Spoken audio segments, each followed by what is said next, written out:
NBA Finals Game 5 coverage and a chance to win it all gets underway Saturday night at 7 on 880 and the ESPN New York app. This is your home for the Eastern Conference champion New York Knicks and the NBA Finals. WHSQ and WCBS-FM HD2, New York. Don. She fell in love with the sex. Hahn. Sauce was everywhere. And Rosenberg. If you want to stay up, he's got the energy that matters. This isn't North Dakota. This is New York. This is Don, Hahn, and Rosenberg. The best threesome I've ever heard. On ESPN New York and streaming live on YouTube. 3:01 in the big city. Don, Hahn, and Rosenberg on an absolutely hot but amazing day in Nickland. What a pleasure it's going to be to do this show. 4 hours, full frontal. You couldn't ask for anything better than that. What an unbelievable night at Madison Square Garden. And my guy, Alan Hahn, was there for it. I couldn't believe my eyes. Nobody could. So never mind the fact the Knicks are up 3-1. That's the most important thing. But, Alan, that play, that OG put back out of nowhere, flying through the air, following the Ronson miss, will go down as one of, and we can debate it, greatest plays in the history of New York sports. And it's given the Knicks a chance to win a championship on Saturday night. Yeah, it was one of the greatest moments. It has to be. I wasn't at Shea Stadium in 1986 in Game 6. I wasn't there for that, but it was bedlam there, and I can tell you that the Garden had a sound to it. And I remember I texted you early in the chat. Yeah. And I told you that it already sounded different than Monday night. That crowd was a real crowd. And that crowd didn't give up on the team despite how bad that first half was and how, despondent the emotions were about this thing going back to San Antonio 2-2. And yet, early in this third quarter, that crowd didn't give up cheering. And I found that to be an amazing thing because I was almost laughing to myself, like, listen to these people. They're cheering a three-pointer that cut the lead to 25 or 22. Come on. They're excited about this. They just want something to cheer for. But that Wembanyama, man, that flagrant that I told you they were going to – the minute he did something, they were going to bang him for it. Mm-hmm. And he did something that, didn't look deliberate, but did make contact with karl-Anthony Towns' chin, and it was enough for them to say, all right, you got away with one in the previous game, but you're not getting away with this one. And the Knicks ran off 13 straight points. And all of a sudden, when you looked up, it was a 16-point game. And now you're saying there's still a ways to go in this game. I've seen this team come back from worse than this. Yeah. And I think everybody in the building just suddenly started saying, keep chipping away. Like, take the body, right? Like, that's what it became. Wear it down. And you saw in that fourth quarter, Wembanyama gassed again, shot, and you saw a Knick team with a coach that found five. He always said, I got to find five guys that can make this work. And he did with Jose Alvarado. And then, of course, you saw Jalen Brunson do what Jalen Brunson does, which is never let go of the rope, never stop.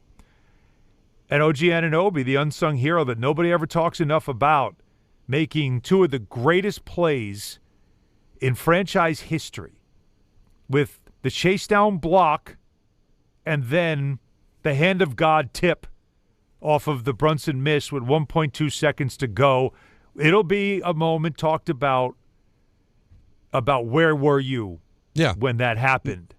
And then let's not forget the karl-Anthony Towns tips that inbounds pass that could have turned into a disaster if he doesn't, because the Spurs ran a perfect play that could have ended up with an easy 2 to win the game at the buzzer. But Towns tips the ball. And all I kept thinking now when I saw the replay of that is I said, Game 6, 94, Hakeem Olajuwon just gets a fingertip on that Stark shot that could have been for the win and for the championship.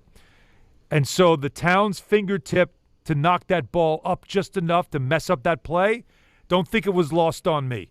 So it was an incredible night, but it's one of those nights that I say only at the Garden could you get a night like that. Yeah, just unbelievable. And listen, I was on with my brother earlier today on Busted Open, kind of just arguing the whole it's Danhausen is the reason why all these great things are happening. I had to get my say in on there. Right. So I don't believe all that garbage.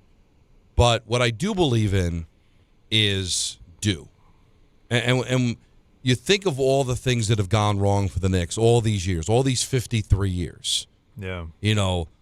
Charles Smith should have been fouled, right? And he goes to the line instead of all those misses that lead to losing to the Bulls, or the Ewing finger roll that just rolls out, all the near misses that could have changed everything. Mm-hmm. And you just wonder if somebody really is looking down and saying, you know what, maybe it's the Knicks' time. Because that play, as great as it was, there's just something to it, right? There is something magical to that moment. He puts his hand on the ball. It can go anywhere, right? It could rim out, roll out. The Knicks' history would tell you just short.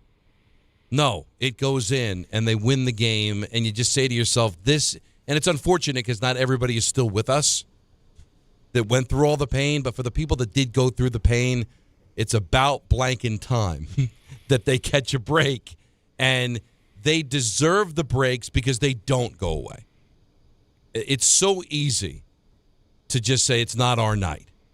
We're 29 points down. This is despicable. Mm-hmm. But if you look at the NBA with the threes and all that, you can come back from deficits, even though nobody ever came back from that kind of deficit in the NBA Finals. We've seen comebacks before. The Knicks proved it last year twice, coming back from 20 points down against Boston. They did it against Cleveland in Game 1 a month ago.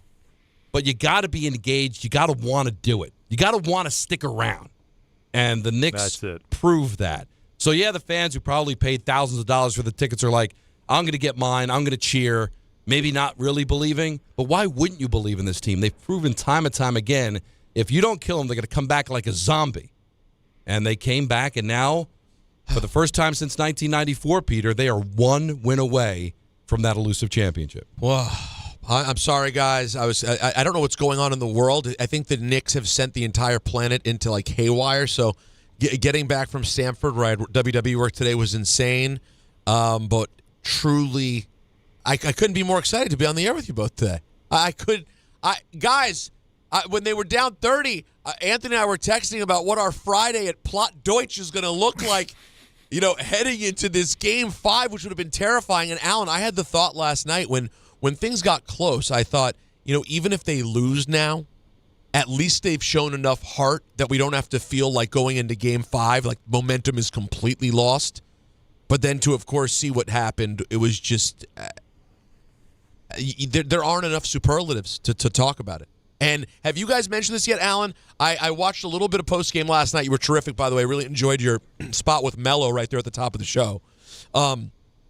Did you guys talk about, to me, one of the underrated plays of the day that at least I would pinpoint as that was the moment I started to believe? Because, Alan, you and I texted about that 15-point hump that they could not get over. Right. And lo and behold, they finally get over it when Cat hits a falling down three-pointer in the fourth quarter to cut it to 12 and finally really showed his value in the fourth. I thought that was a critical moment in the whole thing. Yeah, he shot that with confidence as well. He kind of got fouled, but whatever at this point. That's why when there's been so much conversation about the last couple of moments when you – look, because a comeback like that has a great performance by one team and an epically bad performance by another, right? So everybody's involved when you have a comeback like that. So there's a lot of little plays that everybody wants to talk about late in the game, but you don't get there without other plays along the way that tell you that was, a phenomenal play, that if that goes a different way, who knows what happens. And so, that's definitely one of them. And I just keep saying it. As much as we talked about how weird the atmosphere was at Madison Square Garden on Monday night for Game 3, with the president in town and sections of fans that were right by where he was in his suite, spent most of the game with their backs to the court just videoing everything that he was doing. And you had that plus a lot of celebrities around the building that weren't really Knicks fans but just were there to be seen. It killed what is normally a typical good vibe, right? And then last night, no, that was a real Knicks crowd. That roar was not only up in the 200s and 300s. That roar was from top to bottom. And there was something special about how the fans never once gave up on the game. And at halftime, those guys went to that locker room with probably the worst half they've played since Martin Luther King Day, when they were getting smoked by the Dallas Mavericks. And that was the low point of the season. I don't know if you guys remember. That was the end of that 11-game stretch where they only won twice. And there was a lot of concern about the direction they were going in. They went into the locker room. Mike Brown didn't show any film. There was nothing to talk about. And the common theme of the conversations the players were having with each other was one word: believe. And that's been Brunson's whole thing since he started here, was the find a way mentality. And they never let go of the rope. And I've said this, right? They are hard to kill, this team. It's hard to beat them. Even in the years they've lost in the past, the opponent has had to just pummel them into the ground to finally put them away. They have never gone away easy. And so they weren't going to make it easy in this game either. Didn't you have that feeling, too? Like, in one sense, when I was doing my DC radio hit in the car earlier, I said, guys, don't get me wrong, it's an absolutely shocking comeback. But if you've followed this team closely, you're not surprised. It was shocking a Jace. They've done it. This is the fifth time in the playoffs in the last 2 years that they have come back from a 20-point deficit in a playoff game. And you remember they did it twice against Boston. They did it in the fourth quarter against the Cavs, and then they did it here. They also did it against Indiana in Game 3. But that was a first-half 20-point deficit. But second-half 20-point deficits, it's something that they've done. Yeah. So it's why that they have that confidence. Like, they have that belief of, if we just keep chipping away, we can make this thing a game. And if we make it a game, as I've told you guys, apply pressure. This is a young team. Apply pressure, see how they respond. And you saw Fox, who isn't one of the young guys, made a mental error. Wembanyama missed 2 free throws, clutch free throws. And also, that was can big. Can I throw something else out there, too? Yeah. Wemby had a stupid half. I mean, yes. there were possessions where he was just chucking threes like he was on the playground, like completely thoughtless. Remember the one possession where he shot back-to-back threes? Yeah. Yep. You're just like, he was mentally, he showed yesterday in many ways he is not there yet. You how saw about that him yesterday. Of course, the ironic moment of the game was when Mitchell Robinson decided, I'm going to forearm you in the chest and just get a little retribution. And he's laughing and pointing at his head like, I'm in your head. And it's funny how he gets his flagrant off something stupid. Yep. And then it sparks the Knicks on a run. So who's in whose head now? By the way, what was the number when the Wemby flagrant happened? I got it right here. It was still in the 20s, right? Oh, no. Well, it was 81-52. Oh, it was as bad as it could be. It was 29. It was 29. 9:27 to go. Wow. I wrote it down. Wemby, flagrant 1, elbows Towns, and the score was 81-52. And then 4 minutes later, a 13-0 run cut it to 16. 81-65. That's all it takes. And now we got a game. Because it's second half, tons of time still to go, and it's a 16-point game for the Knicks. That's light work. Well, it takes 2 to tango, right? Usually when you have a comeback like that, you're going to need help. You talked about the Wemby misses, some of the turnovers, some of the tough decisions that they make. And, of course, the comparison, considering the level of play and how epic the comeback was the Falcons being up at the Patriots 28-3. That's a great example. And what it is that, hey, you've got a team. It's a little bit of a different situation that the Patriots and the Knicks, in the sense that Brady's been there, done that. And so there's going to be no panic from him, and there's going to be panic from the Falcons because they know who the opponent is. And now they start making mistakes. The Patriots take advantage of them, and then the Falcons end up losing the game. It's similar in the sense that the Knicks are so composed. they're so used to coming back from these deficits. They're not going to give up. They're going to stay engaged, and they know how to take advantage of it. And a young Spurs team, the boulder is rolling down the hill, and they can't stop it. But, it still came down to an amazing bucket by OG that's going to go down in history. And you talk about the plays in New York, and we've been privy to a lot of them, but we're around the same age, Alan, and we grew up in New York our whole life. You brought up the Buckner play. That's the signature moment of the Mets championship. Of all the things that happened, that's the moment that everybody will always remember. And so many things, right? It's because there was, even in that game 6 and 86, Donnie, a lot of things happened to lead up to that, but that's the signature moment of all the other things that happened. The Mitchell hit and the Stanley Wild pitch, there's a lot of things that led up to that. But what you're going to remember is the Buckner play. Even though there was this whole Game 7 and coming back from 3-0 down to win that game, it's still the Buckner play. With everything that goes on in the Giants championship against the Patriots in Super Bowl 42, it is helmet catch. Yep. It's not the Burris touchdown. Think about it. It's a touchdown to win the Super Bowl that's not nearly as remembered as the helmet catch. Even to a certain extent, the Giants Super Bowl championship in 25, it's the Ingram first down, making people miss, dragging Bills defenders to get the first down. There's those moments. For the 94 Rangers, forget about the Mateau because that was in the conference final. But in the Stanley Cup final, it's the Richter save on Boré on the penalty shot in Game 4. When they're down 2-1, they're down 3-1 if he doesn't make the save, and maybe that series is tied at 2. And since it went 7, who knows, it might have cost them. If they can close this out, whenever they do, heck, it can go 7. That's the play that's always going to be remembered. And we're so fortunate with all the teams and championships that we've seen. There's that moment that is going to resonate over all the others. Can we take a moment also to appreciate that Jalen Brunson is so good? I know this sounds silly. I'm not being silly.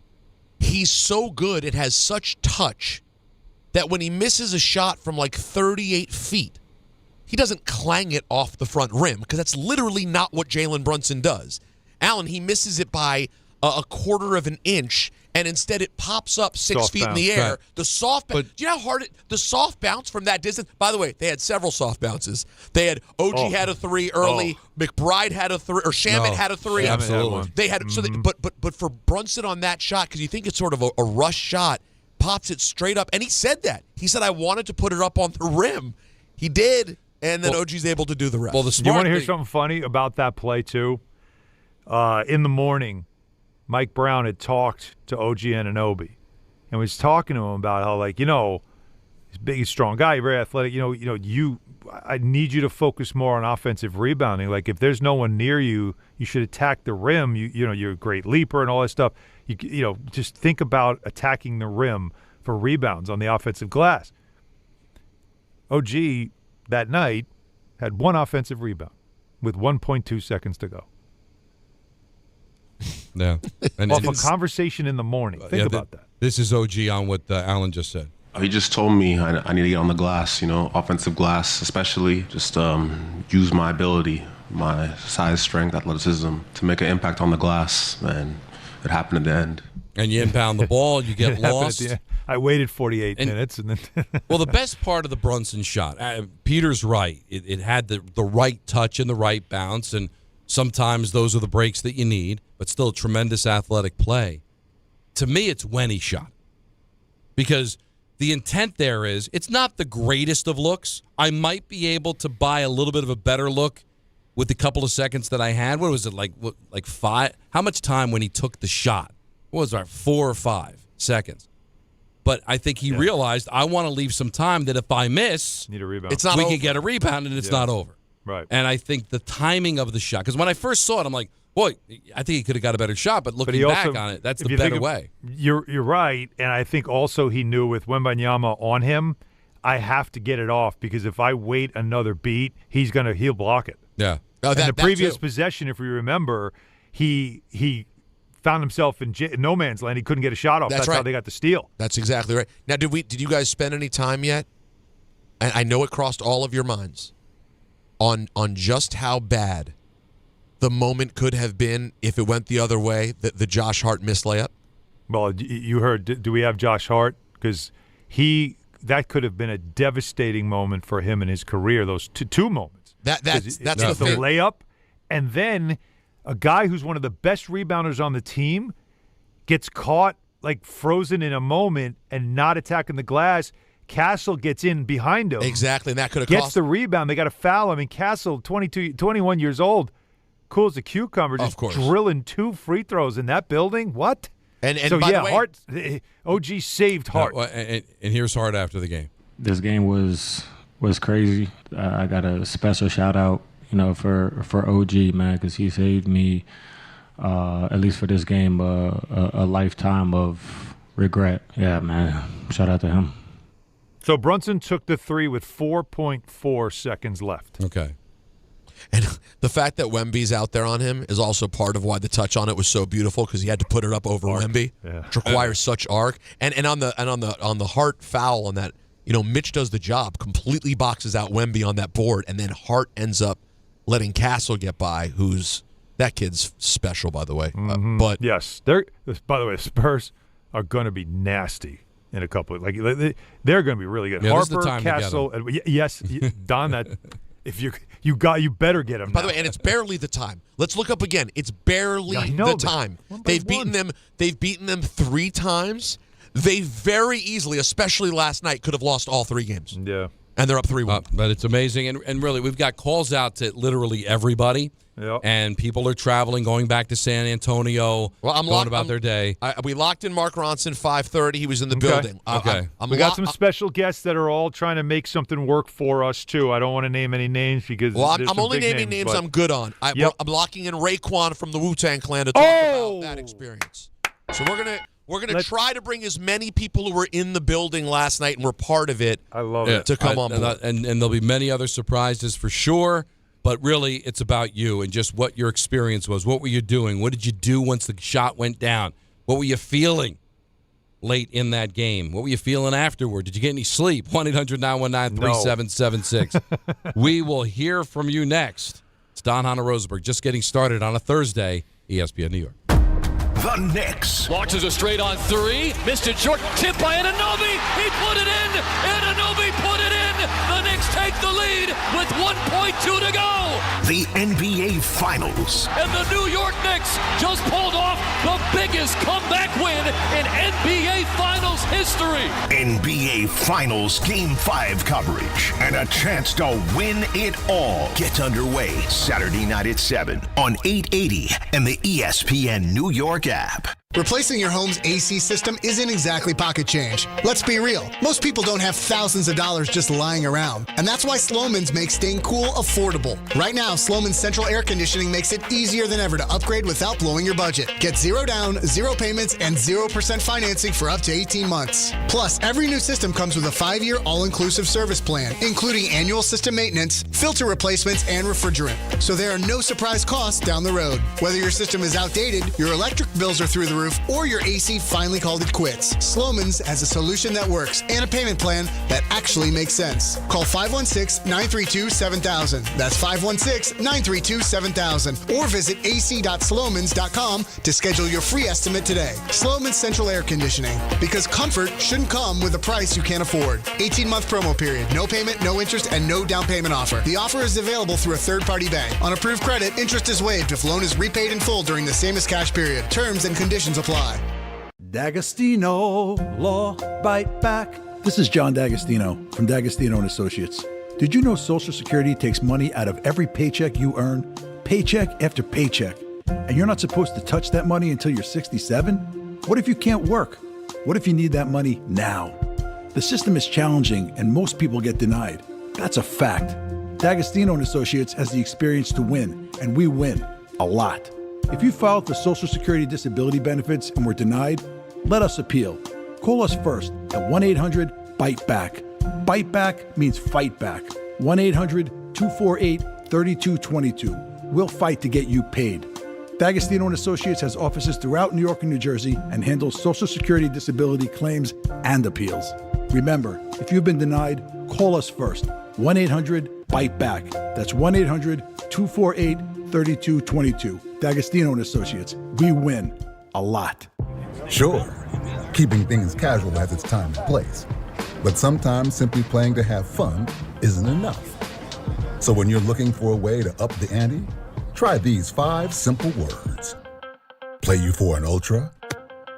That always seems to do the trick. Superior is worth playing for. Michelob Ultra, 2.6 carbs, 95 calories. Superior like beer.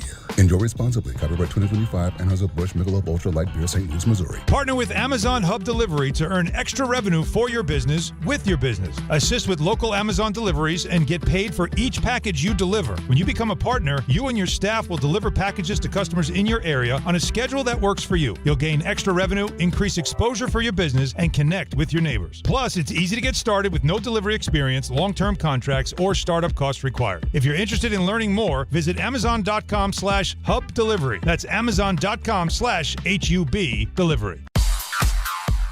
And now let's take a look at the traffic with Brandy Scott. Hey there, guys. Good afternoon. Mets game well underway over at Citi Field, and already a packed ride on the Whitestone Expressway northbound, heading over to the Bronx-bound Whitestone Bridge. Delays there go back onto the Van Wyck.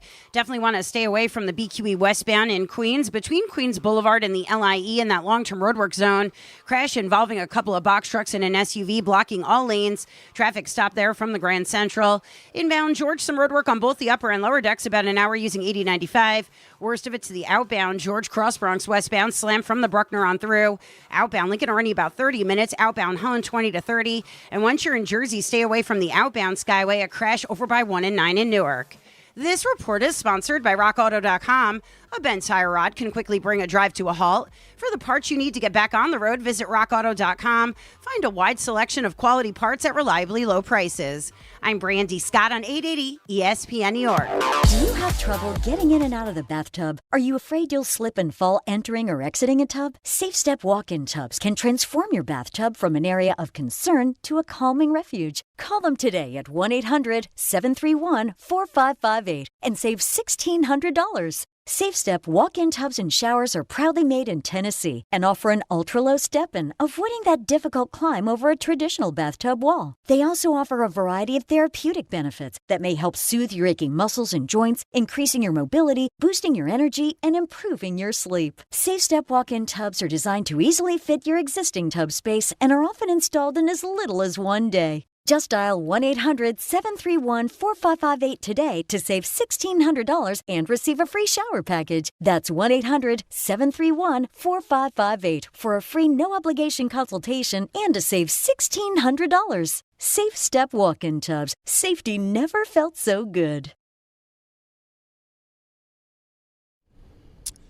The ESPN New York Beach Bash is coming Thursday, July 2nd at Bar A in Lake Como, New Jersey. Head down to the Jersey Shore and join the Michael K. Show and us live starting at 1 p.m. and an appearance by DiPietro Rothenberg, Bart Carlin, and more. You'll have plenty of giveaways for fans in attendance, a soccer watch party, and a chance to test your skills by trying to kick a soccer ball past Rick DiPietro.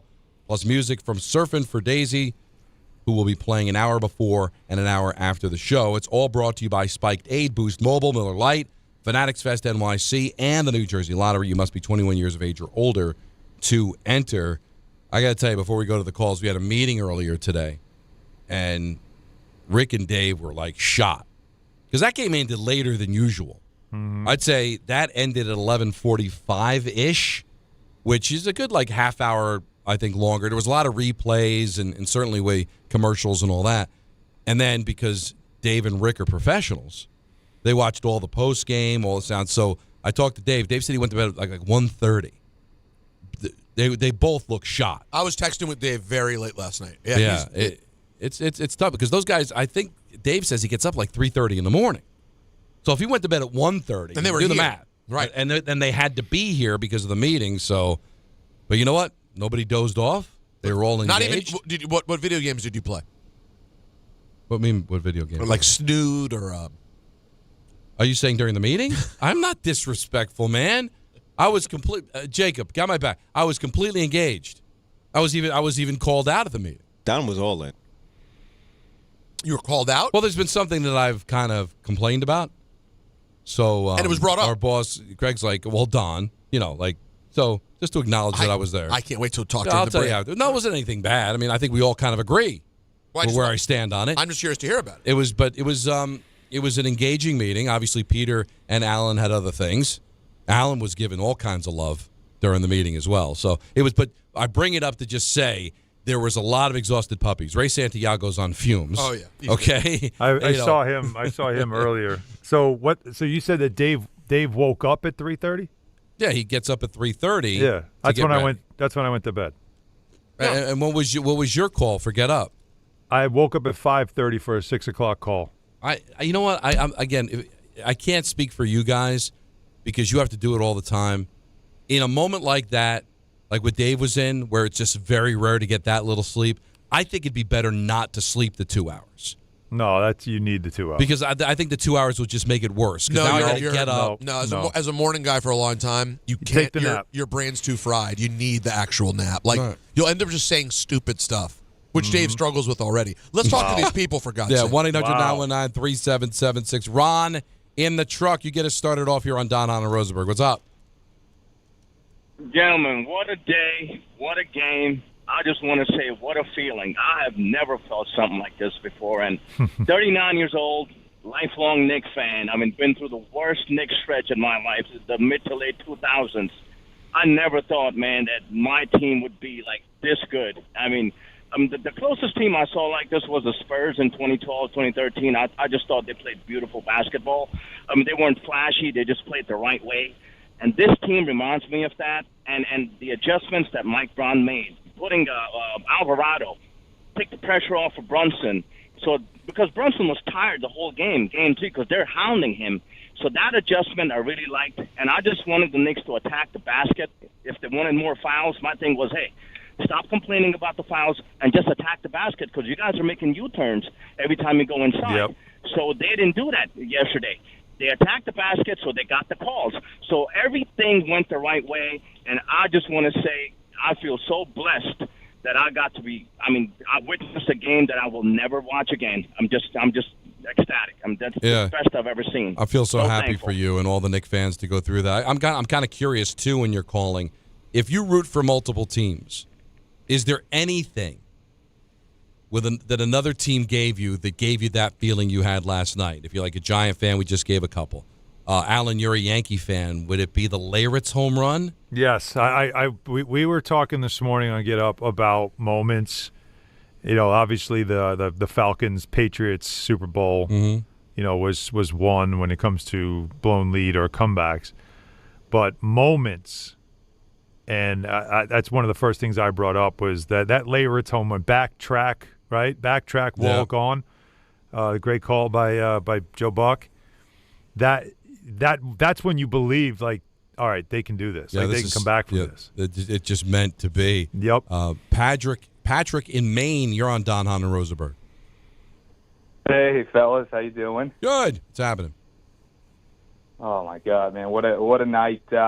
Pretty cool. 36. Been a Knicks fan my whole life. My grandfather is the one he's the reason I'm a Knicks fan. He's 95. Wow. And I got to watch him last night. Man.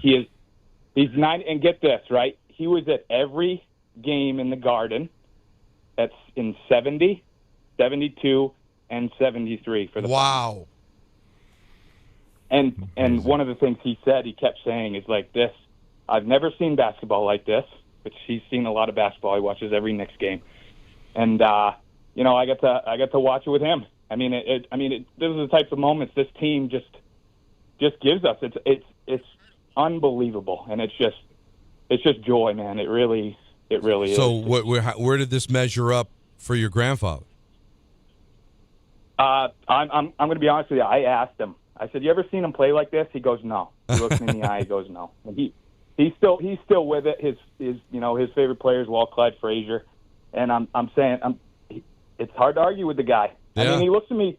They're down. They get it within 7. He looks at me. He's like, "Are you absolutely kidding me?" It's like he was 30.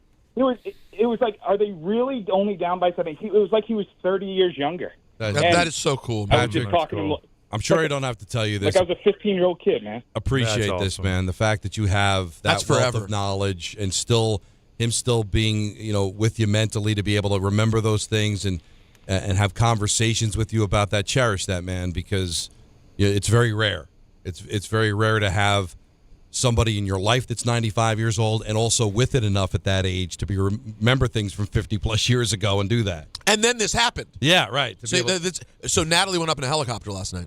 Okay. I saw. So it's posted on my Instagram, and it's Rosenberg Radio and Miss Hatton. Sorry, more importantly, her Instagram, Miss Hatton.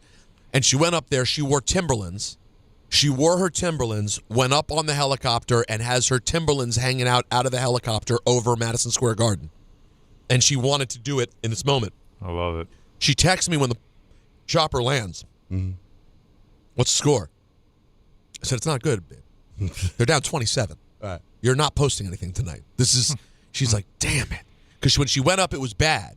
And when she got back, it was worse. And then from the moment she got in the apartment, they just went on this run.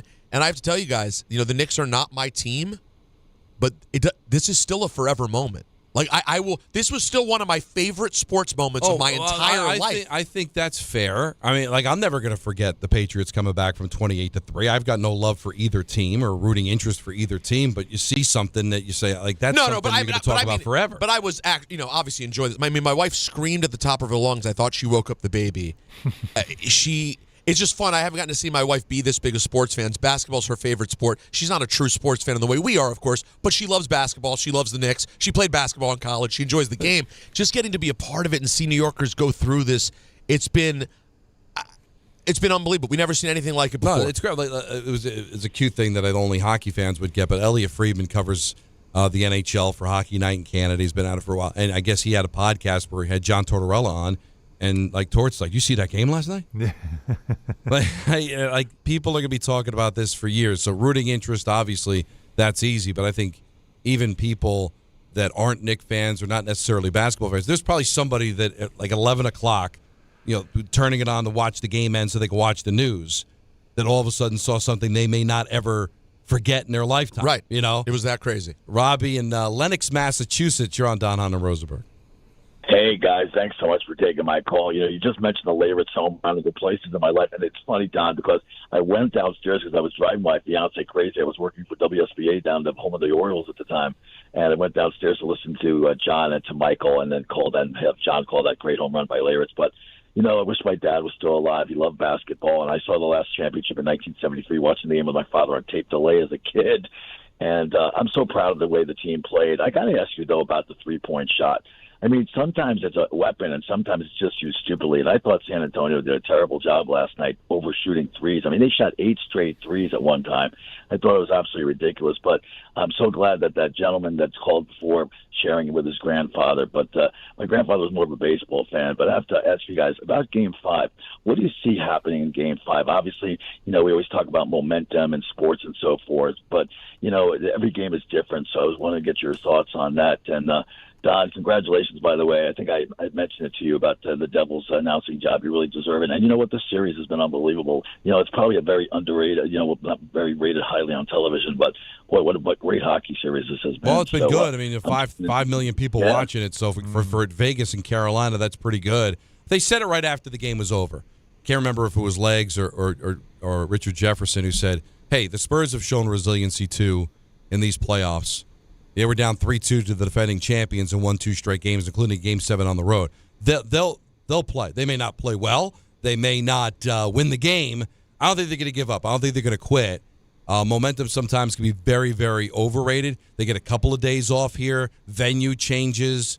So I don't think the Spurs guys are going to give up and come back with their tail between their legs. I think that they're going to give it their best shot, and not go away and not quit. And we'll see if they can force a Game 6. Be careful for all those fans out there that are hoping for Game 6. You got a chance to bury them. As much as you want this win at the Garden, how special that would be, you got a chance to finish them, right? You got to get it done. Don't even mess, because then you get back to a Game 6 and you're one game away from a Game 7. Donnie, you just described the 94 series for the Rangers, right? Yeah. And you remember when they came home with an opportunity to win, and what happened? It was a coronation for Game 5. Right. It was an afterthought that the Canucks could win. Mm-hmm. Rangers played awful, came back, but they still lost the game. And then they go to Vancouver, and they get blown out in Game 6. Now, they were coming home for Game 7, but they were up 3-1, fait accompli, right? They're going to win the series, and all of a sudden you're in a one-goal game in Game 7. So there is a history in sports where you got your foot on their neck. And as much as you'd love to have it happen here, I wouldn't take any chances. So I expect the Spurs to be fully engaged and not give up. May not win the game, but I think you're going to, I don't think the Spurs are going to go away. Yeah, I think this thing ends next week. I do. I think they hold court. Are you saying that just because you want us to be right and said, Knicks in 7? No, I want it 6. But okay. I have a hunch that they're going to go very hard. They're not going to lose all 3 games in San Antonio this series.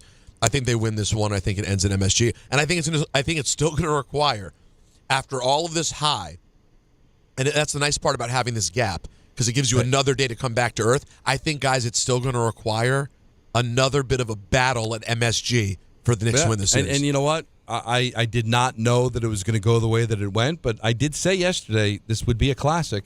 That Game 4 would be a classic, and boy, Yes, was you I did. right about that. Yeah, you did. It wasn't overtime, but maybe even better than that. Yeah. A regulation win for the ages. 1-800-919-3776. Raekwon from is going to be joining us. Did you say what time? 4:15. Okay, he'll be joining us at 4:15. Bronson's going to be joining us. Ronson is going to be joining us. There you go. Not Bronson. Talked to Bronson, though, but Bronson said, Bronson said he is 100% in to do the show. If and when they win, he will not touch the money, but it's a guarantee he's coming on after if they win. Okay, so we got a lot coming up. Other surprises as well. Hahn Rosenberg until 7 on ESPN New York. The Knicks. Launches a straight on 3. Missed it short. Tip by Anunoby. He put it in. Anunoby put it in. The Knicks take the lead with 1.2 to go. The NBA Finals. And the New York Knicks just pulled off the biggest comeback win in NBA Finals history. NBA Finals Game 5 coverage and a chance to win it all. Get underway Saturday night at 7 on 880 and the ESPN New York app. When care matters most, experience matters more. The Allure Group is redefining rehabilitation and long-term care across New York with 6 convenient locations. Their expert clinicians create personalized care plans to help you recover, rebuild, and get back to what matters most. From short-term rehab to long-term care, Allure is committed to comfort, dignity, and results. To learn more, visit allurecare.com. The Allure Group, where care meets compassion. At Uline, the prevailing opinion is, if you don't live it, you don't believe it. The people at Uline believe in hard work, and they live it by being there 24/7 to answer your call, having 41,000 items in stock, and offering same-day shipping from 12 locations across North America. Business owners, sellers, buyers, shippers, and packers believe it. Uline is the hard-working, dependable source for your shipping and industrial supplies. Visit uline.com. Mornings with DiPietro and Rothenberg. Runs it in midcourt. Launches a straight on 3. Missed it short. Tip by Anunoby. He put it in. Anunoby put it in. When you're a little kid and you become a fan, these are the moments you dream of. It's like the sports gods look down and say, no. You've waited since May 10th of 1973. And guys, you will wait no more. DiPietro and Rothenberg, morning 6 to 10 on ESPN New York and streaming live on YouTube. New York is playing in the championship, and when you watch a team play this well, you can just tell. It starts with how they're built. Depth, leadership, execution, doing the little things right. That's exactly how Tricon Construction builds too. Whether it's medical, industrial, multifamily, or commercial, Tricon brings the right team and the right plan to every project across the tri-state area. So if you're looking for a construction partner for your next project, don't overthink the pick. Choose Tricon Construction. Every phase, every detail, done just right. Visit triconbuilds.com. This is the Michael Kay Show. For all those people that would call in and say, I don't care what he does in the regular season. I only care what he does in the postseason. Now, let's see how they do without him in the regular season and how important he is in the regular season, no matter what he does in the postseason. Because there might not be a postseason if there's no Aaron Judge and his exploits in the regular season. The Michael Kay Show. Weekdays at 1 on ESPN New York and streaming live on YouTube. Download to see if you qualify. Not all customers will qualify. Transfer fees may apply. No Albert subscription required. Albert is not a bank. Albert Instant Loans are issued by FinWise Bank, member FDIC. Not an actual client. Terms apply. Kylie, what's wrong? I just got hit with a car repair bill. I'm behind on rent, and I feel like I can never save any money. Have you tried the Albert app? Albert is your financial assistant, helping you find ways to save and create custom budgets to actually grow your money. Plus, you can get up to $10,000 for big expenses, or advance up to $1,000 fast when you need cash right away. Albert can get me up to $10,000? Exactly. Albert spots you in a pinch and helps you grow your money in the long run. I'm downloading Albert right now. Download the Albert app and use promo code MULTIPLY to borrow up to $10,000 for whatever you need. The Albert app helps you budget better and save more money so you reach your financial goals faster. Download the Albert app right now and use promo code MULTIPLY to borrow up to $10,000. Use code MULTIPLY to borrow up to $10,000. Okay, class, let's begin. Psst, love your boots. I just sold a pair like that on eBay. Oh, really? Yeah, it took like 2 seconds to list, and they sold almost immediately. I've been selling everything lately. Some chunky boots, a faux fur coat I never wore, and a vintage chair that was more of an expensive clothing rack. You know, I actually bought these on eBay. Wait, are you Kitty Sell Stuff from Brooklyn? Okay, quiet, please. Find what you love. Sell what you don't. eBay. Things people love. Harry Douglas here to help you get in on the sweet life with Cotton Candy 5-Hour Energy. It's that classic throwback cotton candy flavor, but with 0 sugar and a 5-hour energy boost. I keep these with me so I can tackle that sweet tooth with a tasty caffeine kick and no guilty sugary aftermath. Bring on the sweetness with Cotton Candy 5-Hour Energy Shots. Cotton Candy 5-Hour Energy. Available online at 5hourenergy.com or Amazon.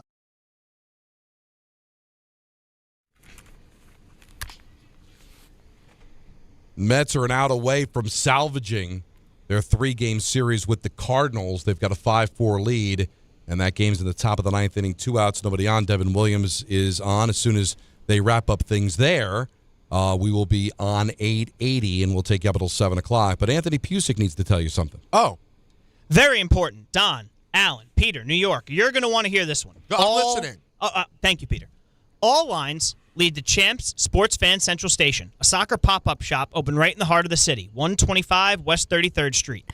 This is the soccer destination in New York. Jerseys for every national team you ride with. USA, Mexico, maybe you buy a jersey for them. They just scored the first goal of this year's World Cup. Argentina. I almost interrupted to tell everyone, but I didn't feel like having Don scoff at me. I don't think Don knows it's happening. He sees it. He's aware. I see it there. I think he might have thought it was a replay. But by the way, I want you to know, Don, they're not playing Russia. No, but it says live. I mean, I'm not a moron. Well, it could be in your backyard. No, I turn a hose on, but right, I can read in the corner. I'm sorry. It says 26. I wasn't trying to disrespect you in any way. All right, keep going, Anthony. I'm sorry. Argentina, Brazil, and way, way more, all under one roof. But this is important, Knick fans. Now, Fan Central Station just got even bigger. Through the finals, Champs has brought Knicks gear into the space. You take a look at their Instagram. They've got hats, they've got shirts, finals shirts, jerseys, everything. Anything you could possibly want, they have there, turning it into the ultimate soccer and Knicks destination, just steps from Madison Square Garden. If you want to gear up, rep your country, rep your city, and feel the energy of New York, Champs Sports Fan Central Station, 125 West 33rd Street, that is where you need to be. And we need to hear from you. 1-800-919-3776. Al in Brooklyn, you're on Don, Hahn, and Rosenberg. Gentlemen, thank you for taking my call. I'm a really big fan of all three of you. Thank you, man. Thank you, man. I'm going to be, by the way, Peter, I'm a subscriber to the Patreon too. ELR, let's go. There you go. I'm going to be quick. I am a little bit petty. I'm a 37-year-old man. I've been a Knicks fan for 32 years. I'm 5 years old. And it means so much to me to know that after Wemby trolled Mitchell Robinson yesterday in the Knicks, that tipping will live rent-free in his head for the rest of his life. So thank you for taking my call, gentlemen. Have a good day. I listen, it'd be nice for you to be right, but this is a team potentially that could rattle off like 3 of the next 4 championships, and I don't think it'll live in his head for the rest of his life. But if he never wins, but for the rest of for a little while, for sure. Oh, for all season, as he's sitting on a beach someplace in San Tropez. Guys, am I crazy? By the way, speaking of Mitch and Wemby, I understand they tried to do something else, get the ball to Castle, and use Wemby as a decoy. Am I nuts? I understand a second is definitely enough to catch and shoot. I know all the things. But, Alan, there's a part of me that thought if they try to throw this ball up high to Wemby, Mitch may very likely end up fouling him. Am I crazy for having that thought? My prediction on the play that they were going to run was a lob to the rim. And then Wemby. And then Wemby just goes up, and you hope that they panic and foul, or catches, he gets it. Yeah, either he catches it high above everyone, or he gets fouled. Now, he just missed 2 free throws, so there was no guarantee he was going to make 2. But that was my feeling all along. He only needed 1. Yeah, he just needed 1 to force overtime. But, like, I was standing there, and that's all I was saying to myself is, like, they're going to run something for Wemby where they're going to throw it up at the rim, and because he had scored a couple of times in the game, but basically just, like, tapping the ball to himself with his hands above everyone else because he's just, his standing reach is almost at the rim. So I was surprised that they didn't run it for him. But it's still almost like if Cat doesn't touch that, if Cat doesn't tip that pass, that could be a catch and dunk at the buzzer. I'm sorry. I can't understand a world as great as Castle has been. I can't understand a world in which you have one of the most dominant players in a sport. Right. And you don't put the ball in his hands. I don't get screen. It. I know. It doesn't make sense. Sorry, Yeah. Mitch. A lot of crazy things last night. Jimmy in L.A., you're on Don, Hahn, and Rosenberg. Thanks, Don. Hi, guys. Thank you for taking my call. You really appreciate the work that you do. Before I get to my points, I want to give you a historical reference. I'm 71 years old. I was 15 when the Knicks won their title in 70. And then I was 18 when they won in 73. In that season, the regular season, I was at a game at the Garden when they played the Milwaukee Bucks in November of 72. The Knicks were down 18 points against the Bucks. Scored the next 19, won the game. Score was 87-86. And that was a time there was no three-point lane. And I remember the euphoria from that game. I'm still in a state of euphoria from last night. I didn't get a lot of sleep. Some points about last night's game. Getting the lead down to 15 at the start of end of quarter 3, beginning of quarter 4, I felt they had a chance because you could keep whittling, and that's what they did. They kept whittling it down. The Alvarado 3-point shot when the Spurs got it to 104-97, and he hits the 3-pointer to get it back down to a 4-point. That was huge. And then Wilbon Michael Wilbon made a point on Get Up this morning, Alan. You may remember, of the 17 attempts that the Spurs attempted in the second half, most of those 14 of those misses or 14 shots that they took, or 12 of the 14 that they missed, were like 12 seconds or more on the clock. Right. They were not milking the clock. Yes. Yeah, that's the recipe for disaster. That's the whole thing, is playing too fast, taking bad shots, settling for threes. It sounds a lot like what the Boston Celtics did to melt down against the Knicks twice, and what the Celtics did this year to melt down in a Game 7 at home to the Sixers.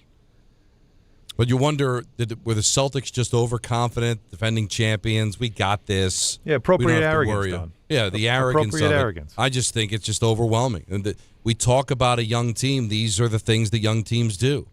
They rush things, they panic, and that's what happened to the Spurs. Now, I think they're resilient. I think they could fight back and be dangerous come Saturday, but that's what happens to teams that are maybe just not used to being in that situation. And then as it starts to fall apart, they begin to fall apart. Are these the painful losses you learned from that you've been talking about with teams? Oh, yeah, this is the scar tissue. The scar tissue for the Spurs that they hadn't really felt yet, but they are feeling in this series. It's the second game they've given away. This is why you wanted to play the Spurs over the Thunder.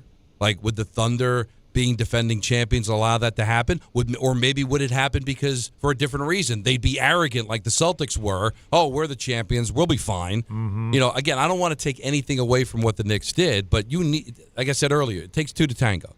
Right. You're gonna need a partner in this dance to make it happen, and Spurs certainly contributed to that fall apart historically that they went through, blowing a 29-point lead. But give the Knicks tremendous credit for taking advantage of it. And just having that will to win. I would like to say in closing, the will to win is key. The thing that offended me most about last night's game is that Taylor Swift was able to get +2 on the floor. And number two, I'm not. She's not a fake Knicks fan. She's maybe an annoying Knicks fan if you're not a Taylor Swift fan, but she's not a fake Knicks fan. But why the stupid shirts that said Stevie Nicks and Nicole Kidman and Nickelback, but with a K? Like, I just want to say, you may be very famous and very rich. Those were three of the lamest shirts I've ever seen. All I'm going to say is, and I've seen what happened to Monica McNutt for just claiming that Taylor Swift was not a real Knicks fan, and when the heat she's getting with the Swifties, You're laying out. Listen, they looked gorgeous. Great I shirt. think the shirts were brilliant. So cool. I want a Stevie Nicks shirt with a K on it. I'm a big Stevie Nicks fan, so I'm not going to kill it. Yeah, but it makes no sense. I'm sure there's some brilliance that we don't get. It must be. It's because deeper. it wasn't What about for us. Nickelback with a K? Can you understand that one? Didn't love that. Stevie Nicks. Look, women At least her wearing name Stevie is Nicks and her name's shirt Nicks is kind of cool. You know what I mean? Sure. Like, that's a cool. Like, I actually had an opportunity. I was so caught up in the game. Like I just get too focused on the game that life happens around me and I'm oblivious. I happened to be around them at the half as I came down after doing halftime, and not everybody gets their seats yet. You have to wait, and I'm just standing there, so I'm watching the game, and I'm standing over, and I just see three women. They got these shirts on. I saw the Stevie Nicks shirt, and I was like, that's a cool shirt. I wonder where they got it. I should ask, because I think it would be a cool thing, like, for my wife. And I'm like, I'm not going to be this creepy guy that comes over and is like, hey, where'd you get that shirt? Wait, so I just but you didn't said realize, nothing. You didn't realize it was Taylor Swift? No, because their backs were to me, and she had her hair in a ponytail, man. Like, I wasn't thinking anything other than I don't want to be the creepy dude. I mean, even Don knew it was Taylor Swift. I mean, that's, you know what I mean? She wasn't facing me. But how do you see the shirt? If you're any kind of human, you should be able to tell. I had seen it, so I knew that there was a shirt, so I just saw it. And then you were just looking at her back. So was it Stevie Nicks, Nickelback, and what else? And Nicole Kidman. Yeah. So I just went too hard. No, bro. that is so tough. Give me Hakeem Nicks. I mean, please, Nicole Kidman. It doesn't work. Saint Nicks. Nicks something. Yeah, but you didn't ask her. In the I end. didn't until I thought I'd go wandering away and whatever, and I just turned and I'm like, oh my god, like I just felt like such an idiot, because that would have been a pretty good conversation starter, don't you think? Yeah. But also, are we moving past Hargitay and the Lakers thing now? We ready to move? I mean, she was on the court screaming like she. She interrupted the interview that I think that Jalen was doing with whomever. I got a question about that when we come back. Okay. Is she confirmed for later? Because I can ask herself. Myself. No. All right, then I'll have that. 1-800-919-3776. Continue with the phone calls. Mark Ronson is coming up. Raekwon from Wu-Tang will be coming up as well. Other surprises, all till 7 o'clock. Hahn Rosenberg, ESPN New York. Come on, ref, end the game. What's the rush? We're winning. And we're going to keep winning if we get to the Nissan Summer Sales event. What? The event where you can score great savings on a new Nissan Rogue, Pathfinder, and Frontier. Can it hold off 10 minutes? Oh, sure. You think the #1 brand of new vehicle quality by J.D. Power is just going to wait for you? I get it, but we waited years for this match. But look at these incentives. Wait, are you serious? Come on, ref! Blow the whistle! Blow the whistle! The whistle is blowing on these savings. Hurry in and bring home a winning offer at the Nissan Summer Sales Event. Now, well-qualified buyers get 0% APR on the 2026 Nissan Rogue, Murano, Pathfinder, or Frontier, excluding S-Trim. For JD Power 2025 US IQS award information, visit jdpower.com/awards. Awards based on 2025 model year. Example: 0 down payment, 60 months financing at $1,667 per month per thousand financed. Frontier S term 1.9% APR for 60 months at $1,748 per month per thousand financed. Actual down payment may vary, subject to NMAC credit approval. Not all buyers qualify. Dealer contribution may affect actual price set by dealer. Contact dealer for details. N6/3026. If you've been injured in an accident that wasn't your fault, then you need a lawyer who knows New York's unique personal injury and workers' compensation laws. At the Parisman Firm, they have decades of experience handling all types of accident cases and a proven track record of delivering huge results. Their team has already recovered nearly $1 billion for injured New Yorkers. From construction to car accidents and slips and falls, they've got you covered. Call the Parisman Firm now at 718-WORKERS, where your case is their cause. Get the justice you deserve today.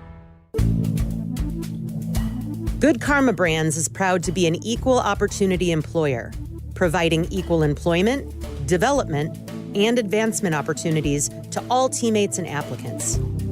To learn more about careers with us, please send an email to talentacquisition@goodkarmabrands.com. That's talentacquisition@goodkarmabrands.com. Less than 4 in 10 kids aged 6 through 12 are playing sports regularly. 4 in 10 kids? Let it sink in. Just 4 in 10 kids. ESPN is building a nationwide coalition powered by Disney called Take Back Sports, with the purpose of training more coaches, expanding access, and creating community-driven sports programming that puts kids and fun first. We're working on that story. We hope you'll join us. Visit takebacksports.org to learn more.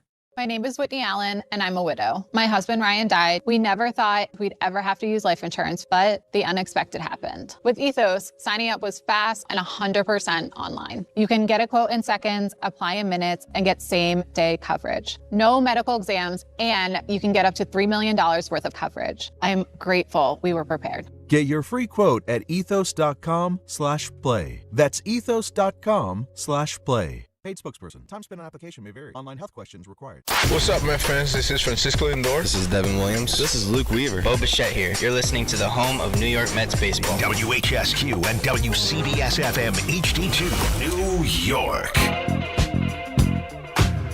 Game Time is brought to you by Tullamore Irish Whiskey, because when it's game time, it's chili time. Mets Cardinals, it's over. It's over. Mets win 5-4. The Liberty will visit the Dream at 7:30. Tullamore Dew, the original triple distilled, triple blended, and triple cast matured Irish whiskey. Be sure to grab a Tullamore Dew or try the new Tullamore Dew Honey during today's action. Glasses up to enjoying Tullamore Dew responsibly. Now, I'm going to tread lightly here, but still, it bothered me. I understand. We see it from Spike all the time. Like, he'll get up.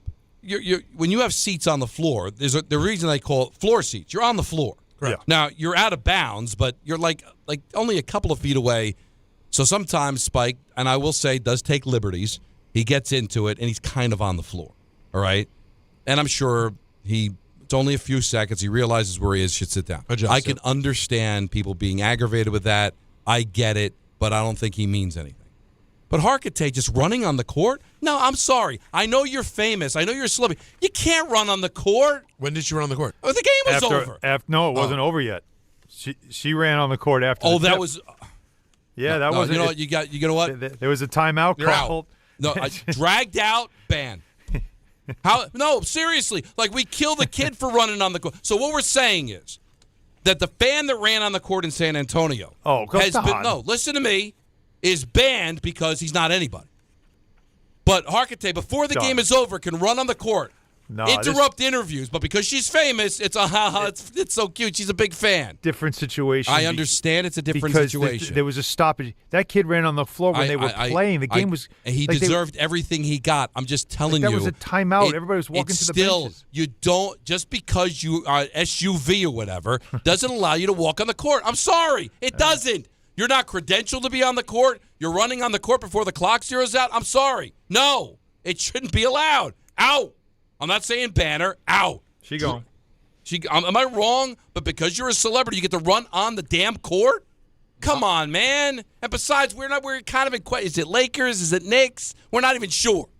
No, I mean, we do need to ask about the Lakers game. Well, the fact that we have to ask is a problem. But she could be a diehard Knick fan, never missed a game in her life, could name every Knick from 1947 to today. You can't run on the court. And she also opted for the Stevie Nicks shirt, which is just a weird choice. I don't know. That really bothered me. Now, I didn't notice it in real time, but then when I'm seeing the video after the game, and then thank you, Alan, for adding context that it was actually before the game was over. And then later on, she's on the court interrupting interviews. I'm sorry. No, I'm sorry. Only people that are allowed on the court should be players and officials and credentialed media. Not, you just happen to be famous so you can run on the court. But once the game ended, everyone went on the court. It was every celebrity was on the court. I'd never seen anything like that. I don't like it. Celebrities and former NBA players, and not just former Knicks. Andre Iguodala, Kevin Love. It was just a party. Detroit Pistons 04.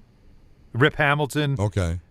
Just countless NBA players were just suddenly on the court. Now I'm friendly with a lot of security, and celebrities. So I don't think they would have given me a beating if I ran on the court when the game was over, because I know this. But they definitely would have escorted me off the court.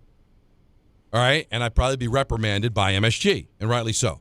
But whatever. Let's just say I'm talk show host with no affiliation with MSG, and I'm known, but I wouldn't call myself a celebrity. I get dragged out and arrested. Not if you are close with the star on the team. That is that just is like, true. It's She is very friendly with like Brunson. no. It's like, hey, we're not done yet. We're not done yet. Like just intercepting and I don't. Yeah, it was. Well, what about all the other celebrities when the game is over, running around on the court like they own it? Spike's dancing on the court. Yeah, I mean, yesterday's a tough example only because it was filled after the game. It Filled. really- Larry David, Seinfeld, RZA, Method Man, Victor Cruz. It just goes on It just and went on and on. Yeah, it's it's funny. There's a great photo. I just posted it because I thought this could be funny, of Jerry Seinfeld staring up at the scoreboard in disbelief cool. Yeah, with his hands up, like he had that Jerry Seinfeld look, like what the Yeah, oh my God. Yeah, and so I just said, like, if you could use this photo with the score in it, there's still 1.2 seconds left, 107, 106, and I said, outline a Seinfeld episode based on this photo. The replies are actually really funny. Well, the one I saw was the picture of Jerry and Larry David. Okay. And When they ran into each other the caption was, so the Spurs know how to take the lead. They just don't know how to hold the lead. Right, yeah, I saw that. So if you're And he Seinfeld, said, That's all about the holding. and it's all about the hold. Yeah. If you can't hold it, you really don't have the lead. anybody can take a lead, Listen, I'm kind of kidding on the square. I didn't hear. Did you guys hear the other day? Sorry, that Spike Lee said in an interview. I don't know who it was with, but that when someone asked him after Game 3 how he felt about the series, that he said the cat's in the bag, and the bag's in the river. Oh, really? Which is just so perfect. I've never heard that. Like, the cat is not in the cat may be in a bag, but the bag is gone. The bag's gone. Which is how it felt after Game 3. Right. He came up to me on the court after the game, stopped, Sure. and he started giving me a dissertation about the Willis Reed Game 7. And I'm like trying to get interviews, and I'm looking at him like, and he's going through the whole. And that's when I finally said, where would you put this moment? He says, right behind that. By the way, have we not called Spike today? Should we just call Spike? I reached out. Nothing yet? Did not get a reply. Surprisingly, because normally he's very quick to reply. He may still be asleep. Let's be honest. He may have been up all night and sleeping all day. He could have also been flying to L.A. also. He could have been heading out to L.A. A lot of people are heading to L.A. today. That's right. Of course, a lot of West Coast people, and then I'm sure there are people who are heading to San Antonio in a day. What is he, Well, 68? L.A., and then you'll get to San Antonio afterwards, right? I think he's 68, 69. I guess he's That's 69 right. years old. Mm-hmm.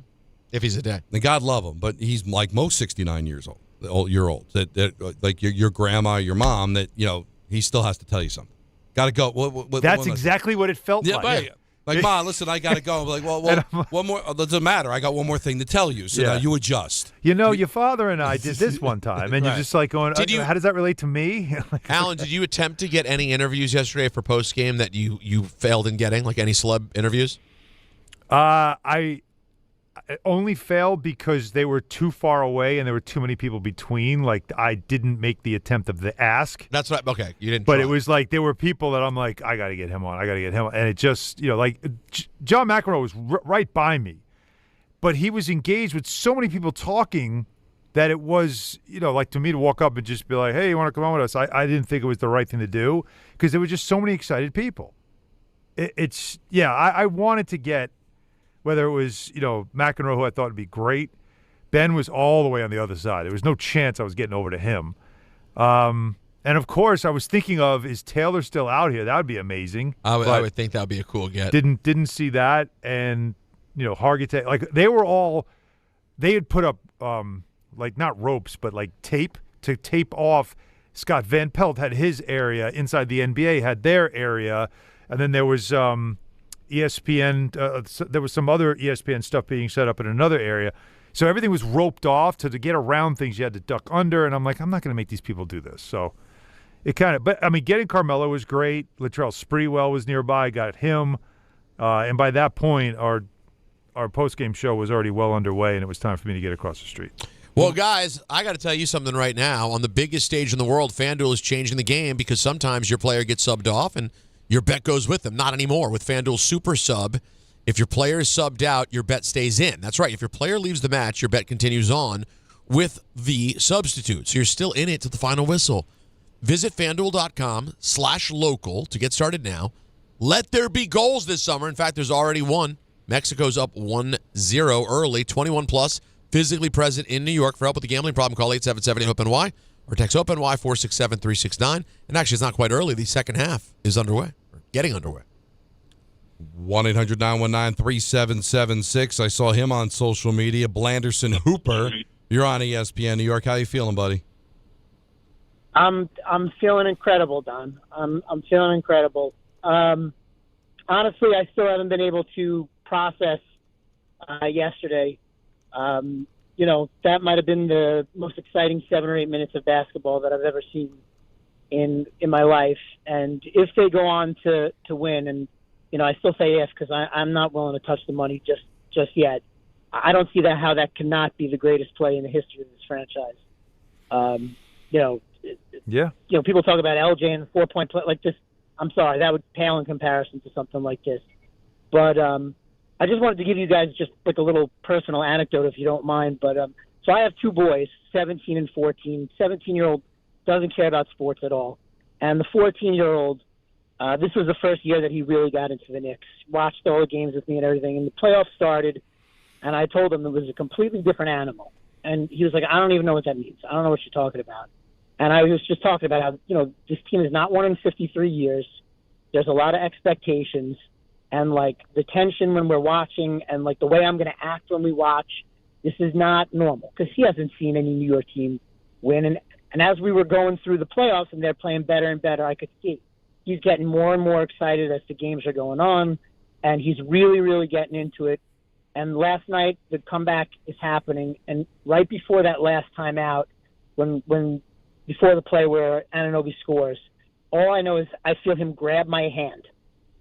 Because he, I'm so tense, I need to grab hold of something. Yeah. Give me your hand. I'm just so, and he hits the shot, and we leapt up like lunatics, and they win, and he gave me probably the longest, tightest hug I've ever gotten from him in my entire life.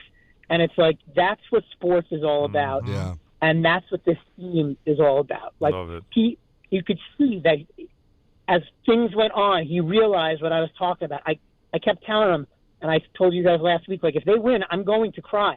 And he couldn't understand, why that would be or how that could be. And I think now he does.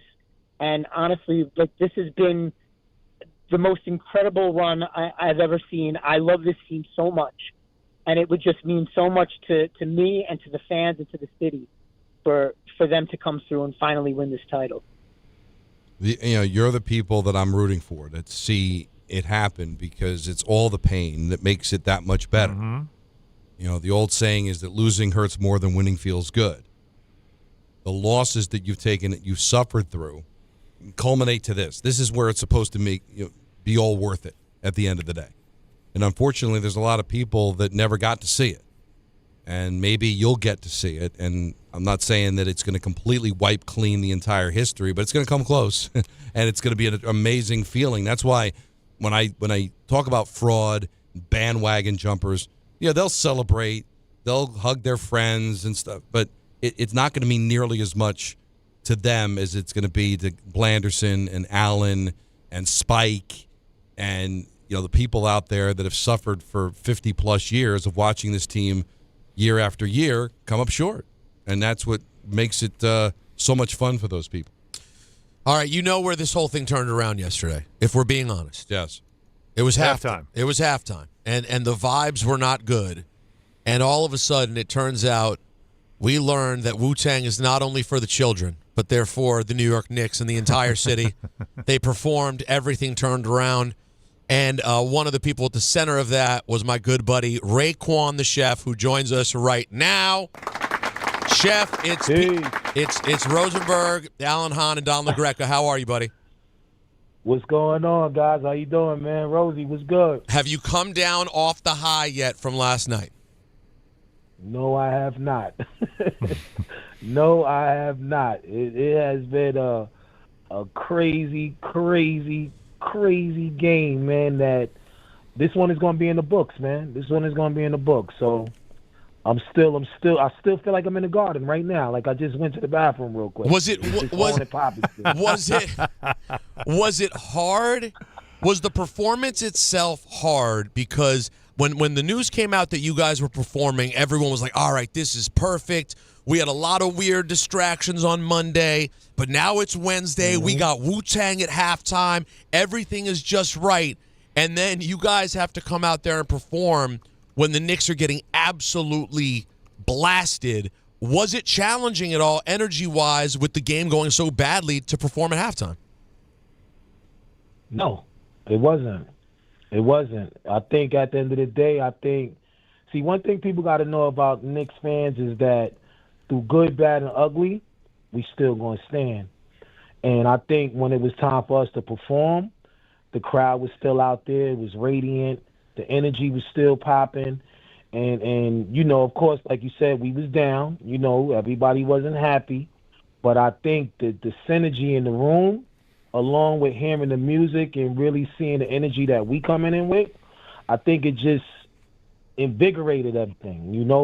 It pushed it back up, and people were saying what was the Lucky Charm, of the night. Mm-hmm. Performing Cash Rule and Bring the Ruckus. I blow spots like Waco, Texas. Not Waco, Texas, but San Antonio, Texas, or whatever.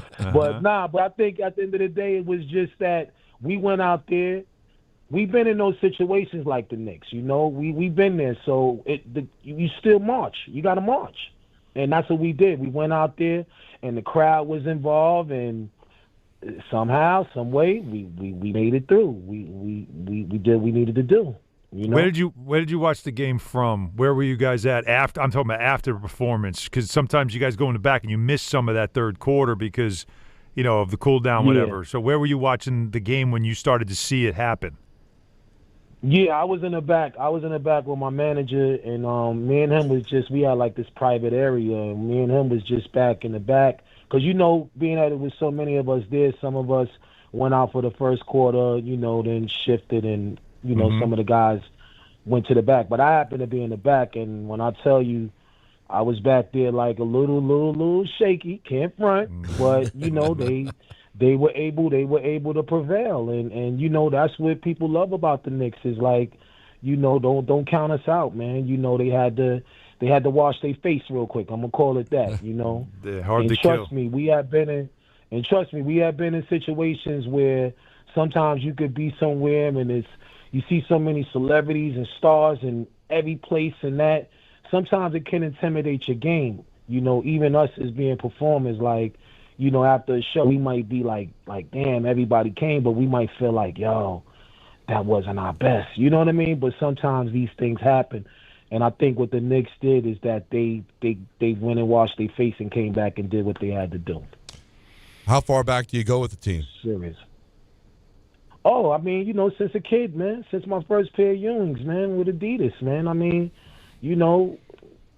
put it like this, Patrick Ewing, when Patrick Ewing was possibly a young man, you know what I mean, not an older man. But, I put it like this. The Knicks is part of the hip-hop culture because, coming up in 87, 88, that was the team to go see, Patrick, all these legends, all the guys that was down, So for us, it's like seeing your hood heroes, your sports hood heroes in the building, and they was all in there chilling, So yeah, man, this is something that was really monumental, and it needed to go down like this. We couldn't lose, man. Couldn't lose yesterday. And Ray, isn't it crazy that you guys get the booking to do it, and okay, it's very cool. I'm sure you've done. You guys just did the Garden, but I'm guessing you've even done halftime before, or a bunch of you have done halftime before at different times. But this, in this moment, is different, right? Like the halftime situation during the finals is different. Cardi just did it in Game 3. It's a different animal. If they end up losing the game, it's a footnote in your life that you guys did it because you've done a lot of cool things. Hell, you're going into the Rock and Roll Hall of Fame this year. You guys have done a lot. But because they made the comeback and won, Ray, you guys are going to be talking about this forever now. Yeah, it's definitely going down in the books. And if they would have lost, we would have lost too. Right.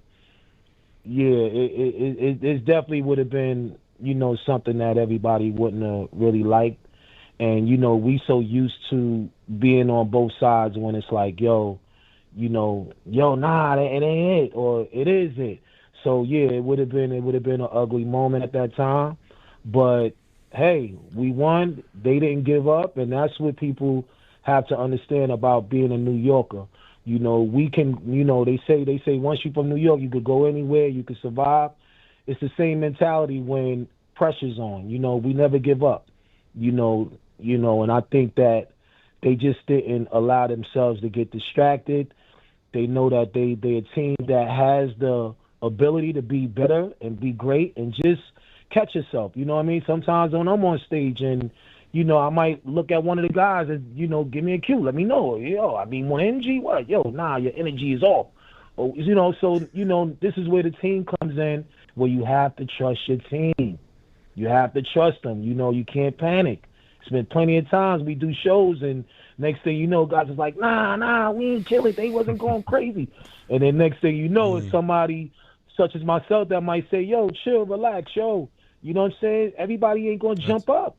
Everybody ain't going to jump in the air like on some House of Pain thing. They might just chill and watch the movie happen. So I just know that they didn't give up. They not quitters.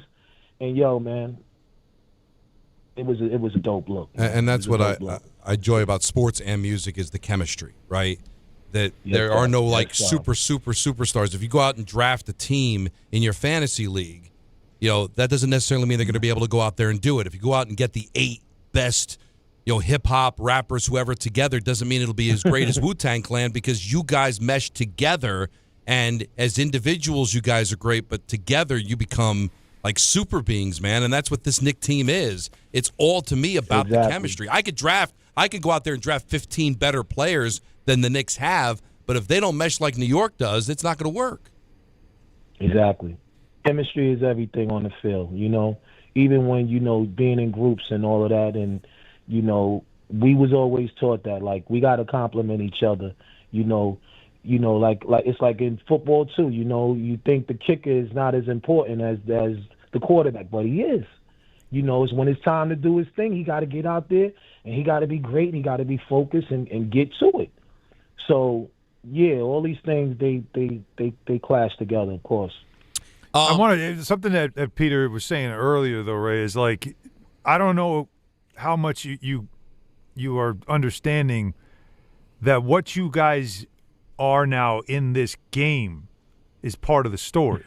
You know what I mean? Like, it's crazy. When you tell the story of this game, which we all can agree that if they can finish the job, win the title, which is a very good chance this is going to happen now.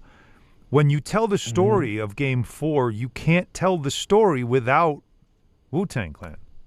Hell, they performed at halftime, and they were down by 29, but the crowd got lit because they saw them. Yeah. And so the crowd was buzzing to start the second half because of that performance, and they stayed up instead of being flat. Like, you know, in New York, you're Right. down 29. You're not exactly getting pats on the back and cheering. You're getting people getting restless and saying, I paid $8,000 to get in the building, and you guys suck right now, right? Like you're not getting that. But the crowd, what you guys did was get the crowd in a mood that allowed them to stay, you know what? Come on, let's do this. It's only 29. Like, you know what I mean? So you're part of you guys are part of the sports story forever. You're going to be interviewed for the 30 for 30. Wow. Oh, without a doubt, you're in the documentary. You're in the documentary for sure. Right? What does that but what does that mean for you? That's got to mean something because musically you guys have done everything, but this is a sports story that you guys have impacted. Oh no! Listen, this means more than everything to me at this point. You know, I have an uncle that's been a Knicks fan. You know, basketball guy. You know, ever since I knew him as a kid.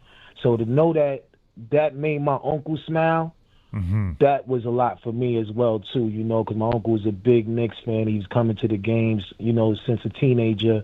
So to see, you know, certain family members, even my manager Supreme, you know, he's a big Knicks fan, so yeah, man, it's something that's going to be etched out in our lives now, man. You know, and like I said, man, New York, man, it was that time, and when it's time to shine, we gonna do it. We gonna do it, and we gonna get there one way or another, you know. And I think that's where it lies with me, you know, to be in the books with you guys and sports. Hey, look, I played sports all my life, you know.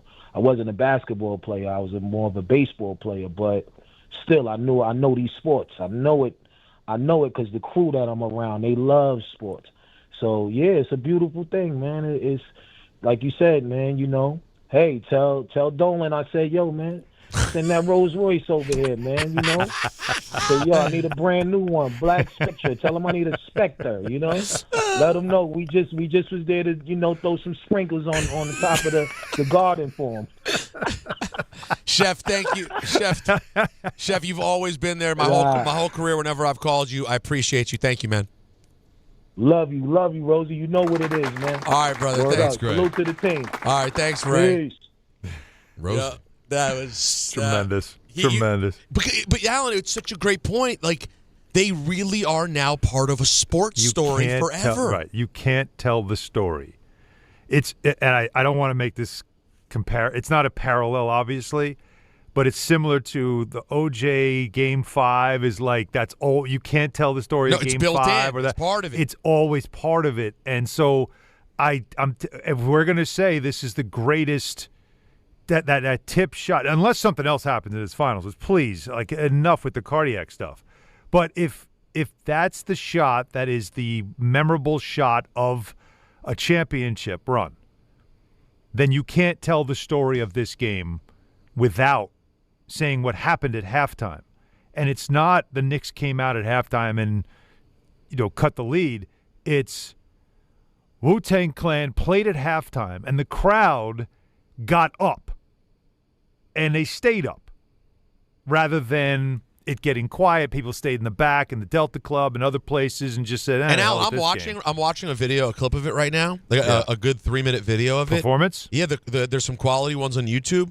The crowd really stayed in the bowl to watch, like much more than usual. I was on with Pat at halftime, up in the booth. Wu-Tang O'Keefe. Yes, and Pat was having a hard time keeping my attention. Well, I need to ask you a question that we kind of batted around yesterday. Okay. That Alan can now confirm. All right. After what happened at halftime. Don, Hahn, and Rosenberg take you up until 7 o'clock right here on ESPN New York.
2.6 carbs, 95 calories. Superior light beer.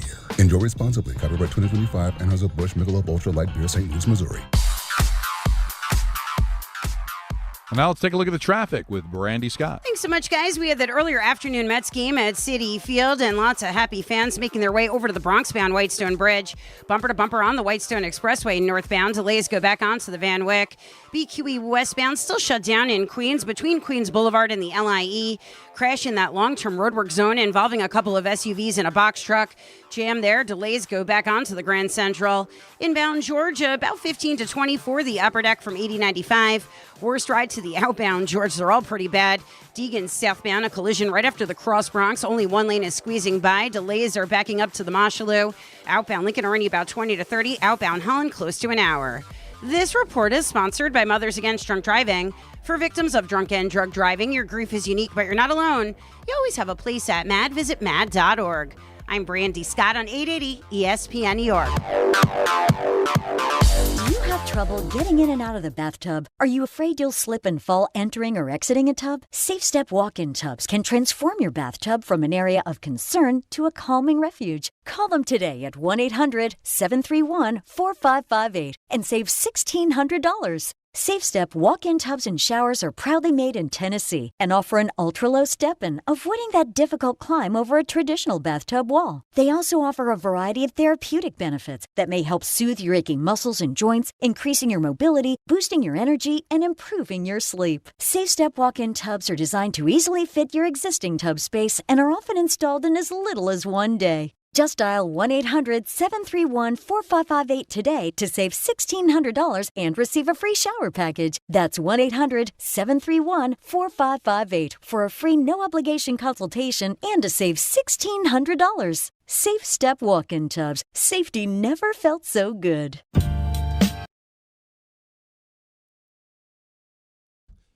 So we batted it around yesterday. What is the interest level Pat O'Keefe has for Wu-Tang Clan? And Alan left it open, like, hey, listen, I'm your average white guy. I like Wu-Tang. Why can't Pat O'Keefe? And I said, well, I know Pat, and I don't sense that he's anything more than a Billy Joel, Bruce Springsteen top 40 guy.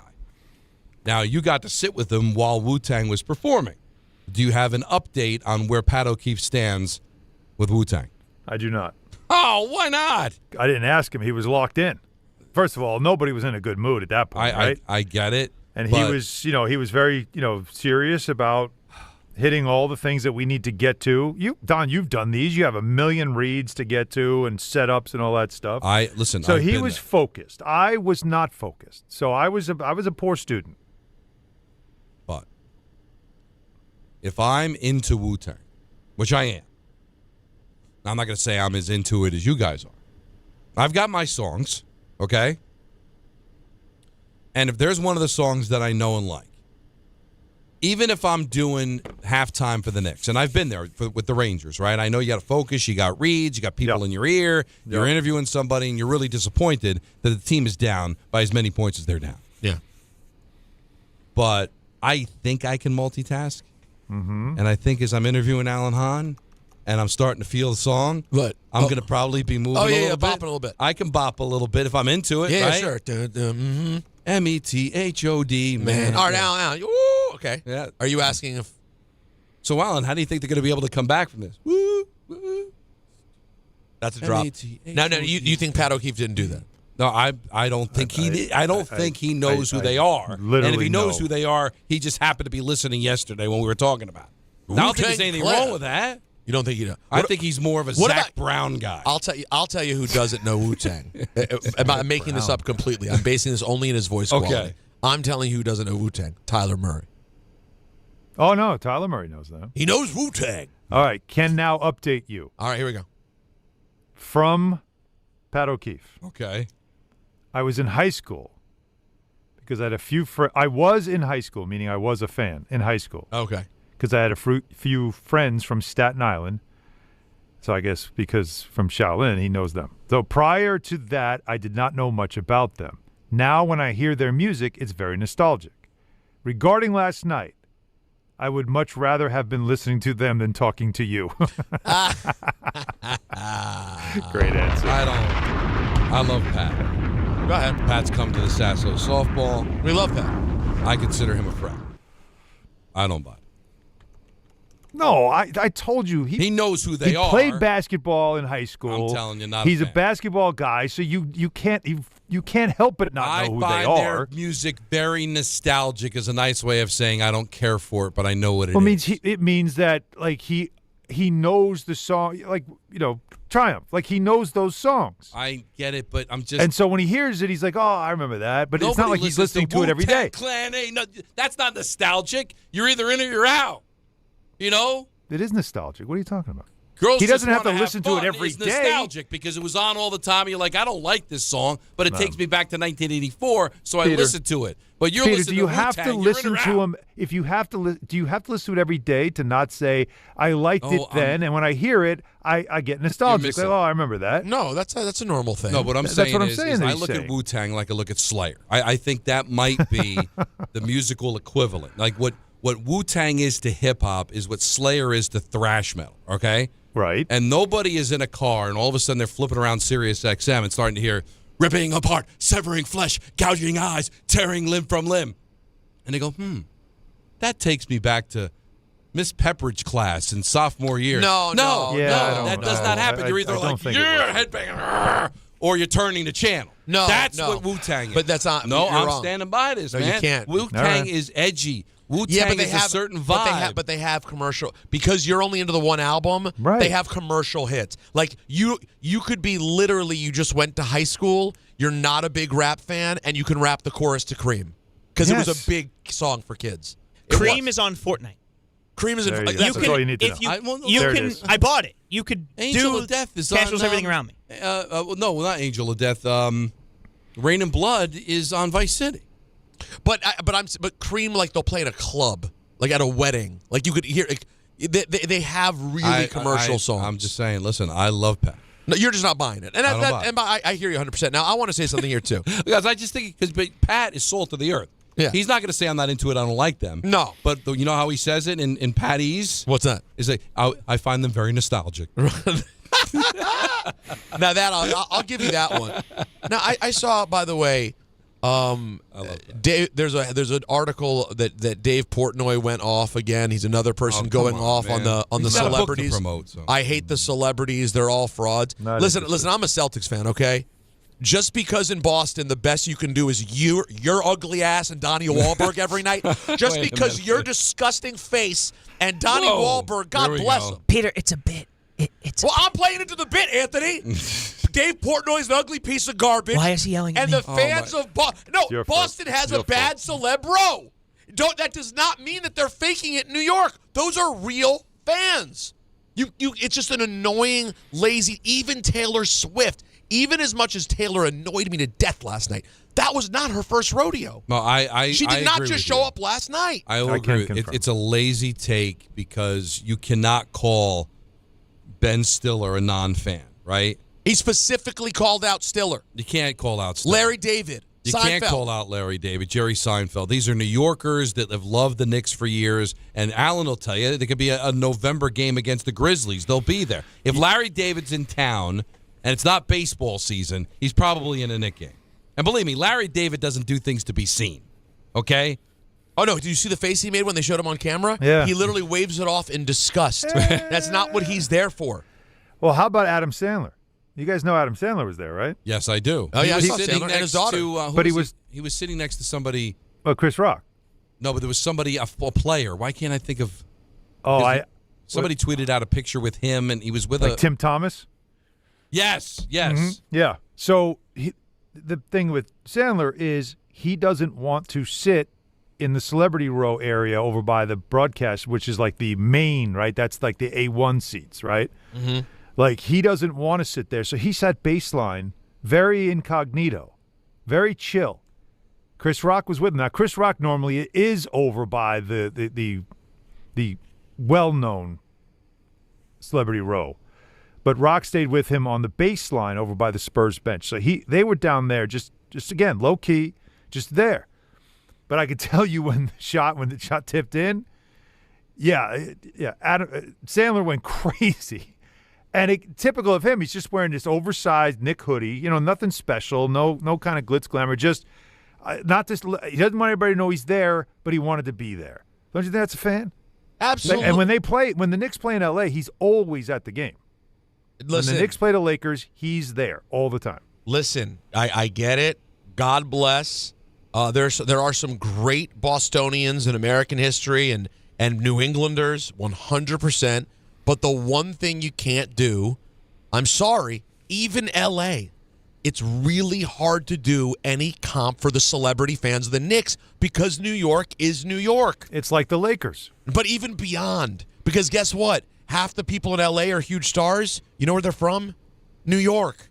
So there's no comp. The Knicks fan base trumps every other fan base in all of sports. That's not just like I'm saying that objectively. But it's a weird thing that I think it's weird energy because you're a celebrity. You're not allowed to be a sports fan. It's the theory that all the billionaire hedge fund guys are there. Well, they could also be fans and also get loud, right? Yeah, right. And there are some that are diehard fans. They just happen to be very successful in their business, just like. And then I love the fact that Chalamet has the receipts of when he was 12 years old. And he pulls the Landry Fields picture out when anybody tries to call him out. Not Landry Shamet, Landry Fields. That's the guy who was a GM. That's how long ago this was. By the way, based on some of Shamet's shooting last night, I miss Landry Fields. But it's so true. I'm trying to struggled for 2 games. No, there were a couple. We'll get to that in a little bit. There were a few players who struggled yesterday throughout who really laid an egg. But I don't even know who I'd point out as the fake celebrity fan. I don't know who it would be. Oh, that's a good question. Because most all of them that you see, I mean, like for example, I think I saw in the same article, in the in Dave Portnoy's PR newsletter. I'm sorry, the New York Post. They literally write about him every. He clearly pays a hefty amount to have every word he says in their newspaper. We've seen that, right? Yeah, we've seen other instances of stories that are constantly written about somebody that I've never heard of that clearly are right because you have a good PR person on retainer. Yeah. But they mentioned Scooter Braun in the story. Now Scooter doesn't go to a lot of games and lives in L.A., but Scooter's another person. He's from Westchester. And I can tell because Scooter Braun and Sidney Sweeney were sitting in, Alan, what's the row after the couple of courtside that are the first ones up off the floor? Oh, yeah. So it's they're not like the floor seats. They're like fourth or fifth row, yeah, technically. That's where like John Harbaugh sat there. They'll do that. They're very good seats. Yeah. Oh, they're excellent. They're actually better seats because you can get a Yeah, and one if you're in the front row, no one's blocking you. Right. But my guess is Scooter bought those. Last minute was like, I want to go to this game. People are from here, dude. So there are a lot of fans here that are real hardcore fans. And even Taylor Swift, I got to say, as much as I've made fun of her shirts, her and the Haim sisters shirts, which I thought were terrible. She's been going to Knicks games for years. She's written a lot of songs about New York. And if she only goes to a handful of games over the last decade, it might be because she's like touring all over the world. Well, you think she's busy, you're saying? Yeah, she might be a little busy. And you're saying busier maybe than Donnie Wahlberg. I'm sorry. He doesn't deserve it. He didn't do anything. He's walking down the street minding his own business. He took a stray. And he just took a stray for no reason. But I say that because the Celtics are the greatest franchise in the history of pro basketball, but their celeb crowd is not great. Boston is not New York. Correct. And nowhere is. It's just how it is. Right. It's the epicenter of everything. And in L.A., you're an epicenter guy. Wow. What would you say? I'd say epicenter. Epicenter? Alan, where are you? I never thought about it. Epicenter. EpiPen, I would say. I'd Maybe say that's epicenter, EpiPen. Epicenter. I think the epicenter proper sounds better. pronunciation. I think both are okay. We've talked through it. I think we were making. I think we did talk through it. I think everything's okay, but I think that's why LA's got all the great fans because that's where a lot of the celebrities live too. But all right, we'll continue with this 1-800-919-3776. Plenty of surprises as well. Don, Hahn, and Rosenberg take you up until 7:00. And we're hanging out with you until then. Then Dan Grosso will take over at 7 here on ESPN New York. And in New York, every block is a business. Every minute counts, and Amazon Hub Delivery lets you earn extra revenue from the business you already run so you and your staff can deliver packages right in your neighborhood on a schedule that works for you. It's a smart way to keep your hustle going, bring in more revenue, more visibility, and stay connected to the community that you serve every day. One example is Christine, who's the owner of All Breed Cat and Dog Grooming in Verona, New Jersey. Christina loves the flexibility of Amazon Hub Delivery. She tells us she takes grooming appointments in the morning, then delivers packages in the afternoon around her business schedule. And getting started, easy. No delivery experience, no long-term contracts, and no startup costs either. So if you're a New York local business and you're ready to make your next move, visit Amazon.com/Hub Delivery. That's Amazon.com/HUB Delivery. The Knicks. Launches a straight on three. Missed it short. Tip by Anunoby. He put it in.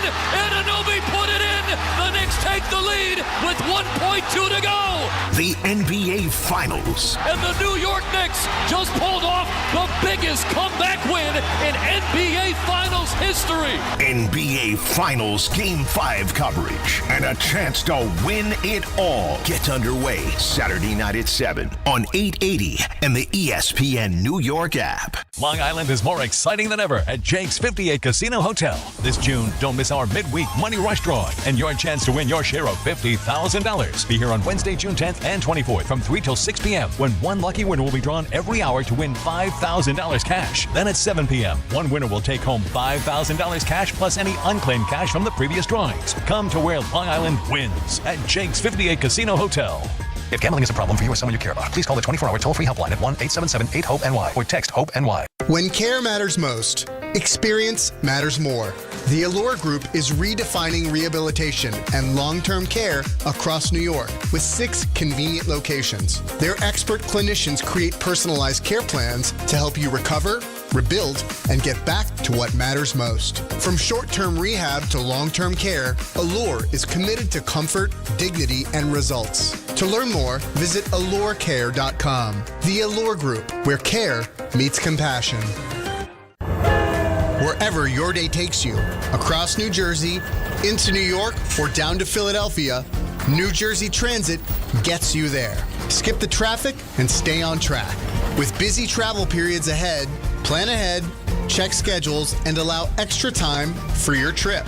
From work days to weekends, New Jersey Transit keeps your routine moving with reliable, convenient service. Ride smart. Plan your trip at njtransit.com. A small business affirmation from Progressive. Food truck owners, today business will be booming. People will love your new menu and not make special orders. You will not roll your eyes when someone calls it a quesadilla. You will also switch to Progressive to get 30 customizable coverage options and restore your inner peace. See if you can save in as little as 8 minutes at progressivecommercial.com. Progressive Casualty Insurance Company and Affiliates. Coverage is not available in all states or for all vehicles and covered selections. This is the story of the one who keeps multiple buildings running smoothly day after day. Plumbing that flows, HVAC that hums, cleaning supplies that keep surfaces sparkling. That's why she counts on Grainger. With easy reordering online and 24/7 support, Grainger helps her keep the products she needs on hand. So shelves stay stocked and buildings stay ready. Call 1-800-GRAINGER, click Grainger.com, or just stop by. Grainger, for the ones who get it done. Download to see if you qualify. Not all customers will qualify. Transfer fees may apply. No Albert subscription required. Albert is not a bank. Albert Instant Loans are issued by FinWise Bank, member FDIC. Not an actual client. Terms apply. Kylie, what's wrong? I just got hit with a car repair bill. I'm behind on rent, and I feel like I can never save any money. Have you tried the Albert app? Albert is your financial assistant, helping you find ways to save and create custom budgets to actually grow your money. Plus, you can get up to $10,000 for big expenses, or advance up to $1,000 fast when you need cash right away. Albert can get me up to $10,000? Exactly. Albert spots you in a pinch and helps you grow your money in the long run. I'm downloading Albert right now. Download the Albert app and use promo code TRACK to borrow up to $10,000 for whatever you need. The Albert app helps you budget better and save more money so you reach your financial goals faster. Download the Albert app right now and use promo code TRACK to borrow up to $10,000. Use code TRACK to borrow up to $10,000. The ESPN New York Beach Bash is back. Thursday, July 2nd at Bar A in Lake Como, New Jersey. Head down to the Jersey Shore and join the Michael K. Show and Hahn Rosenberg live starting at 1 p.m. Plus, there'll be appearances from DiPietro and Rothenberg, as well as Bart and Carlin. We'll have plenty of giveaways for fans in attendance, a soccer watch party, and the chance to test your skills by trying to kick a soccer goal past Rick DiPietro. Plus music from Surfing for Daisy. It's all brought to you by Spike Dave, Boost Mobile, Miller Lite, Fanatics Fest NYC, and New Jersey Lottery. You must be at least 21 years of age to enter.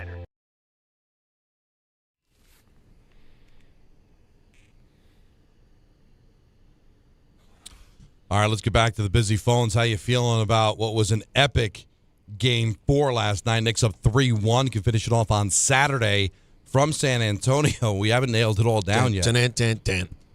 But some special things coming if the Knicks win on Saturday here on ESPN New York. Not what you're used to hearing. So stay tuned. If the Knicks win on Saturday, when that clock zeroes out, stay tuned for more. 1-800-919-3776. Mateo calling us all the way out in Puerto Rico. You're on Don, Hahn, and Rosenberg. Hello, guys. Thanks for taking my call. Sure. Two things. First of all, it feels so amazing that the most low-key guy and the quietest guy on the team is the star of the game. In these times where sometimes athletes want to be a little bit of a show-up, having a OG Anunoby type of athlete, I mean, is refreshing. And number two, I just wanted to say that yesterday I had a feeling that I had 40 years ago, October 25th, 1986, when I felt lost. I felt my season was gone. I felt I was eliminated. I felt all the hope left out of my body. All of a sudden, we won out of nowhere. There's only two times I felt that way. October 25th, 1986, when the Mets made that comeback in the 10th inning. And yesterday, June 10th, 2026. 2 dates I'm never, ever, ever going to forget. And one last thing, I'm 53, so I was able to see the Mets win. I enjoyed the Giants winning 4 Super Bowls. If the Knicks can close this out, man, I feel like I had a complete life after all the suffering throughout the years. Became a Knicks fan with Bernard King. I've been through all the suffering, and finally being able to almost touch the trophy, almost make it to the final game winning. I mean, I felt like I lived the whole cycle of a complete life of a New York sports fans. So I just wanted to say that. Thank you. And the fact that you appreciate it, Mateo, I think is really, really important. I keep thinking back to that Game 7 win for the Rangers and that guy that had that sign that said, "Now I can die in peace." Now I can die in peace. I love that. Will there be something similar? Obviously, if they win Saturday, it'll be in San Antonio, but some Knicks fans are going to get there. We've got that scenario, Alan, right? Like you talked about if they had won Game 4, especially the way the Spurs lost the game. I'm sorry, if I'm a Spurs season ticket holder, how do I not, if I get offered top dollar, 6 figures, top dollar, how do you say no? Not even 6 figures. Well, all right. So if you're a regular person, because think about it, you're a regular person, right? You could probably still get a Spurs season ticket package in which you're paying a couple $100 per game, right? And now someone's offering you $2,000. You just made it back for 20 games in one day. And here's the thing. And also add to this, if you're a Spurs fan, you'll be back. You can't look at this like, I got to go. I might not never see this again. That team is going to be there again. They're going to learn from this, and they're going to be better for it. You know what, Don? Sorry to get us off track, but I was thinking of you this morning when we were kicking around different scenarios, different things to talk about. It was in our meeting for Get Up. And I said, this is not dissimilar to Gretzky's first experience in the Stanley Cup final. Mm-hmm. When they lost to the grizzled Islanders team. It was the end of their dynasty, so it's not apples to apples here. But it was because the old story. He and Kevin Lowe walked by the Islander locker room after getting swept. And they see not a celebrating, rollicking team, but while the staff was celebrating, the players were like ice bags and just sitting there having a beer, like exhausted. And that's when he realized you got to take it to him. We have no idea how much harder we need to be working to actually win a championship. And so I think the Spurs are going to have that same sort of thing where at the end of this, Wembanyama might finally stop being smug and Castle might stop saying we're the better team, and they might start saying we learned a lot from this, and that team taught us what we need to be next year. You're right. I'm a big, big fan of you've got to learn to win. Yeah. And I think they're learning that right now, and that's why I think you got to strike all the irons hot. I don't think the Spurs are going to be giving up any opportunities. If I'm in the West, I'm thinking, God, I don't know if I'm ever going to get a chance to get back there. I'm sure the Thunder are kicking themselves for missing the opportunity up 3-2. But getting back to the ticket thing quickly before we break, is that if you're a Spurs fan, diehard Spurs fan, what is the best case scenario if you don't sell the tickets? Well, I get to see my team, maybe win a game and force a game six. Yeah. But if I can make myself a few $1,000s on this ticket and the Spurs do win, then I'll go to game 7. And if there's a game 7, I'm not giving up that ticket for anything. Point. You know, so Great point. That's why I think you're going to see, with it being a Saturday night, you're going to see a ton of Knicks fans there. And they were talking about it this morning on DiPietro and Rothenberg, that apparently they couldn't find a direct flight to San Antonio. Now, I don't know whether that's because there's not a lot of them or whether a lot of fans have already decided I'm doing this and they're all booked. That could be too, but there aren't a lot. There aren't many direct flights. Well, but you're right. Fly to Houston and it's I'm sure it's not that egregious. I don't know if it's Houston. I think it's more like somewhere middle or Atlanta. Yeah, probably direct from Atlanta. Stuff like that. But you get an early enough flight Friday night or Saturday morning, you can make it in time for it'll be 7:30 tip locally, right? Yep. So I think you'll be able to find a chance to go. So I think you're going to see. What do you think the rating for? Like, think about the ratings that you had for Game 3. The ratings were probably what we had, like it peaked at. That number, the average might be low because late first half, most of the country probably were like, it's a 25-point game. I'm not watching this. Right. I'm tuned out. New York stayed with it, I'm sure. But once the comeback started, everybody probably got back to it. Well, I'm curious to see what this peaks at. Well, this is where social media comes in, right? Where you're just flipping around. It's like, oh, my God, they're closing in. Right. And again, you're getting people that check the local news, and next thing you know, all of a sudden they're caught up in a tremendous comeback. But, Peter, you've got something to I've got lots of things. I got to tell you one thing, though. I'm not sure what bet I'm placing tomorrow because I'm in the middle of a losing streak, guys. I'm half point, man, the hook. I'm happy. Yeah. I'm happy for all my Knicks fans out there, but guys, I'm down 15 hundo the last 2 days. Now, that being said, it's the biggest stage of the world right now, and FanDuel's changing the game because sometimes your player gets subbed off, and your bet goes with them, but not anymore with FanDuel Super Sub. If your player's subbed out, your bet stays in. That's right. If your player leaves the match, your bet continues on with the substitute, so you're still in until the final whistle. Visit FanDuel.com/local to get started right now. All right? That's how you do it. Let there be goals this summer on FanDuel. 21 plus, physically present in New York. For help with the gambling problem, call 877-8-HOPE-NY or text HOPE-NY 467-369. All right, still some possible surprises. We got more calls to get to. We've got an ENN coming up at 6 o'clock. We're full frontal today. We're going up till 7 o'clock, and then it's Dan Gross on ESPN New York. If you're heading into summer without a medical emergency kit, you're taking a risk most people don't think about until it's too late. Summer colds linger and can turn into sinus infections that last for weeks. Getting sick right now before vacation can derail everything. And when you're traveling, finding a doctor and pharmacy is stressful. That's why I ordered a medical emergency kit. It's like having urgent care and a pharmacy right at home. It includes essential prescriptions like amoxicillin and generic Z-Pak to treat a wide range of common and serious illnesses. So if you wake up sick at home or on the road, you already have what you need. No waiting for your doctor, no hours at urgent care, no pharmacy lines, no copays. Just match your symptoms to the right prescription in your guidebook or call their telemedicine doctor standing by. Start on your meds sooner and feel better faster. Every home needs at least one medical emergency kit. Order yours online in minutes and it's shipped to your door. And save $45 with my promo code 880 at urgentcarekit.com/880. That's promo code 880 at urgentcarekit.com/880. Greatness isn't given, it's earned. On June 27th at Barclays Center, 2 undefeated stars step into the spotlight for boxing immortality. Jaron Boots Ennis versus Xander Zayas, battling for the unified WBO and WBA World Super Welterweight titles. Only one leaves with the crown. Witness the pursuit of greatness, live at Barclays Center, Brooklyn, June 27th. Final tickets are available now at Ticketmaster.com. Sure, keeping things casual has its time and place. But sometimes simply playing to have fun isn't enough. So when you're looking for a way to up the ante, try these 5 simple words. Play you for an ultra? That always seems to do the trick. Superior is worth playing for. Michelob Ultra, 2.6 carbs, 95 calories. Superior light beer. Enjoy responsibly. Copyright 2025, Anheuser-Busch Michelob Ultra Light Beer, St. Louis, Missouri. And now it's time for traffic. Here's Brandy Scott. Thanks, guys. Finally, some good news in Queens. BQE westbound, all lanes back open over by that long-term road work between Queens Boulevard and the LIE. They cleaned up that crash involving a couple of box trucks. Still jammed there and backed up to the Grand Central.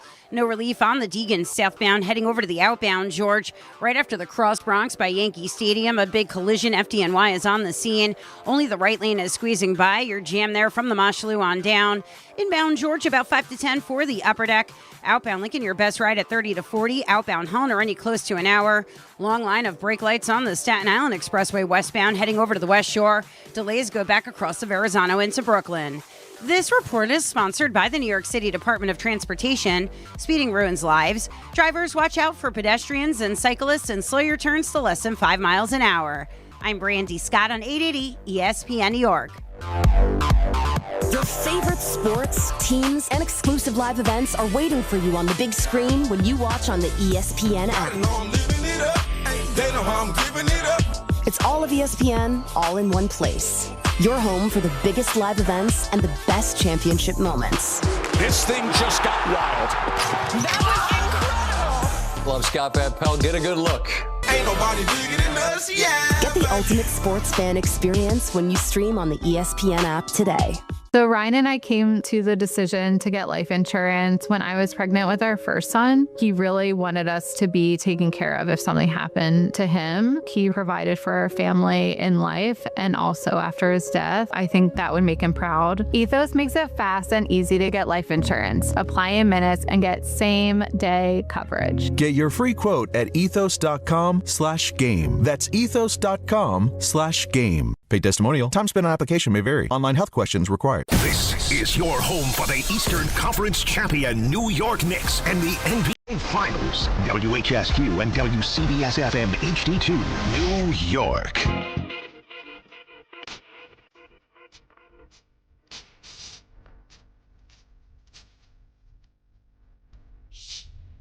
Game time is brought to you by Tullamore Dew Irish Whiskey, because when it's game time, guys. It's Tully time. Metsies win. They win 5-4 over the Cardinals, so they salvage one game in the 3-game set. Yankees off. Liberty visit the Dream at 7:30. The Dream. Where do the Dream play? You got it. Come on. What's it based on? Great speech. Oh, I have a dream. So we're talking D.C. No. But you're on the right track. Well, he gave that speech in Washington, gave D.C. it there, but where's he from? Charger. Ram. Falcon. Wait a minute. Oh. Well, now you're confusing you're me. just confusing. Where is Martin Luther King from? Yeah. Alabama? But there's no team in Alabama. Where is he from? Atlanta. He's from Georgia. Oh, the Atlanta Dream. Yeah. Oh, Georgia. Yeah. No, listen. No, you just went, it's Georgia. It's stupid. No, I need it as a drop. I would like because to go, Georgia. It popped. Listen. Oh, Georgia.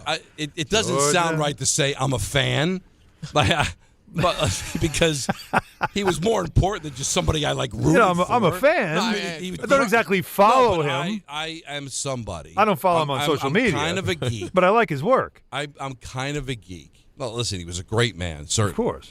But I am kind of a geek about well-known speeches. Like I actually had a CD of like great speeches. Well, I'm going to go ahead and put this one near the top of the list. Well, this is. I'm going to step all the way out on the limb here. But I was thrown out where he was from. All right, so I don't care. You know what? But you know what? I want to Dream. respect the Dream and say they're from Atlanta. I'd like to live the dream. Not a big fan of Atlanta though. I was there a few times. I'm good. Love the artist, The Dream, by the way. Tullamore Dew, the original triple distilled, triple blended, and triple cast matured Irish whiskey. Be sure to grab a Tullamore Dew or try the new Tullamore Dew Honey during today's action. Glasses up to enjoying Tullamore Dew responsibly. I didn't like the fact that Alan had a tone of I'm better than you because he knew it was the Atlanta Dream. Well, I mean, I could have done without that. No, you thought it was a tone, huh? Yeah, there was a little tone. There was a little tone of I'm better than you. Tone. All right, the tone was not intentional. Listen, I could not be less serious. But now you bothered me because now you've taken it. What's serious. the second? No, I'm not. I'm joking. I got 2 hours sleep, man. I'm just trying to get through here. Just trying to get. I'm riding your coattails right now. is top five famous speeches. Is I've Dream number one? Yeah. I would hope. Over 4 score in 7 years. I think so. Yeah, because there's no audio, so they put it at a disadvantage. It's a great point. What about Churchill? Where's that one? Well, not American. That's a great one. Oh, American speeches? I said American. All right, over the air and the sea. The other one is Nixon's Checkers speech. Checkers is the dog that was in front of the fire, but that's like a big speech. So, listen, I've kind of fallen out of it in recent years, but when I was in college, I was a big speech guy. Okay. And it's the gold standard. What the about the gold standard. Where is then the luckiest man on the face of the earth speech? It would be there. Ruth had a good speech too. It's in there. Is it in the top 5 or is it an honorable mention? What are you taking out? It's. I'll give you my. How about when? We'll wait till Tom, Wednesday. when are we doing this book, I'll man? give you. I know we got to do the top. Come 5 on, book. this is a great one to put in the book. Speeches will be there for sure. Yes. There's that Al Pacino that inch speech from Any Given Sunday. So you're counting that? No, I'm not. Oh, because I love that speech. I've said it before. What about Bill Pullman and Independence Day? Where's his speech? Yeah. How about Rocky to his son? About how knock you down, but it's not how many times you fall down. Or the Rocky speech to the Russians. Oh, that one too. If I could change, you could. We can all change. That's among the worst. with the Russian translator. Yeah, that's getting excited. That movie should have ended 5 minutes earlier. Well, I can give you. I would give you a good top 5 at some point. But somebody told me that Wemby is like Drago. Why? Wemby does give a little bit of Drago energy. He's gotten more nozzly as the series has gone on, right? Wait, by the way, have you seen the one the video moving around today on Twitter? The step thing? Or it looks like he tried to break OG's ankle. I don't know if that's AI or not. You think it could be AI? That looked really dramatic. I don't remember seeing it in real time. Yeah. But that looks like something I would have noticed. Yeah, that looked like something out of a kung fu movie. But the angle's weird. Yeah. Yeah, I don't know. Could have happened. Yeah, but you know what?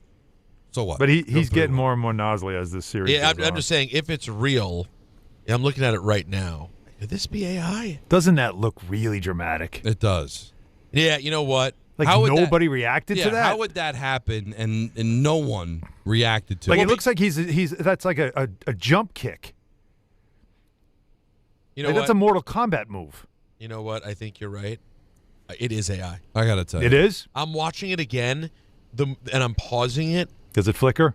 It doesn't make sense where his leg lands. It's just not. It's not. Yeah. Finish him. Yeah, that's it. It's fake. I can't take it anymore.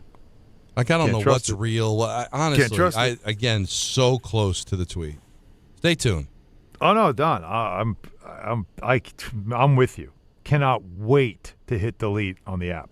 Just delete. Well, at least that, right? Like Peters already doesn't have it on his phone. Like I'm thinking of maybe just doing that. Yeah. But it does help. But it's not even like the cesspool that it is. Like I don't know what to believe anymore. That too. Like right. and you used to have the verified check, but now any yo-yo that paid $7 can have the verified check. So that doesn't help you at all. But yeah, whatever the price is. Yeah. But let's get back to the busy phones. Let's the 5 o'clock hour. We saw one of the greatest sports moments in New York history, and it might be even up there in sports, period. But with it being a Game 4, probably a little less dramatic around the country. But for a Knick fan, for OG's tip back, we're talking about.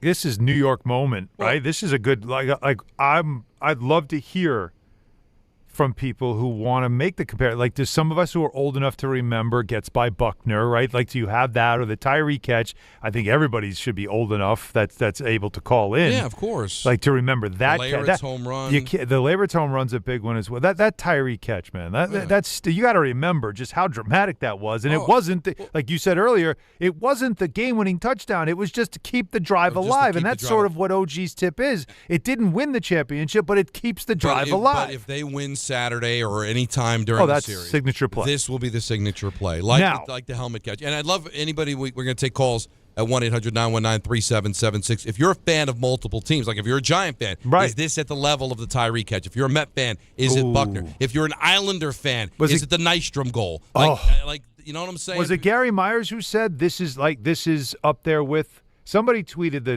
Tyree catch and said this is up there with that. Yes. Like I think it was Gary Myers tweeted who that said out, yeah. that. And the reason why I brought up Spike Lee earlier and giving me the dissertation thing was because I was trying to get to where if in Knicks history, because every other shot, like the Willis Reed is always number one as a moment, right? Because it was literally Game 7 championship. The guy could barely walk, still played 20 minutes, and they won the game going away over, like, think about it, Elgin Baylor, Jerry West, and Wilt Chamberlain. That's who they beat. That's not nothing. So that can't be replaced as easily. But this, if you consider the greatest shots or moments like we always talk about in Knick history, none of them are in the finals. I know. The shots we always talk, Larry Johnson's 4-point play, conference finals. Yeah.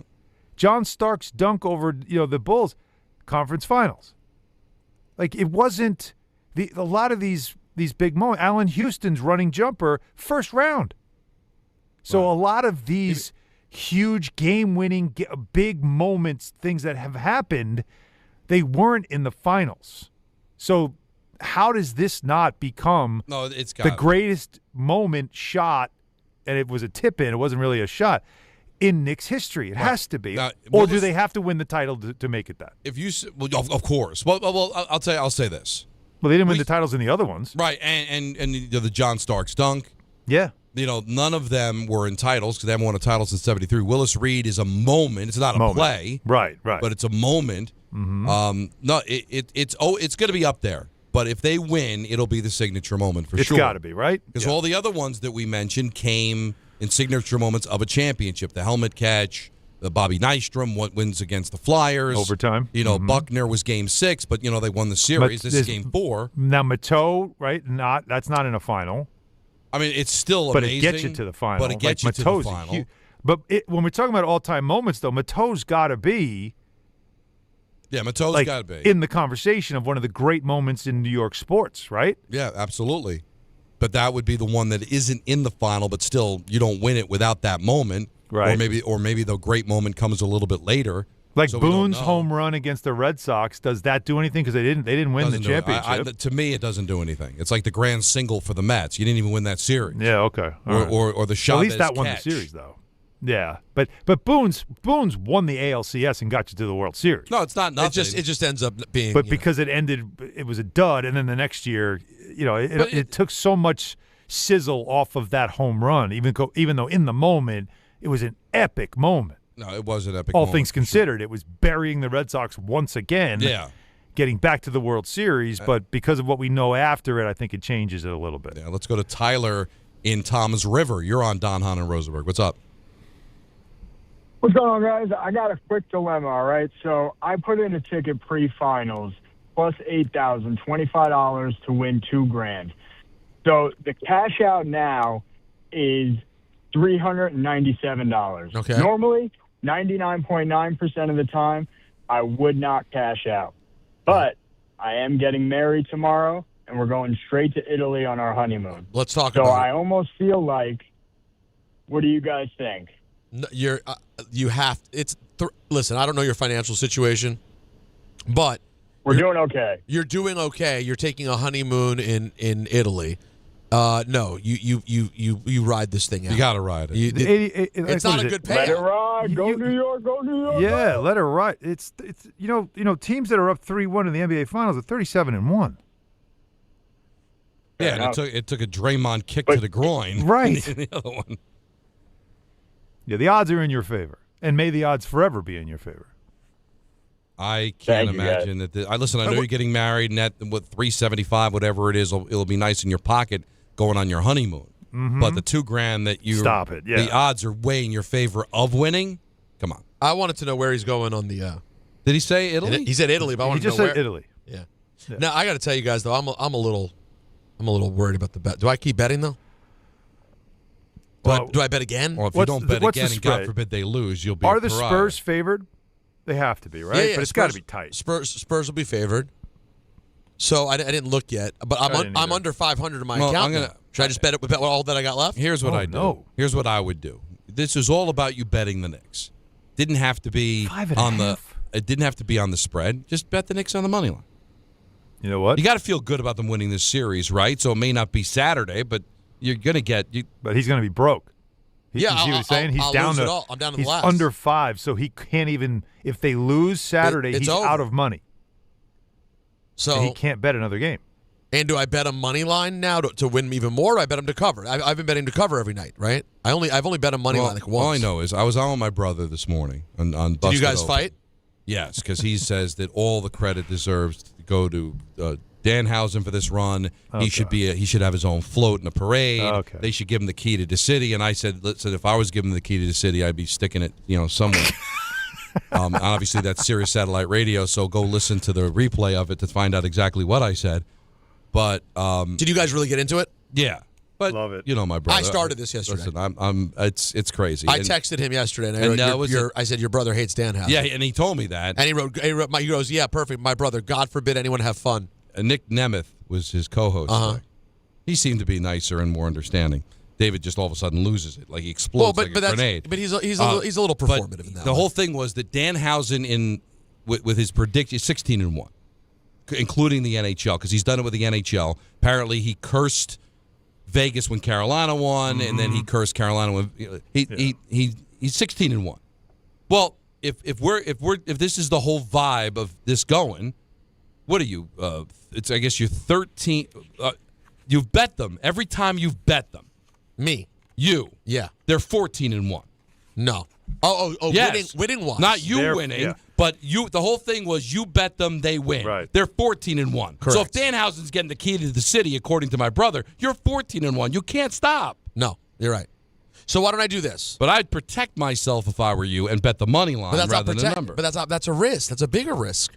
It's a bigger payout, but I could lose. Well, but they're going to be a dog by what? No, by 5. What did you say? 5.5 points? 5.5. Oh, well, that's a difference. So why don't I do? Yeah. If I have 387 left in my account, which I think is the number that's left, how about I put 300 on them on Saturday to cover? If they do it, I'll have then like 687 in the account, and I put it all on Game 6 because, and we listen, move on. The figures you bet and how you bet isn't the deal. The deal is just betting on the Knicks. That's right. So you got to bet, but how much you bet and how you do it, that's your business. I appreciate you letting me live my life. Let's go to John in Babylon. You're on ESPN New York. Hey, guys. Incredible night last night and groggy morning. I was lucky enough to be able to bring my dad to the game, so he's a fanatic just like myself. He brought me into this horrible life that I've had through my 28 years, and now we have this moment together. But we were silent the entire game up until the last 5 minutes. Then the tears started happening, and everyone's hugging everyone. The bathroom attendant on the Chase Bridge was hugging us and celebrating with us. You felt the bridge jumping up and down. So it's a moment I'll never forget.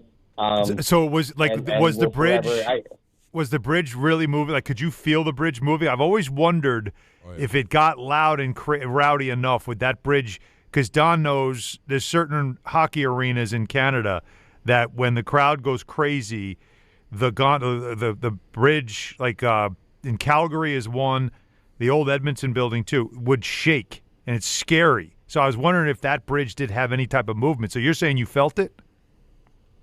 You felt it. You felt it going up to your head. You felt the whole floor moving. It was insane. To where it felt a little dangerous, but at that moment, it's only fun. No, I could tell you, calling games on the bridge level, that bridge does move. That's cool. When I called I didn't know that. the Barclay Goodrow goal in Game 2 against the Panthers in the Eastern Conference Final a couple of years ago, that it shakes. It definitely moves, and it is a little scary. I mean, the reason it moves is so it doesn't fall. Yeah, so but still. You a little give, but you don't. In that time, it's like it's an earthquake and everything's going, and nothing you can do about it. I'm not running off the bridge at that point. You got to go down with the ship. You got a game to call, right? And it was over, but I had to recap it. But no, you could definitely feel that, and that is so cool. You took your dad. I've told this story that one of my proudest moments of my life is the Giants go to the playoffs in '85 against the Niners in the wild card round. And they won that game, and I got tickets. Nancy worked at a ticket brokerage place and got me tickets, and I got tickets to a Giant playoff game and drove my dad. It was '85. I was 18 years old. But to take my dad to a Giants playoff game, like I was strutting, man. I'm like, and they won the game. That's cool. That was really, really cool. We've got more calls at 1-800-919-3776. A fabulous ENN. There's nothing like an ENN the day after an epic win. From the New York Knicks. We also have Mark Ronson next. Yeah, what time is that? Yeah. He's next. That'll be next. Okay, 5:30. That's right. That's right. Nice. So Mark will join us coming up next as well. Don, Hahn, and Rosenberg take Apple Dan Grassa at 7 on ESPN New York. The Knicks. Launches a straight on three. Missed it short. Tip by Anunoby. He put it in. Anunoby put it in. The Knicks take the lead with 1.2 to go. The NBA Finals. And the New York Knicks just pulled off the biggest comeback win in NBA Finals history. NBA Finals Game 5 coverage and a chance to win it all gets underway Saturday night at 7 on 880 and the ESPN New York app. I'll adopt a cat. Just a cat, Sean? This is a New York lottery win we're talking about. I'd get the ultra-rare, hairless cat known as the Minskin. Then? I'd turn my garage into a rescue menagerie for all furless felines. And when that gets too full? I'll purchase land in the Catskills for them to sunbathe in hairless abandon. Only cats? All hair-free animals looking to roam in bald, beautiful peace. Can I come? Do you have hair? New York Lottery. Can you imagine? Play today. Please play responsibly. Must be 18 plus. Gambling problem? Call 1-877-8-HOPE-NY or text HOPE-NY. I'm a dog, and my job is to make you happy. So I recommend Optimum Fiber for your home. It's famously fast, way better than flaky 5G home internet, which can slow down the more people or dogs are online. So switch to Optimum Fiber, starting at only $25 a month with a 5-year price lock. Call 888-4-OPTIMUM or visit Optimum.com today. That's 888-4-OPTIMUM. Gus, fetch! I gotta take that. Terms apply. See Optimum.com for details. New York City, get ready as Fanatics Fest returns to the Javits Center July 16th through the 19th, right in the middle of the biggest sports weekend of the summer. With more than 500 athletes and celebrities, every major league, and hundreds of thousands of fans for the ultimate sports fan experience. Get your exclusive merch, rare trading cards, free photo ops, and a full tailgate zone all weekend long. Grab your tickets before they're gone at fanaticsfest.com. D'Agostino, Law, Bite Back. This is John D'Agostino from D'Agostino & Associates, and I know how a serious accident can change your life just like that. I'm Jenna D'Agostino, and I understand that with pain comes medical bills and time out of work. Let us get you justice. This is John Ryan, the closer. For over 35 years, our family has been getting accident victims every dollar they deserve. I started this firm for the injured so they can bite back against the insurance companies. Our legacy is to get you justice. Bite back. To get you paid. Bite back. At D'Agostino & Associates, bite back means fight back. When you're hurt and they blame you, we bite back and get you every dollar you deserve. We have offices throughout New York and New Jersey, so call us first at 1-800-BITE-BACK. That's 1-800-248-3222. 1-800-248-3222. I've been there, and I'll be there for you. Hey, it's Alan Hahn. At Rings End, they're there to help realize your modern design visions. That's why they partner with Marvin. Engineered for big ideas, Marvin Modern Windows and Doors deliver effortless elegance, expansive views, and industry-leading innovation, all in a modular system designed to meet the exacting principles of modern architecture. Experience Marvin Modern at a Rings End showroom today and create something stunning with them. Rings End is a certified Marvin installing retailer. Now let's take a look at the traffic with Brandy Scott. Thanks so much, guys. Can't catch a break today in Queens. A new crash on the Grand Central westbound on the ramp to the westbound BQE involves a couple of cars and a work van. Only one lane is getting by. Traffic is crawling there from Northern Boulevard and City Field. Still have this accident on the Deegan southbound. If you're heading over to the outbound, George, right after the Cross Bronx by Yankee Stadium, only one lane is getting by. Involves a tractor trailer. You're not moving much there. Delays go back on to 87 in Yonkers. Slowing you down at the inbound, George, going to run you about 20 to 30 for both the upper and lower decks from 80-95. Outbound Lincoln, your best ride at 30 to 40. Outbound Holland going to run you 45 plus. This report is sponsored by the Positive Coaching Alliance. Questions about youth or high school sports? Well, the PCA can help. It's a national nonprofit developing better athletes and better people through youth and high school sports. More info at positivecoach.org. I'm Brandy Scott on 880 ESPN New York. In a world parched for excitement, one drink will emerge. Twisted Tea, the refreshing thrill ride of flavor. Recreating its classic role as the hard iced tea that goes down smooth. Twisted Tea doesn't just taste like real iced tea, it's made with real brewed tea and a 5% kick of alcohol. Taste the adventure with Twisted Tea Hard Iced Tea. Keep it twisted. Twisted Tea Brewing Company, Cincinnati, Ohio. Please drink responsibly. It's Rich Eisen for Pella Windows and Doors. Sometimes teams take a timeout to regroup and call the right play. When it comes to your home, Pella Windows and Doors always has the winning game plan. They do it every day, and that's why your neighbors trust them. Visit Pella.com/Eisen today. Right now, Pella Windows and Doors of Kansas is offering 10% off qualifying Pella projects and 50% off qualifying Pella installations. Some restrictions may apply. See store for details. Offer ends June 30th, 2026. This is the Michael Kay Show. I think it's not only a unifier between generations, it's a unifier between people with differing views. People come together for sports, and this Knick team is a unifier. It has brought people together. And I will forever be grateful of the time that this has allowed me to bond with my son. This brings us together. We speak the same language when it comes to sports, and that's such a neat thing. The Michael Kay Show. Weekdays at 1 on ESPN New York and streaming live on YouTube.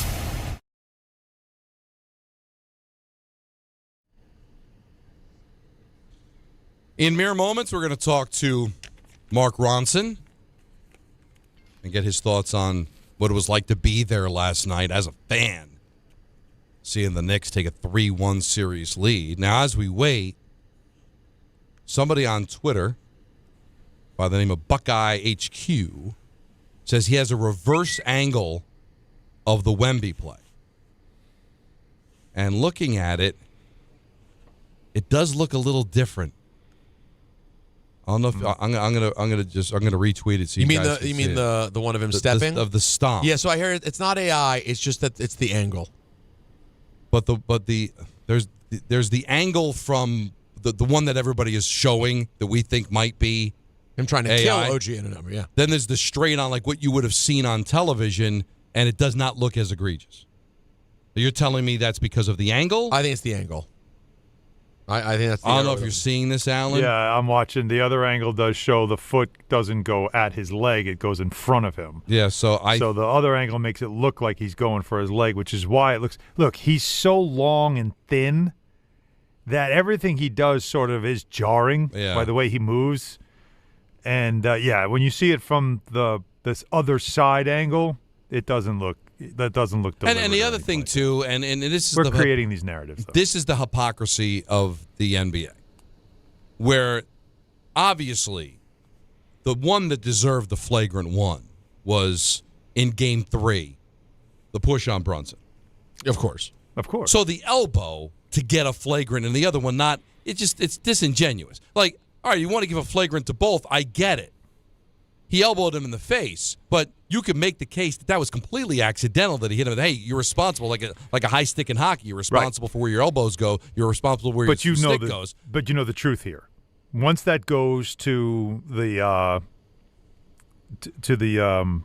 replay center, right, and the replay officials there, and we all know that he was reviewed on something he did in the previous game. I told you. They are going to be strict with him. That does not mean there isn't hypocrisy of where, at the end of the day, the push is nothing. Even after reviewing it, they said it's not a flagrant 1 or 2. Right. And then you see a flagrant 1 for an elbow that you can make the case was incidental. Now, he's still responsible for his elbow. I'm not saying he didn't deserve a flagrant.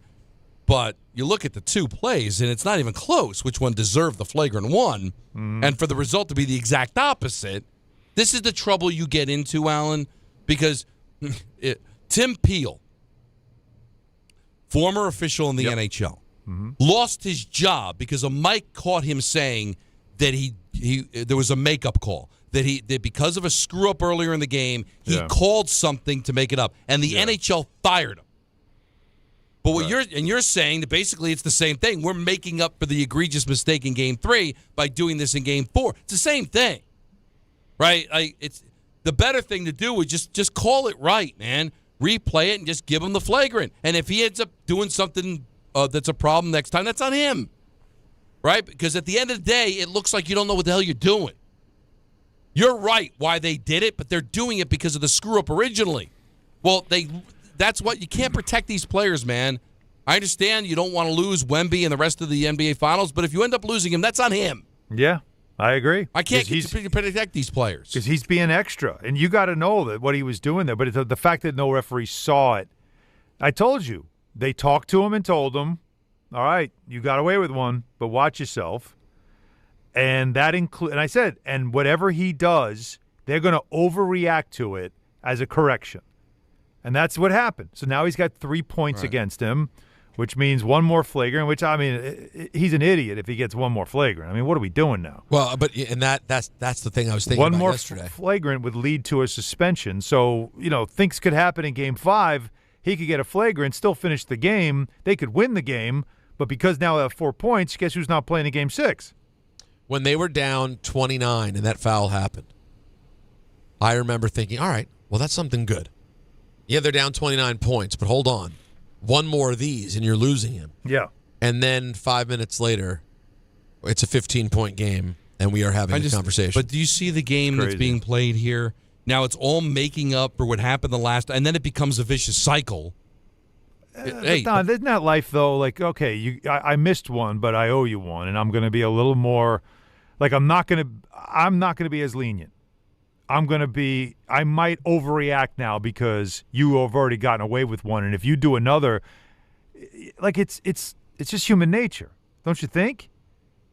But like if you dare take another transgression when I've already given you a pass on one. See, but you just said it. Why am I giving you a pass? I didn't give you a pass. I didn't see it. So you got away with it. But so if I see one now, I'm going to overreact because replays showed me that I missed one. I know. So you embarrassed me because I look like it. Like, think about it. If you're Curtis Blair, who was staring at the play, the referee, I'm embarrassed now because the whole world sees that I missed an obvious call that I should have made. Well, we'll get more on this because Mark Ronson's nice enough to join us after a terrific Game 4 win by the Knicks. You know us. We know you. What's going on? How's it going? Wow. How's it going? Yeah. Right. Tell Who's better than us you? How it's going. It was just the craziest thing, I mean, obviously, Game 1, Cleveland was insane, but this was, there were just people walking around Madison Square Garden going, like, this is the greatest night of my life. Like, I overheard 7 people say that on the way out. No one knew how to leave the Garden. Like, we were all just so dumbstruck, and then walked out onto 7th Avenue for a little while. And then when you got to, like, 28th, where, like, the people started climbing lampposts, it felt like being at Coachella. Like, it was like nobody was moving, nobody wanted to move. It was just like a block of 1,000 or 2,000 people who just were, like, happy to just stand around. And it was just, like, one of those, like, I don't know, it reminded me of, like, 2008 when, like, Obama won the election. It's just, like, New York is just, like, those rare nights when the energy is just so incredible. It's just life affirming. What? So I was saying earlier, Mark, like I got very deep very quickly. No, you went no. By the way, that's what you're here for. Listen, if you didn't watch the Knicks all year, the last couple of years, you would find what happened last night absolutely shocking. If you've been following them closely, while it was absolutely like incredible and unbelievable, it wasn't an utter shock. I watched. There's a reason no one left the building. There's a reason no one's TV turned off. Did you believe in the third quarter that they could really make a run? I'm embarrassed to say, like, the third quarter, yes. And when we got it to 18-15, but the point at the half when it was 27, and my wife looked at me, she's a huge fan, and we watched a lot of the games together. She's like, can we do this one? And I just looked at her, and I just was like, I don't think so, this one. I know that's terrible, but I just have to be honest. Of course, we've seen, we've seen miracles. It's not even miracles, because this team, the resilience in the way, we chip back at stuff, and it's incredible. It's the other thing is, like, I think, like, a lot of Knicks fans for the past couple years, the last 2 playoffs, we feel like we've earned this, we deserve this. And I think it was the first time, like, couple weeks ago after maybe San Antonio game 1, I was just like, what am I talking about? They deserve this. I know that's such a stupid thing to say. That it was the first time I reframed it like, I don't deserve this as a 35-year, plus fan. Like, these guys deserve it because they're absolutely incredible, and their heart and resilience and their, like, never say die is just one of the greatest things I've seen in any professional sports team. It's amazing because we all had the same, what you just said, we all had that same emotion at halftime when it's 27, and just the way they looked in the first half. And it was a sense of, we've seen them make come. Like Monica McNutt, we were together during the second quarter, and then after I was going, drop! It's a co-worker. And she's becoming a legend, though, You're right about that. And so, but we both had that feeling of, they've made 20-point comebacks before. We just saw one, 8 games ago in Game 1 of the Eastern Conference Finals. 22 points. That was a crazy comeback. We saw them last year against Boston, but we both were like, but this feels like it's too much, And but Mark, once it got under 20, the whole arena is like, we got this. Like, I don't know if you felt that. No. There was a we got this once it got under 20 that I started, like, laughing at the overconfidence coming from a Garden crowd just over a couple of buckets that were there made. was one point where there was, like, a roar when we cut it to, like, I think it was 49-71. And I'm like, the Garden is, like, starting to come alive because we've cut it to 22. Like, right, that's bananas. And then it was this. That was just back and forth. And then in the fourth, it was like 15, but then it was 20 again with 9 minutes. It just they kept hitting things, but as soon as it got that 15 felt like this is really within reach. And knowing our Knicks and what they do, then it's like this is fully within the realm of something that we have done, or that this team has shown us, like, many times. Now, Mark, there's 2 stages to it. There's the comeback, and then there's what OG did. So, like, what seems more unbelievable? The fact that they've come back, and we've seen this team come back before, but for have that Brunson miss turn out to be the tap back in. What to me seems more improbable? I think it was really one of those times when time stood still, and it took probably 10 seconds after that, or maybe 5, to really sink in what had happened. Because my seats were a little bit also behind the backboard. It's not like you're watching on TV and you have, like, there was this look around like, did that happen? And then I obviously got home and I rewatched the second half, and I watched that play 80,000 times on my phone. I think there was just this. It was just incredible. It was like a mixture of, like, just brute willpower, grace, finesse, strength, luck, all of it. But it was just OG. Like, it's just, he's and the way he was at the press conference after, he's just, like, so, like, demure. And we talked about it last time I was on the show, and how he's just so humble, and, like, what the hell, man? That guy is he's just a gift to the city. And I brought it up earlier in the show, but I really think you cannot underscore, and there were so many different pieces here that made this game what it was, but they couldn't get past 15, Mark, and then Cat hits that falling down 3 to cut it to 12. Oh, yeah. And to me, that's got to be on, like, the top 5, because you really got to break it down like that.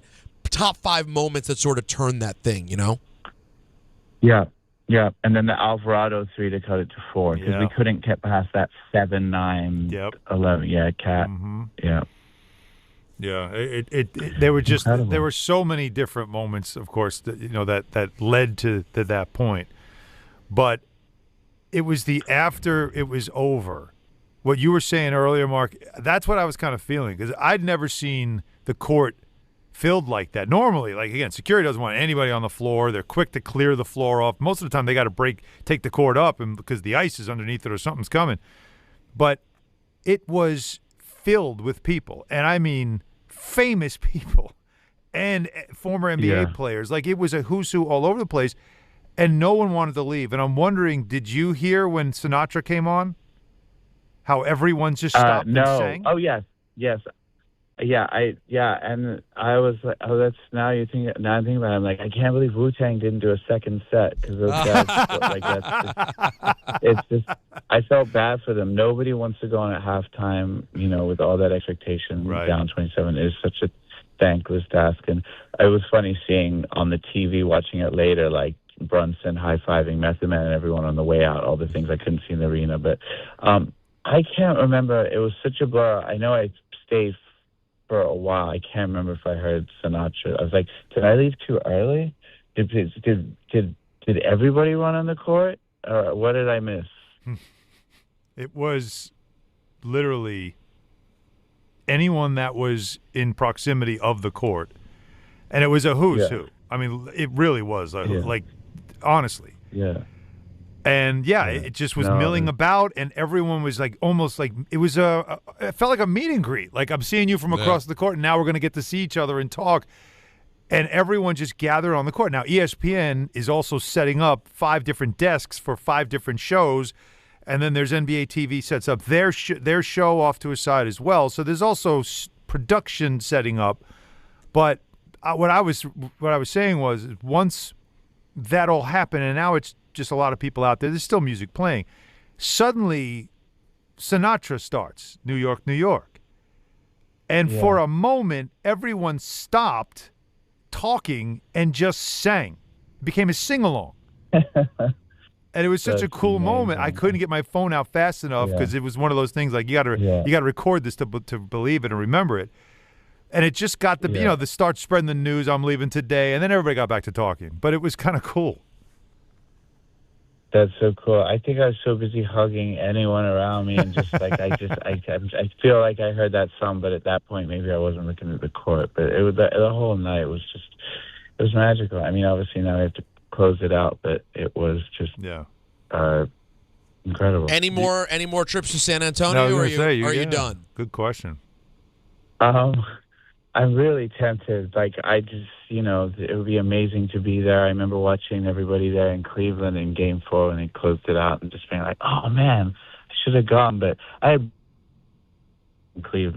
great game in San Antonio. If not, I just want to be surrounded by, like, Knicks fans that I love and just be here and then go climb a lamppost. I don't. Well, at least you're already tall, so it's not. Come up 7th Avenue and meet up with us once we get off the post game because we are. If they win Saturday night, we're going to have a party. Yeah, but think about how much harder it would be for Bill Pito to climb the lamppost than Mark. Well, we can give him a boost. Mark, let me know if there's a good place to watch it. Yeah, thank you so much, and it's honestly so thrilled to get to come on the show and talk to you guys. Oh, it's our pleasure, man. Thank you so much. Great to talk to you, Mark. The great Mark Ronson, ladies and gentlemen. Excellent. It's so weird. Like, we've talked about this with football. Like, I can't be, even if they're of like mind, I just don't feel great about being around people. The tension, I'd rather just be by myself. But they go that long, I can kind of understand wanting to be around other Knicks fans. But I think if he goes to San Antonio, he can find a place where there's going to be a bunch of Knicks fans. There's for sure. But there's something about, I think, sharing a moment with other people that are just as psychotic about it. Like there is something cool about that. Just the amount of joy that everybody had, and they all just want to look at each other. Like everybody's just said, like, can you believe that? Can you believe that? That kind of stuff was just being said. Oh, for sure. After to everyone, so it was cool to share that. I'm just saying, like, but in the game itself, I think I'd rather be by myself, and then as soon as they win. Then join up with people and talk about it. But like in the moment, sometimes it's a little.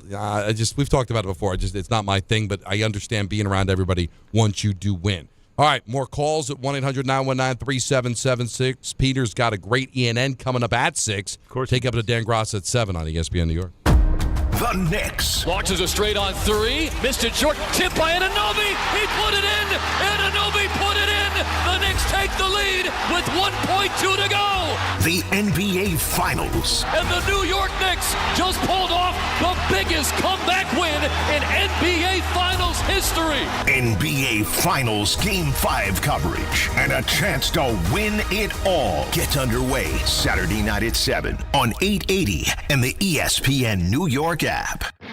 On the biggest stage in the world, FanDuel is changing the game. Because sometimes your player gets subbed off and your bet goes with them. Not anymore. With FanDuel's Super Sub, if your player is subbed out, your bet stays in. If your player leaves the match, your bet continues on with a substitute, so you're still in on it until the final whistle. So if you're looking to get in on the biggest tournament in the world, now is your time. Visit FanDuel.com/local to get started. Let there be goals this summer on FanDuel. With FanDuel's Super Sub, if your player is subbed out, your bet stays in. That's right, if your player leaves the match, your bet continues on with a substitute, so you're still in on it until the final whistle. On the biggest stage in the world, FanDuel is changing the game. Must be 21 and older and physically present in New York. For help with a gambling problem, call 1-877-8-HOPE-NY or text HOPE-NY at 467-369.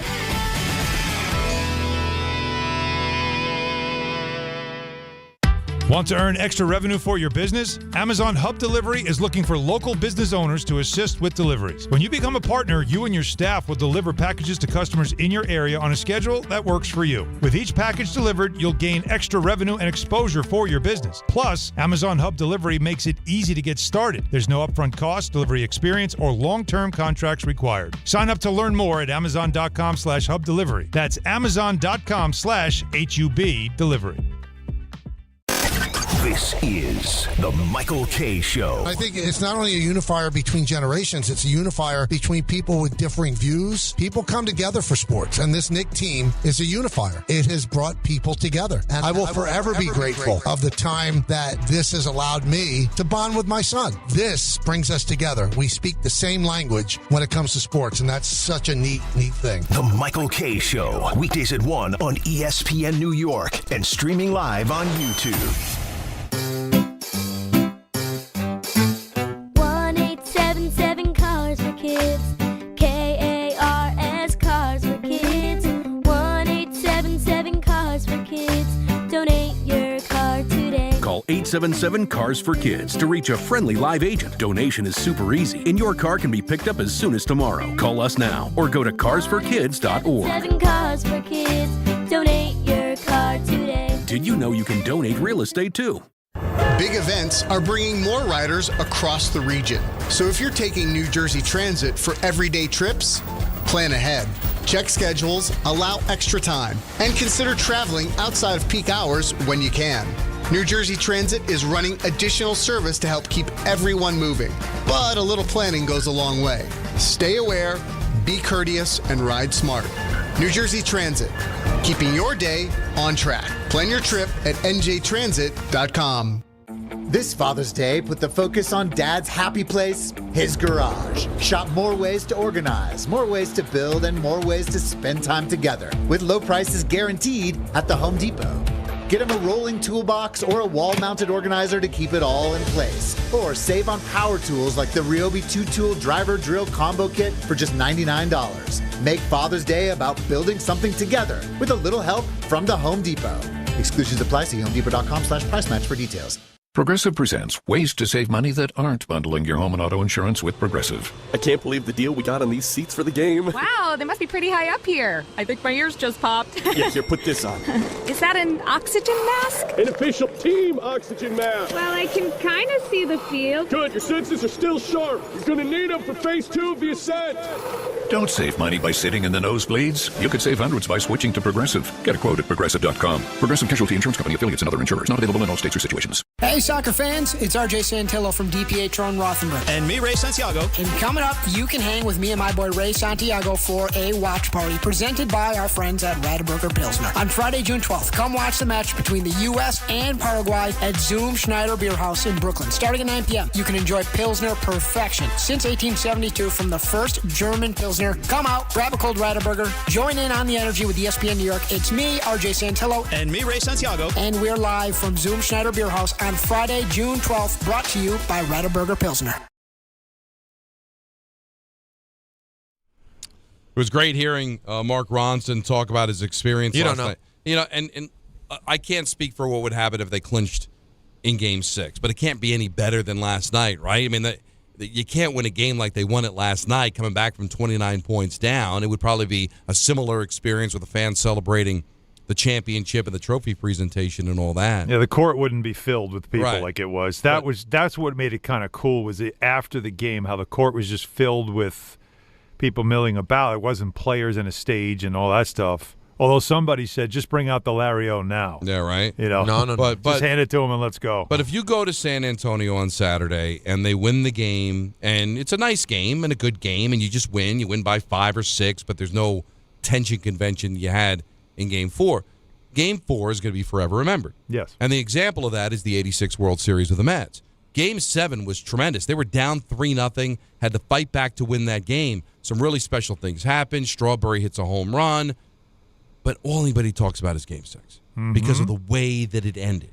So 50 years from now, no matter how the Knicks win the championship, and if they win, all they're going to talk about is Game 4.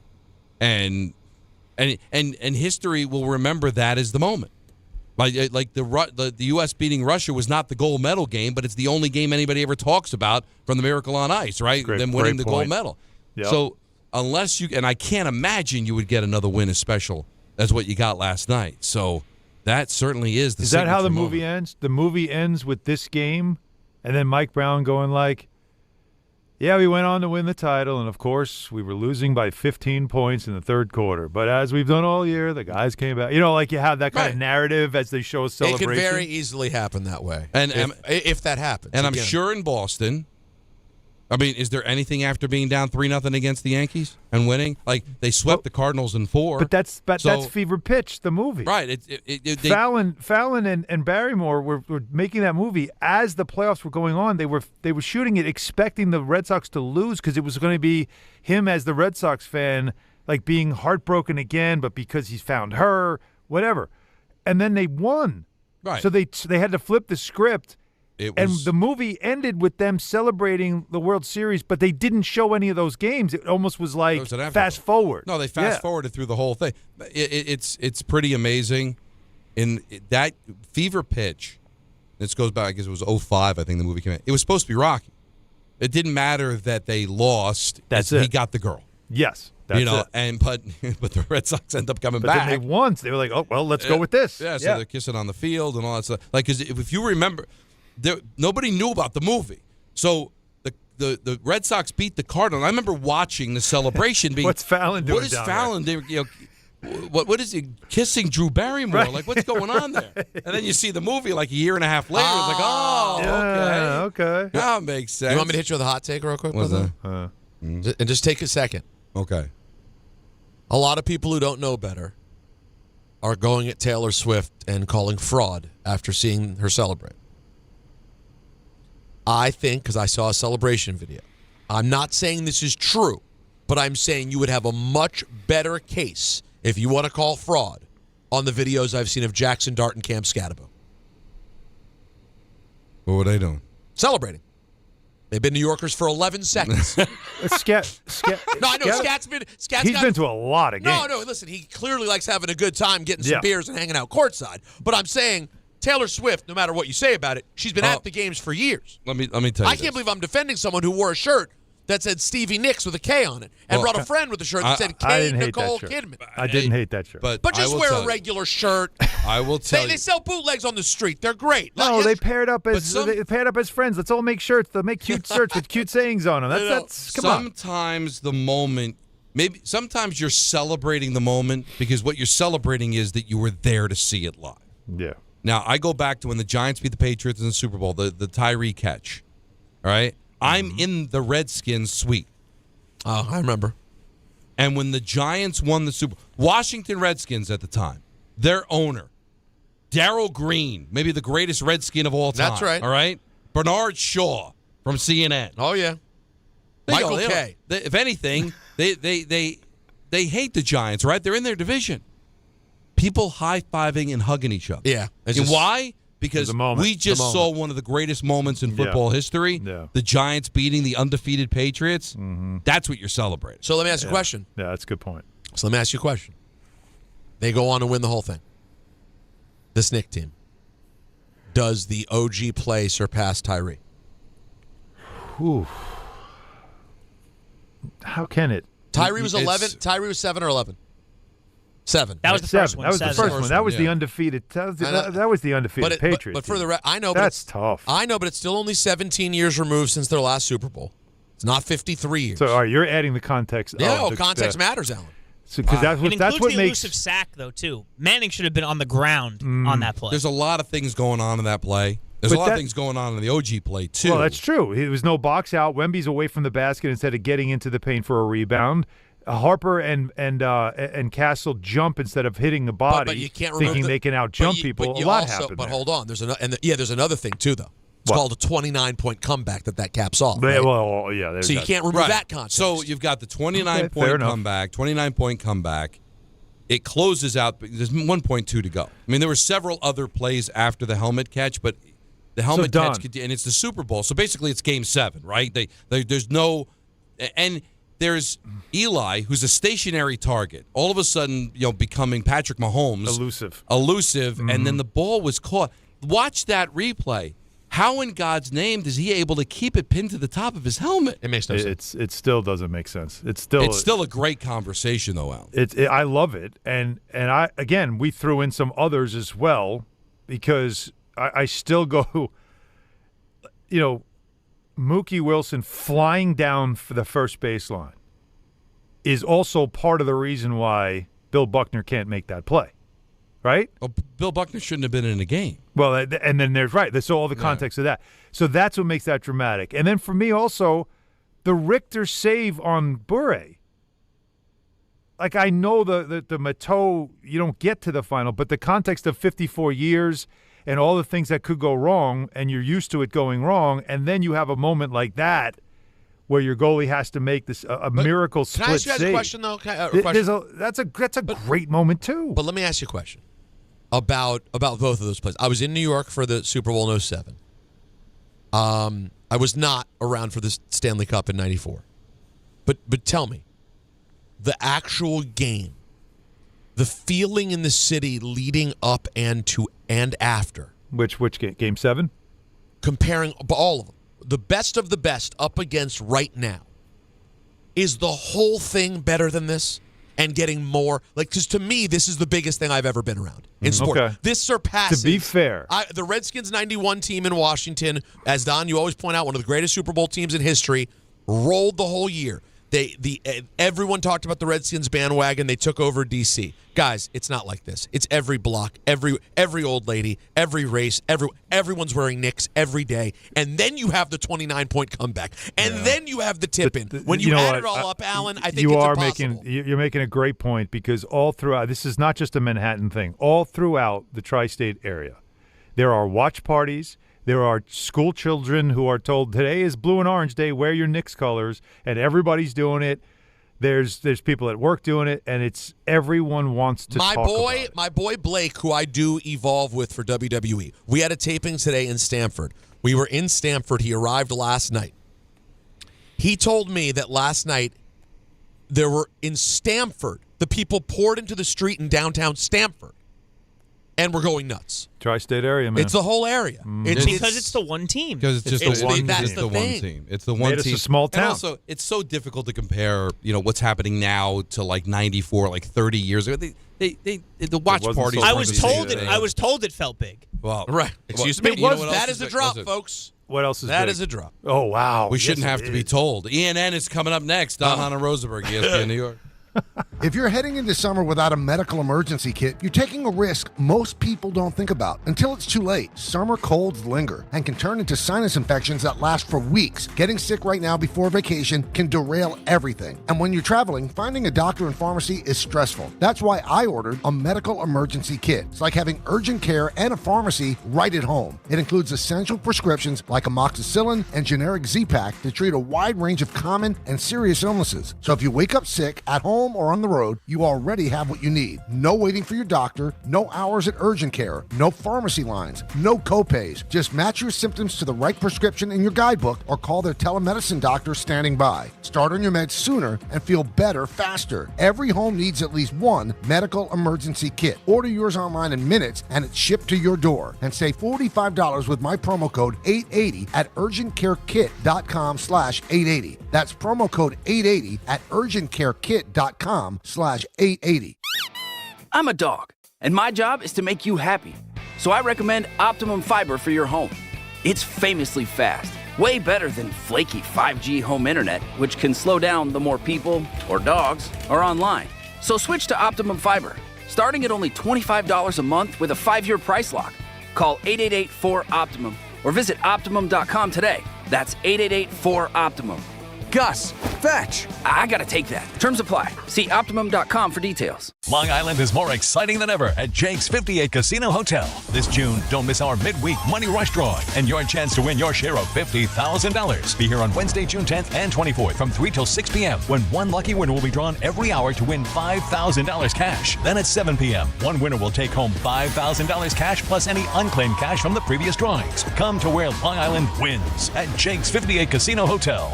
If gambling is a problem for you or someone you care about, please call the 24-hour toll-free helpline at 1-877-8-HOPE-NY or text HOPE-NY. Now let's take a look at the traffic with Brandy Scott. Thanks so much, guys. I hope you have a great rest of the night. Get home safe and quick. We're in pretty bad shape out there on the roads. We're going to start off in Jersey, 208 southbound. Not moving much with a crash by Goffel Road in Hawthorne. Jam there and backed up into Wyckoff. Inbound Georgia, about 20 to 30 for both the upper and lower decks using 80-95. Definitely better from the 4 and 46 approaches. Not an easy ride heading over to the outbound George. Deegan southbound, especially tough. They did pick up that crash right after the Cross Bronx by Yankee Stadium, but now we've got a new accident southbound by Fordham Road. FDNY is on the scene. Some heavy delays go back on to 87 in Yonkers. Outbound Lincoln will run you about 30 to 40 minutes. Outbound Hone, 45 plus. Just a solid ride on the Staten Island Expressway westbound heading over to the West Shore. Delays go back across the Verrazano into Brooklyn. I'm Brandy Scott on 880 ESPN New York.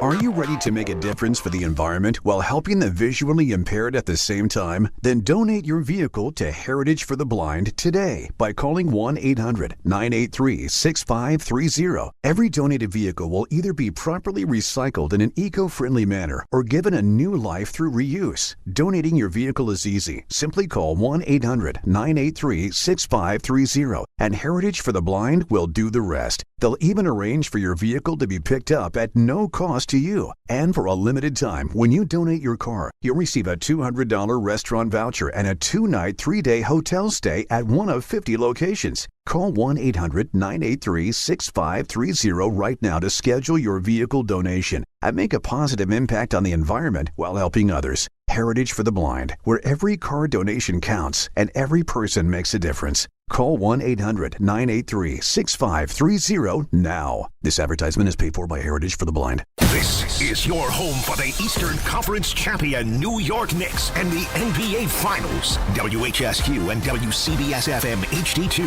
New York. This is an ENN special report.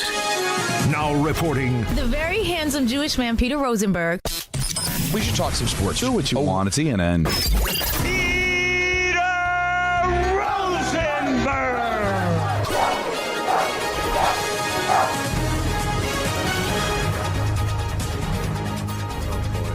Hi, how's everyone doing? Good. Oh, boy. Welcome to ENN. Ray-Ro. You ever watch YouTube? Don, look in the group chat. Your Mets. Just go ahead. Open that.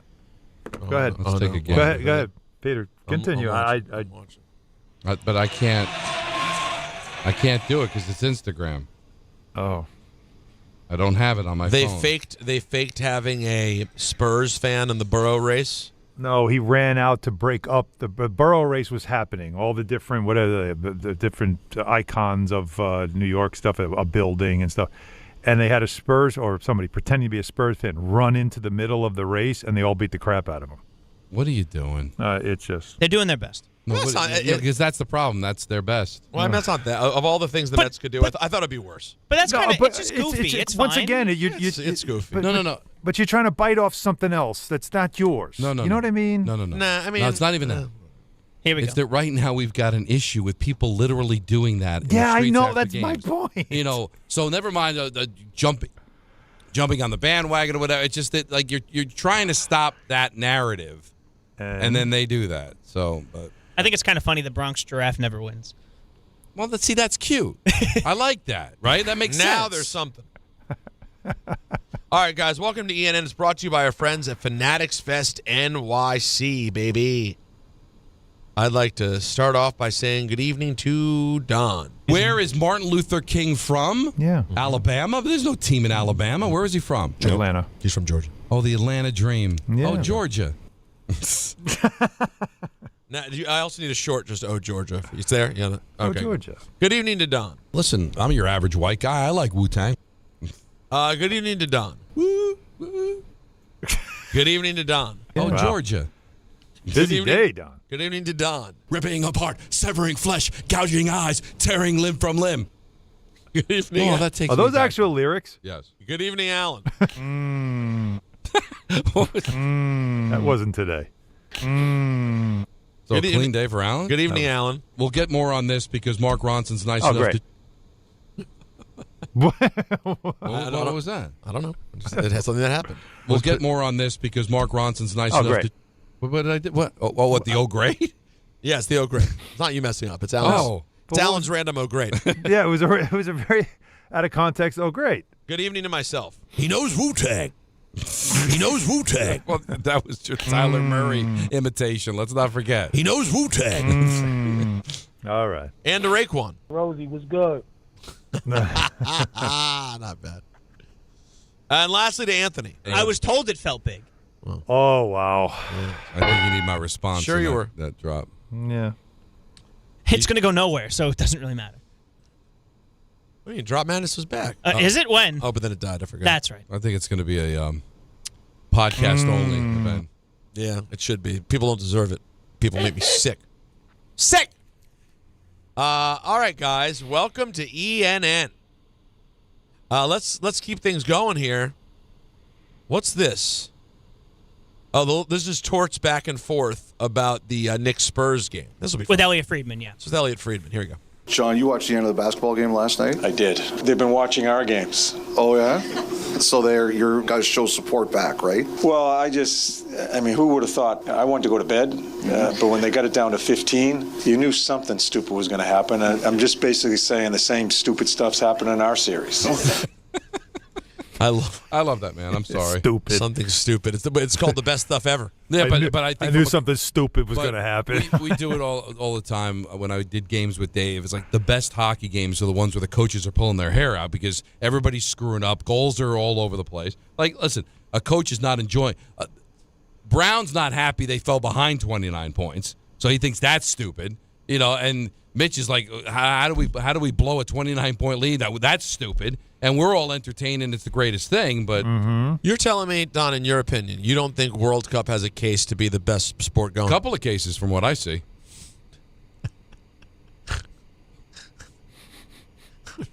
Well, look really close, Don. I don't have to. No, you do because it's really there's. Oh, there you go. That's kind of like Elaine's Christmas card. Alan, I'm gonna DM you something. You probably already saw it, Alan. Okay. I'm gonna that okay from Alan was a drop too. I'm gonna send it to you. Is a Twitter at DM okay? It's not my preferred method, but it's where I have the content. You can't just text it to me. No, because I'm on the pooter. Oh, Yeah, the work. He's thing. on the pooter. Yeah, I'll see if I can open it up. Go ahead. Yeah, I just sent it to you. It's nice. It's in there. All right, let's. Sure. Juan almost want to Soto. delay till the reaction. Juan Soto reacting to seeing fans rally around the Knicks. When you see the fans and how they get crazy like that, it's always motivate you to be at the top. Definitely, like you say, it's impressive. It's motivating. I would love to all my teammates to get to see how was Madison Square Garden on those finals games, and it was really cool to see and how the fans how they react and everything. Even if they lost the game, they were really having fun and having a great time and bringing the energy, to cheer for the team. But yeah, it's really cool to see. It's almost like you can be like that. You could be good, and people could cheer for you. I didn't know that was a thing. Well, it's just nice that all the other teams are following this because you know what? Maybe you can learn something from them. That is especially true. the way they're going about it. How to build a team, how to act like Chemistry, a champion, chemistry, all that. Lack of selfishness. Right. Trust. Hustle. Winning DNA. Yeah. Moment of pure magic, huh, Peter? That is definitely a moment of pure magic. Go Knicks! That you sent me here. Yeah. That is We're pure. here, they're there, we're going to be here, we'll be here all night, they'll be there all night. Ernie, let me say this. You agree that what I'm saying about World Cup, it's worth getting into, no? I can get into that. Oh, you'll live there. Set up shop. Get in. Yeah, build a house. Stay. Let's see. And by the way, if people are on social media, they probably already could figure out we're talking the same video that we've been talking about. Yeah. I'll just say this: it's a great celebration of what Team Mexico did today in their 2-0 win over South Africa. That's all I'll say. Mike Brown on the big win. It was a good win by our guys, obviously.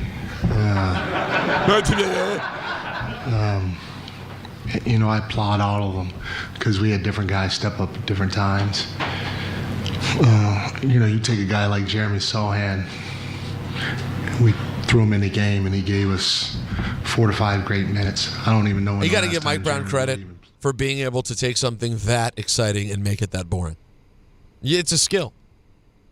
What was said, Jalen, when you guys were down 29 points? Really wasn't that much to be said at that point. It was really just we need to chip away.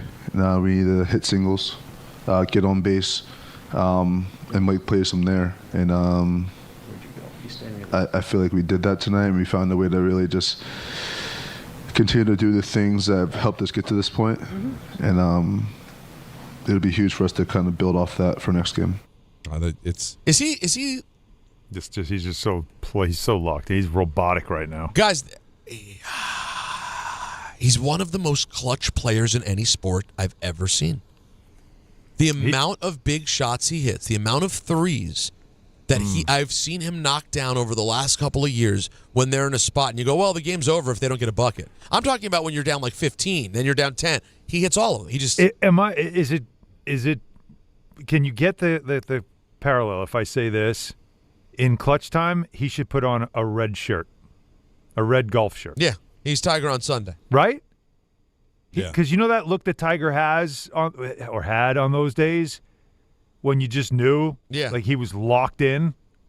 That's what Brunson becomes. And it doesn't matter if he had, three bogeys in the front line. It doesn't matter. No. I'm here now. Like I'm gonna now birdie 3 in a row. And it doesn't like he's never affected by anything that happened before. It's always the next shot. And it sounds cliche, but the more you watch Jalen Brunson, the more you realize what sounds cliche is literally what he is. He just becomes a machine in these moments, and machines don't feel. How he can just turn off emotion and keep his heart rate down and the blood pressure, like he doesn't boil up. He just is cold-blooded in those moments. OG, take us through the game winner.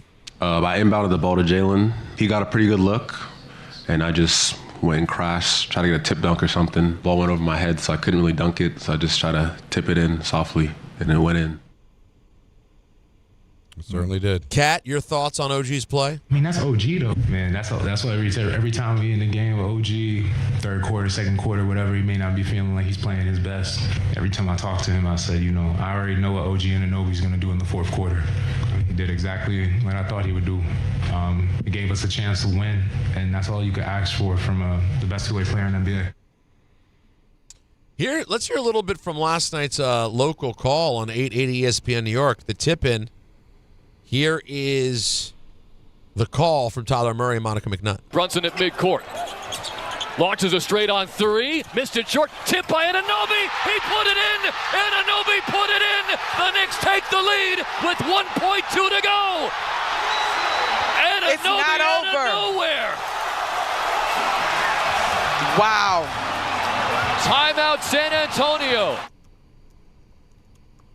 And now the final call from Monica and Tyler. Towns, the 7-footer, defending the inbound. This is partly home court advantage as those fans have the right to stand and be as engaged as they'd like on that baseline.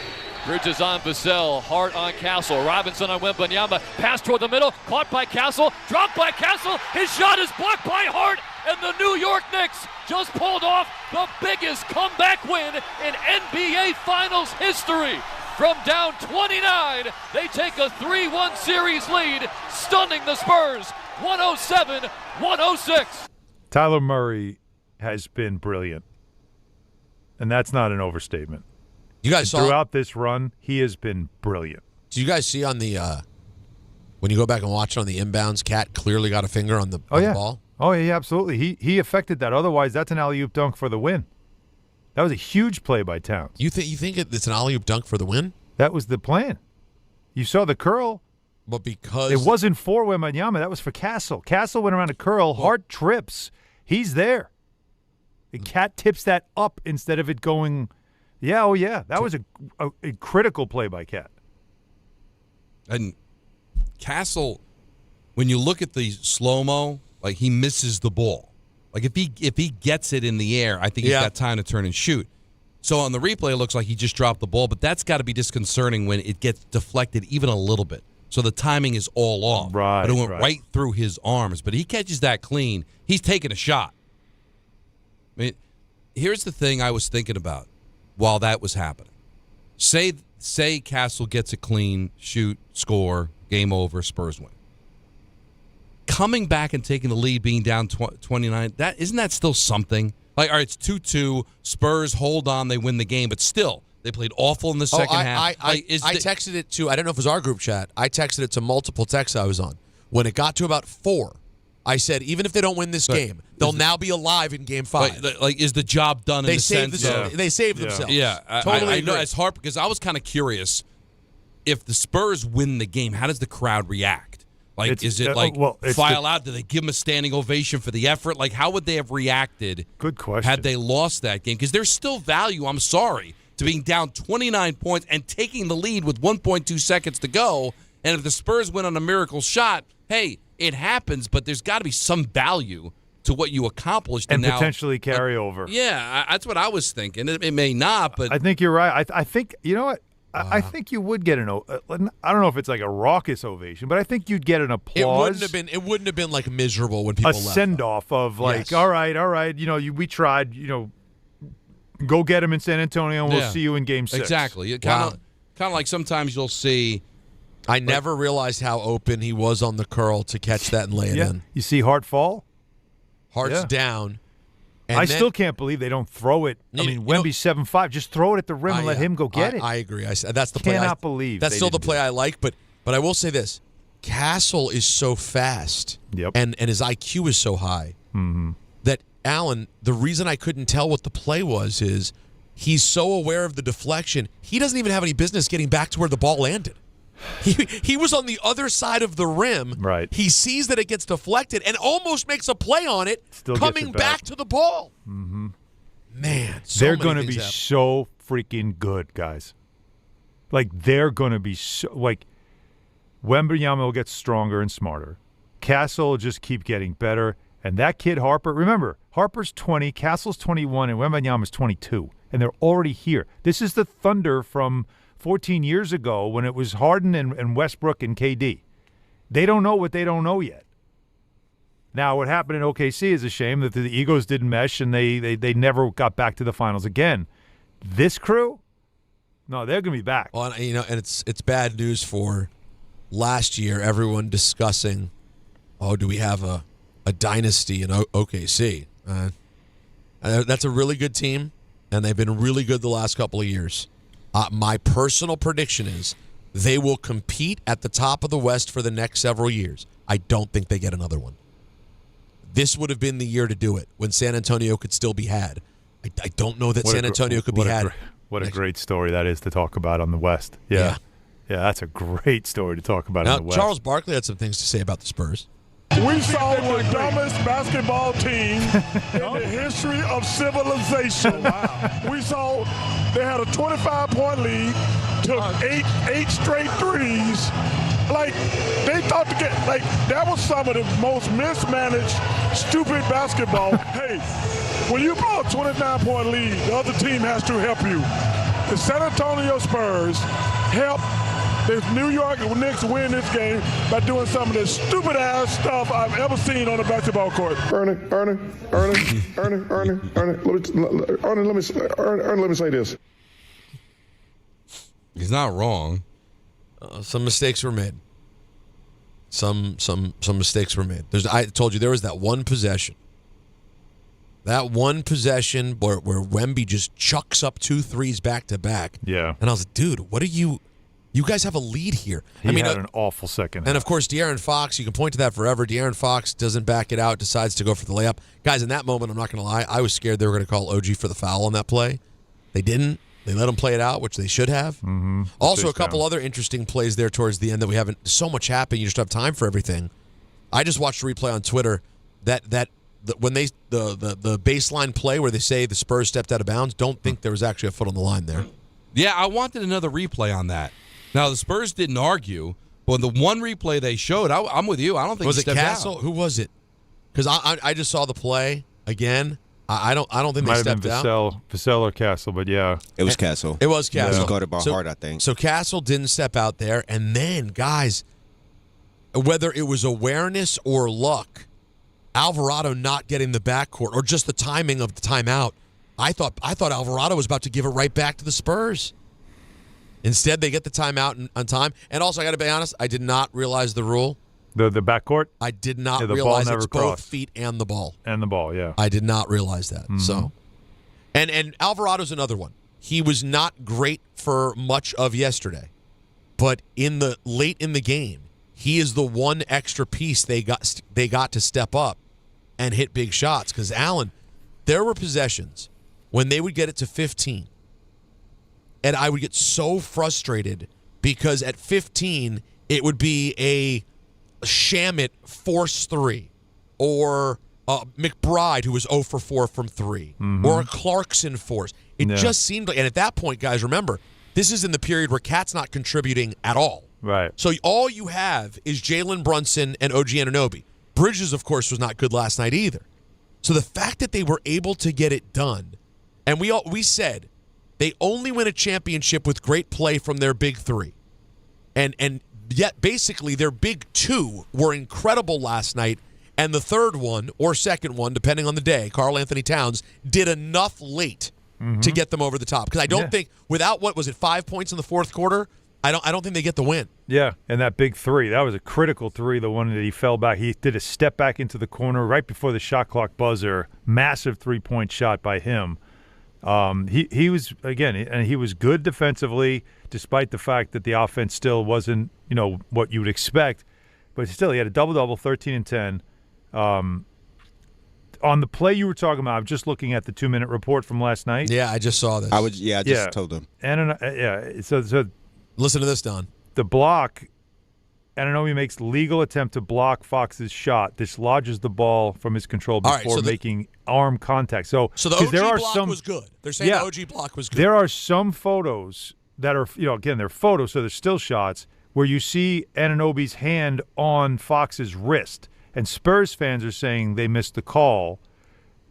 And that's after he hits the ball. If I hit the ball first, I can hit your arm second. Okay. So understand, it's the same thing as stick on puck, Don, right? If I get stick on puck and you trip, that's on you. I'm touching the puck. You trip over my stick. It's not tripping. But look at it's the other. It's the same as this. If I block the ball and then my hand comes down and hits your arm, that's not a foul because I already hit the ball, and that's the most important thing. All right, so the OG block was good, but look at what it says about the Castle baseline play.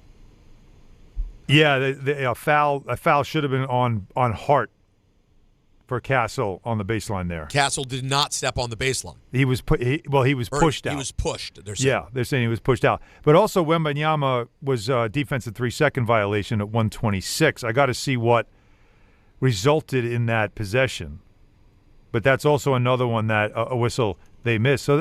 So two whistles in the last 2 minutes were missed, one for each team. So is that even?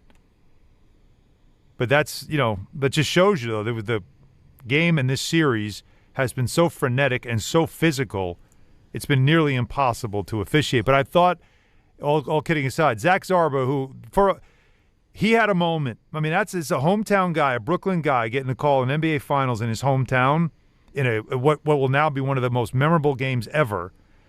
And I thought, for the most part, other than the town stuff early, which felt ticky-tack, but I felt like the officiating was what it should be. It was solid, and the game didn't get out of control. This is never done on ENN, but it's a special day. Oh, so just a couple of quick comments from people, because we haven't gotten to enough people, so I got to get a couple calls done so we can get more people in. David, you were there last night. How was it? I don't even know what to say. I sat in 221. At halftime, I looked around, told my son, my adult son, that we are either going to be able to tell people that we just witnessed the biggest beatdown ever in playoff history or the greatest comeback. And I'm glad I was right on the back end of it. Right. The one thing that was the craziest thing we saw last night was you're able to finally get to the subway because the police had everything blocked off. And every train that came into the subway station at 33rd Street for the Q train or for the N train was honking their horns. And as the people were coming off of the train from wherever the watch parties were that they were at, and we were all trying to get on, the cheers started. Knicks in 5, or Obi, or cheering for Obi. It was just electric last night. David, thank you, man. That's awesome. That makes us a small town. Glad you got to experience that. That's cool. Rod in Ridgefield Park, just tell us real quick how great it was for you. Hey, how's it going, guys? Good, bud. Hey, no, it's called in just because I was 13 years old last time the Knicks were in the finals, and now I'm here with my 17-year-old watching this, and it was a great experience. It's where did you watch it last night? Did you watch it home? Yeah, we were home. Family was here. My wife, my kid. My 10-year-old actually left in the third quarter crying because he had to go to sleep. Oh. So today I picked him up an Anunoby jersey. It's his favorite player. Nice. So he's pretty happy today. Woke up with good news. So we're happy over here, man. Oh, that is so cool, Rod. To think about that, 13 years old the last time when they were there, and now you're here with your 17-year-old kid. These are the stories you've been hearing throughout. That'll do it for ENN on this very special Knicks Thursday. Of course, if you're interested in going to Fanatics Fest, it's all happening this summer at the Javits Center, July 16th through 19th. The World Cup is officially underway. The final will play at Fanatics Fest that Sunday. If you're looking for a way in, enter your chance to win a pair of tickets on the ESPN New York app. Find the contest tile to submit your entry today. Last call, crew, 1-800-919-3776. Don Hahn and Rosenberg till 7 o'clock, and then it's Dan Gross on ESPN New York. The Knicks. Launches a straight on 3. Missed it short. Tip by Anunoby. He put it in. Anunoby put it in. The Knicks take the lead with 1.2 to go. The NBA Finals. And the New York Knicks just pulled off the biggest comeback win in NBA Finals history. NBA Finals Game 5 coverage and a chance to win it all gets underway Saturday night at 7 on 880 and the ESPN New York app. Come on, ref, end the game. What's the rush? We're winning. And we're going to keep winning if we get to the Nissan Summer Sales event. What? The event where you can score great savings on a new Nissan Rogue, Pathfinder, and Frontier. Can it hold off 10 minutes? Oh, sure. You think the #1 brand of new vehicle quality by J.D. Power is just going to wait for you? I get it, but we waited years for this match. But look at these incentives. Wait, are you serious? Come on, ref! Blow the whistle! Blow the whistle! The whistle is blowing on these savings. Hurry in and bring home a winning offer at the Nissan Summer Sales Event. Now, well-qualified buyers get 0% APR on the 2026 Nissan Rogue, Murano, Pathfinder, or Frontier, excluding S-Trim.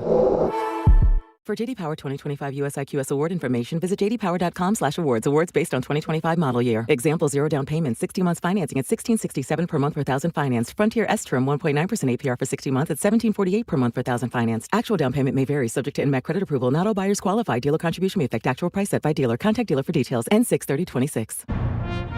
Hey Yankees fans, join us at Yankee Stadium on Thursday, June 18th as the Yankees take on the White Sox. And come early for a special giveaway. It's Yankee Soccer Jersey Night. The first 18,000 guests will receive a Yankee soccer jersey presented by Bank of America. Don't miss Yankees and White Sox on Thursday, June 18th, Yankee Soccer Jersey Night. Get your tickets now at yankees.com/tickets.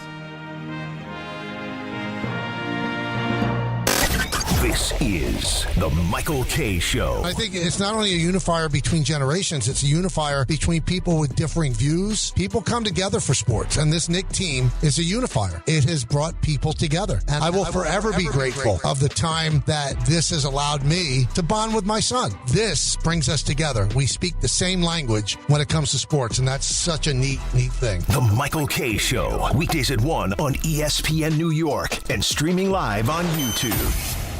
Hey, New York, are you okay to drive? Did you know that driving under the influence isn't just limited to drinking alcohol? Cannabis, prescription drugs, and street drugs can all impair your ability to think and react behind the wheel. Drugs, alone or combined with alcohol, can cause poor coordination and lack of focus. Don't put your life on the line or take someone else's away. Cabs, rideshare, or public transportation are at your fingertips. The New York State Governor's Traffic Safety Committee is reminding you to make a safe choice. Always drive sober. Right now, police are stepping up patrols to make sure drivers and pedestrians obey our crosswalk laws. Why? Because every year in New York, people are injured or killed just crossing the street.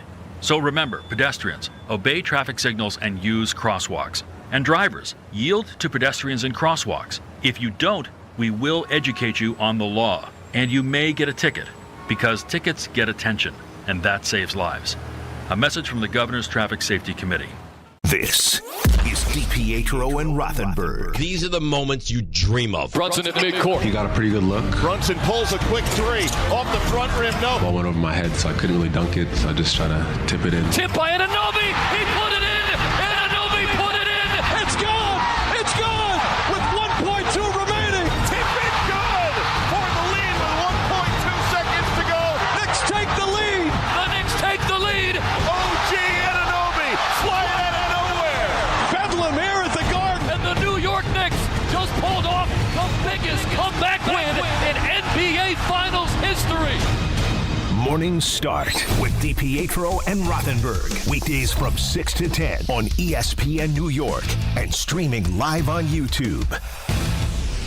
Prizes, flyaways, even cash money. You want it? We've got it. Find a list of all contests and official rules by visiting ESPNNewYorkContests.com. That's ESPNNewYorkContests.com. If Twisted Tea Hard Iced Tea was your best friend, it would be the kind of friend that starts an impromptu dance party in the supermarket aisle that turns into an all-day pool party rager at your place, and you don't even own a pool. Twisted Tea Hard Iced Tea turns any day into a legendary adventure. It's smooth and refreshing real iced tea with just the right kick of alcohol. Twisted Tea Hard Iced Tea. Keep it twisted. Twisted Tea Brewing Company, Cincinnati, Ohio. Please drink responsibly. Okay, all signed up. Easy. Now let's run payroll. What the? Hey girl, I'm you with more gusto. Nice. Who's that? New social media manager, hired and onboarded with gusto. And spoiler, we're kind of famous now. Wait, we're famous? Oh, well, I'm famous. Payroll, benefits, and HR. Designed and built for small businesses. Choose a future with gusto. Hey, soccer fans, join us for a live broadcast presented by Milagro Tequila. It's all happening tomorrow. That's at Platt Deutsch, by the way, in Franklin Square on Long Island. So if you're out that way, come hang out with us. It's a great spot. And you get there early, of course, because you know it fills up fast. We start at 3 o'clock, the show does at least, and you can grab a Milagrosa cocktail with us as we talk matchup storylines, and you can be part of a live, passionate soccer atmosphere. That's right, the World Cup getting underway. Don't miss this special live event with myself, Peter, and Don tomorrow at Platt Deutsch in Franklin Square on Long Island. It's all brought to you by Milagro Tequila. You guys ready for that? I'm ready. You kidding me? 3 o'clock tomorrow out on Long Island. We've got a lot of fans out there. It's always great to catch up with them, so it should be a very, very cool show. More calls, 1-800-919-3776. I'm looking forward to this all day. How Spike in St. Pete handled all of last night. What's up, Spike? I'm just explaining to Susan, my wife, what the Aaron Fox. You pulled the ball out. My God, Alan, am I wrong? Yeah, it's definitely a thought there. It's a 1-point game. but the game is over if you get fouled. You go to the free throw line. Not over, but it's close. Yeah, I mean, you feel like it's over, but yes, I guess you still have to make the free throws and all. But he knows he's fast, and I think he just thought I can get to the rack and I can get a quick bucket. But their problem was they did everything too fast in that fourth quarter, Spike. Everything they did too fast. Here's my take on it, boys. Real simple. I know the game. They took 8 3-point shots, and 7 of them had 12 or more seconds left. I'm explaining to my wife. So you have an accrued 80 or 85 seconds, which gave the Knicks enough time. And on the inbound space, you know how the guy who inbounds the ball gets back to shoot? Well, OG was the inbounder, and you had Castle on Towns. Right. You had Wemby's assignment was to be with Ronson, and then the other 2 guys got lost, and it looked like I was watching the Ten Commandments and the Red Sea parted. and OG went up. His hand was by the square. Well, the leap was incredible. Yeah. Because he had a running start, Alan. Yeah. Why doesn't he? If he had time, why wasn't he put in Cornette or one of the big guys? I don't know. Look, he's a young coach. This reminds me of Taylor Jenkins when he had Bain and Ja and JJJ. And they just were there, and then they lost it. But they can't recover from this. They may make a close game on Saturday. You're calling it? But I couldn't believe. No, I said 5 games at the beginning. I came on and told Michael and you 5 games. So I'm sticking with it. But this game, that's basic fundamental basketball. Pull the ball out unless you can dunk it. And my guy Zach did pretty good after he was the Towns call. Yes, he was a long way from that. Wasn't his call. Now the Towns call was done at the replay center. That's not his call. I know it's not his call, but I watched everything, and your post-game show, Bill Pito, my God, you put him back on the ground when his feet hit it. He's such a fan. I love it. And Monica's a great asset. Guys did a great job. You just made everybody's day, and go Knicks. Well, Spike, enjoy it, man. Yeah, they make it easy. Zach Zarb is a long way away from the Jewish Center on Eastern Parkway. And just so you know, if the Knicks win on Saturday, make sure you tune in right after the game because we've got some special stuff in store if they win on Saturday. If not, there'll be a Game 6 on Tuesday. We'll be back at Stout and dealing with all that. So we've got a couple of days before Game 5, or at least between the 2 games where they'll play on Saturday. I love in Stout. San Antonio. I love Stout. I'm good. Yeah, you don't want to know. You're good for this to be over. I love going there. I love them all there. I'm good. I don't need any more of these. You need to wrap this thing on. Yeah, wrap it up, B. Let's go to Steve in California. You're on ESPN New York. Hey, guys. Always a pleasure talking with you. I feel blessed to have been able to speak with you a few times this past week. A couple of things. I noted a couple of times that I thought that for the Knicks to have a blowout game, they would have to have 40 assists. I haven't seen them have 40 assists in any game in this series. And I'm wondering, the defense has been so tight, they haven't been able to buy a bucket for most games. They've put together a third of a game last night and a third of a game in Game 2. It's really tough. The defense has been very tough both ways, and it comes down to execution. But the thing is the Knicks have experience that the Spurs don't. Same thing with the coach. Everybody's talking about the error with the last play with getting blocked by Anunoby. Mm-hmm. But they should have been holding that ball out and taking time off the clock the entire second half with a 29-point lead. Great point. That's just bad coaching and unawareness. You got a 29-point lead. The only thing that can help them is having enough time, and you guys frittered most of it away. No, it's a great point. It's a great call by you. And, listen, I hear what Spike is saying. The dribble out by De'Aaron Fox would be the right thing to do. It's not as easy in the moment as everybody would have you believe. But Mitch Johnson slowing his team down and just finding any way to bleed more time off the clock, that is something that should have been thought about more. I talked about it earlier. There were just possessions that were absolutely silly for the Spurs team. And when you saw the shots weren't falling, you had to imagine at some point, guys, logic told you they're not going to continue to shoot perfect basically from the floor. They were shooting in the 60s in the first half. And that's not who they are. They're not a great. They're a decent, but they're not a great 3-point shooting So you team. have What to they be were doing prepared. is out of And you're they were not coached that way. It was is true. so not about you, Peter, but it was very Celtic-like. Oh no, I hear you. It was just this is what we're going to do. We're just going to shoot threes. We're going to settle for threes, and it ended up being a disaster for them. But that's in the moment. Like the Celtics were built that way, right? Yeah, and they were doing that to try to win games. Right. This is trying to preserve. I don't know that the Celtics would jack up 29. I think the Spurs were just settling. They were. The easy, quick first shot. They wanted to turn it into a 40-point game. They weren't. They were thinking about building that lead from 29 to 40. And blowing the Knicks off the floor, and it made them play too fast. It really was a recipe for disaster for them. But things had to go away. Number one, get cold. Number two, the Knicks just stay with it instead of being like any other typical team, which would have just given up. They did. Sure. They don't. Howard in Boston, you're on ESPN New York. Hey guys, thank you so much for having me, man. As a Knick, Met, Jet, Islander fan, this is a freaking long time coming for me. Last thing I had was the Terps in 02 basketball. There you go. Anyway. Best ever. Hey, big time. Juan Dixon. Oh, my guy. The incarnation of Jalen before Jalen. Hey, so quick technical question. I have not heard anybody comment on this about all day. The Towns tip on that last play, the clock should have started with the tip, and it didn't start until Castle touched the ball. Yeah, right? because the clock. Am I right about that? You're correct, because the clock manager, they did not. He didn't know he tipped it.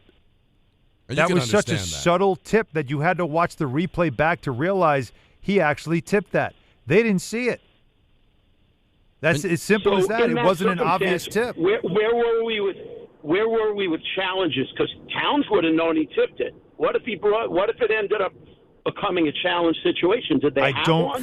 I don't think you can challenge that, a clock. I don't think you can do that. But they had already. I think they already. Well, burned the other their thing is, they took that play. Was it Cleveland against Atlanta with like 0.4 to go earlier this season? That with a dunk. That was this play. Yes, exactly this play. But you can understand, guys, right? Them not seeing it in real time that he touched the ball. Of course.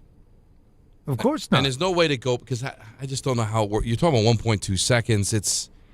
I can't kill him for that. No, that's way too subtle of a tip. It's just, but it broke it up. It was enough to break it up, and that's really all you were looking for there. All right, squeeze in a few more calls at 1-800-919-3776. Then we'll take you up until 7 o'clock, and then it's Dan Grassa on ESPN New York. The Knicks. Launches a straight on three. Missed it short. Tip by Anunoby. He put it in. Anunoby put it in. The Knicks take the lead with 1.2 to go. The NBA Finals. And the New York Knicks just pulled off the biggest comeback win in NBA Finals history. NBA Finals Game 5 coverage and a chance to win it all. Get underway Saturday night at 7 on 880 and the ESPN New York app. On the biggest stage in the world, FanDuel is changing the game, because sometimes your player gets subbed off and your bet goes with them. Not anymore. With FanDuel Super Sub, if your player is subbed out, your bet stays in. If your player leaves the match, your bet continues on with a substitute, so you're still in on it until the final whistle. So if you're looking to get in on the biggest tournament in the world, now is your time. Visit FanDuel.com/local to get started. Let there be goals this summer on FanDuel. With FanDuel Super Sub, if your player is subbed out, your bet stays in. That's right, if your player leaves the match, your bet continues on with a substitute, so you're still in on it until the final whistle. On the biggest stage in the world, FanDuel is changing the game. Must be 21 and older and physically present in New York. For help with a gambling problem, call 1-877-8-HOPE-NY or text HOPE-NY at 467-369.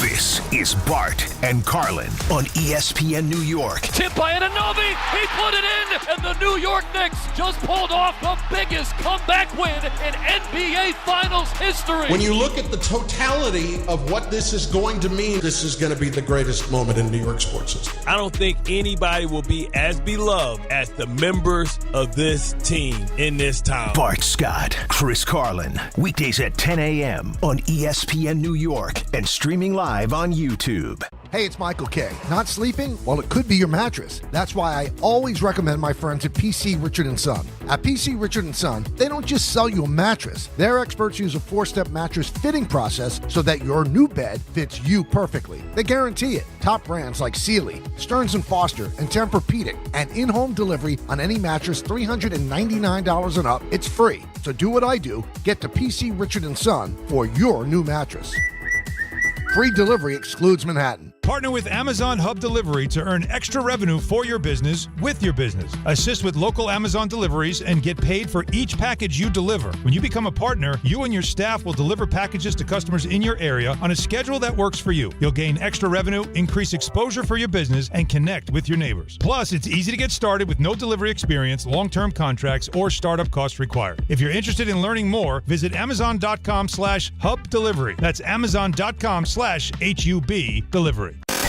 This is the Michael K. Show. I think it's not only a unifier between generations, it's a unifier between people with differing views. People come together for sports, and this Knick team is a unifier. It has brought people together, and I will forever be grateful of the time that this has allowed me to bond with my son. This brings us together. We speak the same language when it comes to sports, and that's such a neat thing. The Michael K. Show, weekdays at 1 on ESPN New York and streaming live on YouTube.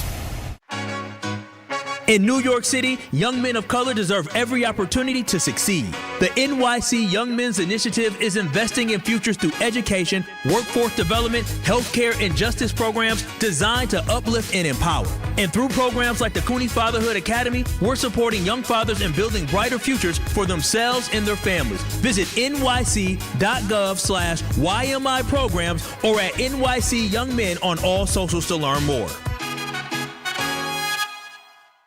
Individuals and businesses with tax problems, listen carefully. Do you feel like you're losing control of your finances? If you owe over $10,000 in back taxes or have unfiled tax returns, we can help you take back control. The IRS is the largest and most aggressive collection agency in the world, and they can seize your bank accounts, garnish your paycheck, close your business, and file criminal charges. Take control of your tax problem now by calling the experts at U.S. Tax Shield and take advantage of the Fresh Start program and new laws that may allow us to negotiate a settlement for the lowest amount possible. Our team of tax attorneys and enrolled agents can stop collections and get you protected so you can take control of your financial future. U.S. Tax Shield offers a price protection guaranteed quote to get you protected today. U.S. Tax Shield is A+ rated with the Better Business Bureau, so call now. 800-687-5192. That's 800-687-5192. U.S. Tax Shield. 800-687-5192. The ESPN New York Beach Bash is back. Thursday, July 2nd at Bar A in Lake Como, New Jersey. Head down to the Jersey Shore and join the Michael K. Show and Hahn Rosenberg live starting at 1 p.m. Plus, there'll be appearances from DiPietro and Rothenberg, as well as Bart and Carlin. We'll have plenty of giveaways for fans in attendance, a soccer watch party, and the chance to test your skills by trying to kick a soccer goal past Rick DiPietro. Save DiPietro! Plus music from Surfing for Daisy. It's all brought to you by Spike Dave, Boost Mobile, Miller Lite, Fanatics Fest NYC, and New Jersey Lottery. You must be at least 21 years of age to enter.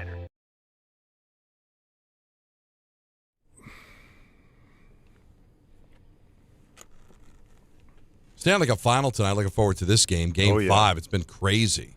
You know, this was brought up to me, Alan, and I'm wondering, as a hockey guy, whether you would think of a rule change. In basketball, if you get the shot off before the clock zeroes out, you get to follow through with whether the shot is good or not.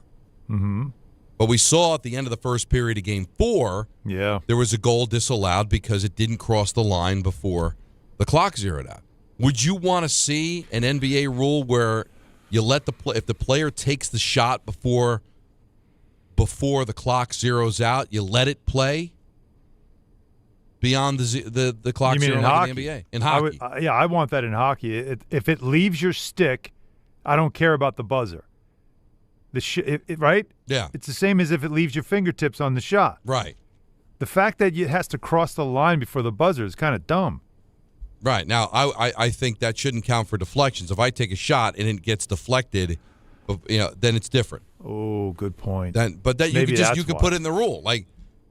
So it can't be redirected. It has to be the initial shooter or pass. Like even if it's a pass. Like if I take a shot, right? Kind of like when UNC, when North Carolina State won the bat in '83, right? Yeah. That was a missed shot, didn't hit the rim. They grab putback like that. Well, think about this, Don. Tyrese Halliburton's shot wouldn't have counted by NHL rules, right? Because when it bounced in the air, the buzzer sounded. Right. It fell through after the buzzer. That would not have counted. Right. So I wouldn't by allow NHL rules. I like the fact that it's the last time it touches the stick before the buzzer. Yeah. The minute it touches anything, it's dead. Right. Because if that hit the rim but didn't go straight down, a pacer couldn't tap it back in. No.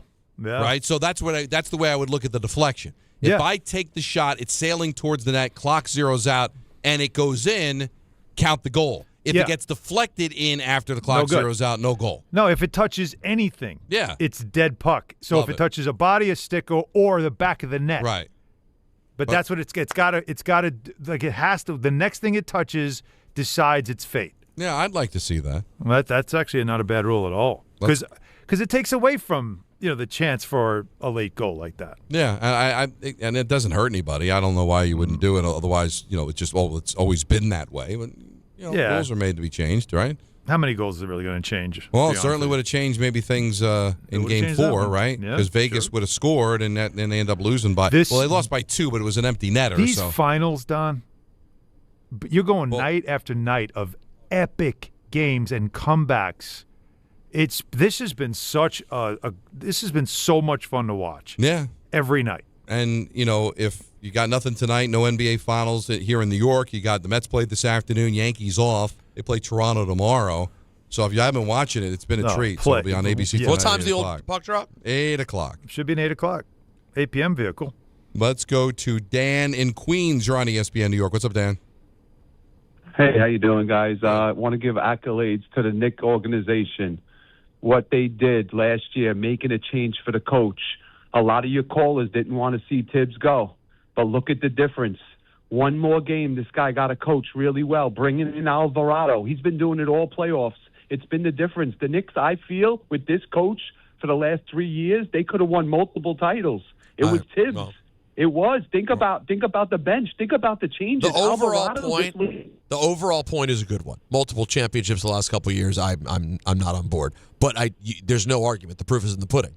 The point has already been proven. They are a better team now with Tibbs. They are with Mike Brown. They are a deeper team, more capable of using their bench with Mike Brown. It's a better basketball team. Well, Dan, how did you feel about it when they let Tibbs go? I was calling you for 3 years, asking him to go. Listen, I'll be honest. I wasn't happy with the hire at the time. I am now, of course, because we're on the cusp of winning a championship for the first time in 53 years. The guy I wanted will never be allowed back in New York, so that's a different story. But this is unbelievable what this guy has done. He has even proven me wrong. Not that I didn't like him to begin with. It's just he exceeded my expectations. No. If he wins one more, he's got to still win That's more. all he's got to do. Well, we're losing you, Dan, so we'll let you go. But I think your overall point is a good one. Yeah, I was one that I didn't like it. I didn't like the coaching change at the time. I thought it was a very, very risky move, and for a coach that got you out of the dregs and back into being an elite franchise. And I didn't like the idea of putting the power into the players. I thought it was a dangerous thing to do. But the players proved me wrong, that they could handle it better than we've seen a lot of other places handle it, where the inmates run the asylum and they get lazy and do what they want and complacent. This group's not like that. And then they brought in a guy who was – this is so Joe Torre. It is. It really is. Just the right fit at the right time. This is such the Showalter Torrey situation where Mike Brown was not considered to be the top choice, but he was the right choice. And that's all that matters. Let's close it out with Fernando in New Jersey. You're on Don, Hahn, and Rosenberg. Hey, guys. Big fan. Longtime Knicks fan, man. Since I was a kid, I'm 32 years old. My grandfather, he taught me everything it was about the Knicks. Unfortunately, he's not with us anymore. You know, he passed away in 2016, but I've been through it all, man. Watching Chris Duhon, watching Al Harrington, talking myself into Nate Robinson being the next great thing, and then, you know, when Melo came aboard, it was I got some excitement, man, and then some dark days after that with Phil Jackson. But listen, my grandpa always told me, man, the team has to play together, and beautiful things are happening, and that's what I see in this Knicks team right now. It's beautiful. Bridges doesn't have a good game, but he's there hyping up OG. Josh Hart shouting out OG after, and just the connectivity is what's beautiful in this team right now. Hope we get this done. Let's go Knicks. Well, Fernando, maybe it's hokey, maybe it's wishful thinking. And I felt this way after my dad passed away and the Giants won a couple of Super Bowls. I hope they're able to see this. Yeah. You know, that's what I hope, is that they're up there, you know, watching and seeing that. I hope there's a way. If there's a heaven, hopefully there's a TV. And I would think there would be. At least one TV. They're all gathered around. They gather around maybe just hovering. You know what I think it is too, Don? I think it's a color TV on a TV stand and then a black and white on top for those who want to watch something else. That's right. Or depending on when you died, you're listening to it on the radio. You're consuming it the way the last time you consumed it. No improvements. Right. So if you just missed the cutoff for HD, you're watching in standard. All right, Blatt Deutsch out in Long Island tomorrow. We'll see you there at 3 o'clock. If you're on hold, hang on, because Dan Gross is coming up next. He'll be taking your calls at 1-800-919-3776 on ESPN New York. Replacing your home's AC system isn't exactly pocket change. Let's be real. Most people don't have thousands of dollars just lying around. And that's why Slomin's makes staying cool affordable. Right now, Slomin's central air conditioning makes it easier than ever to upgrade with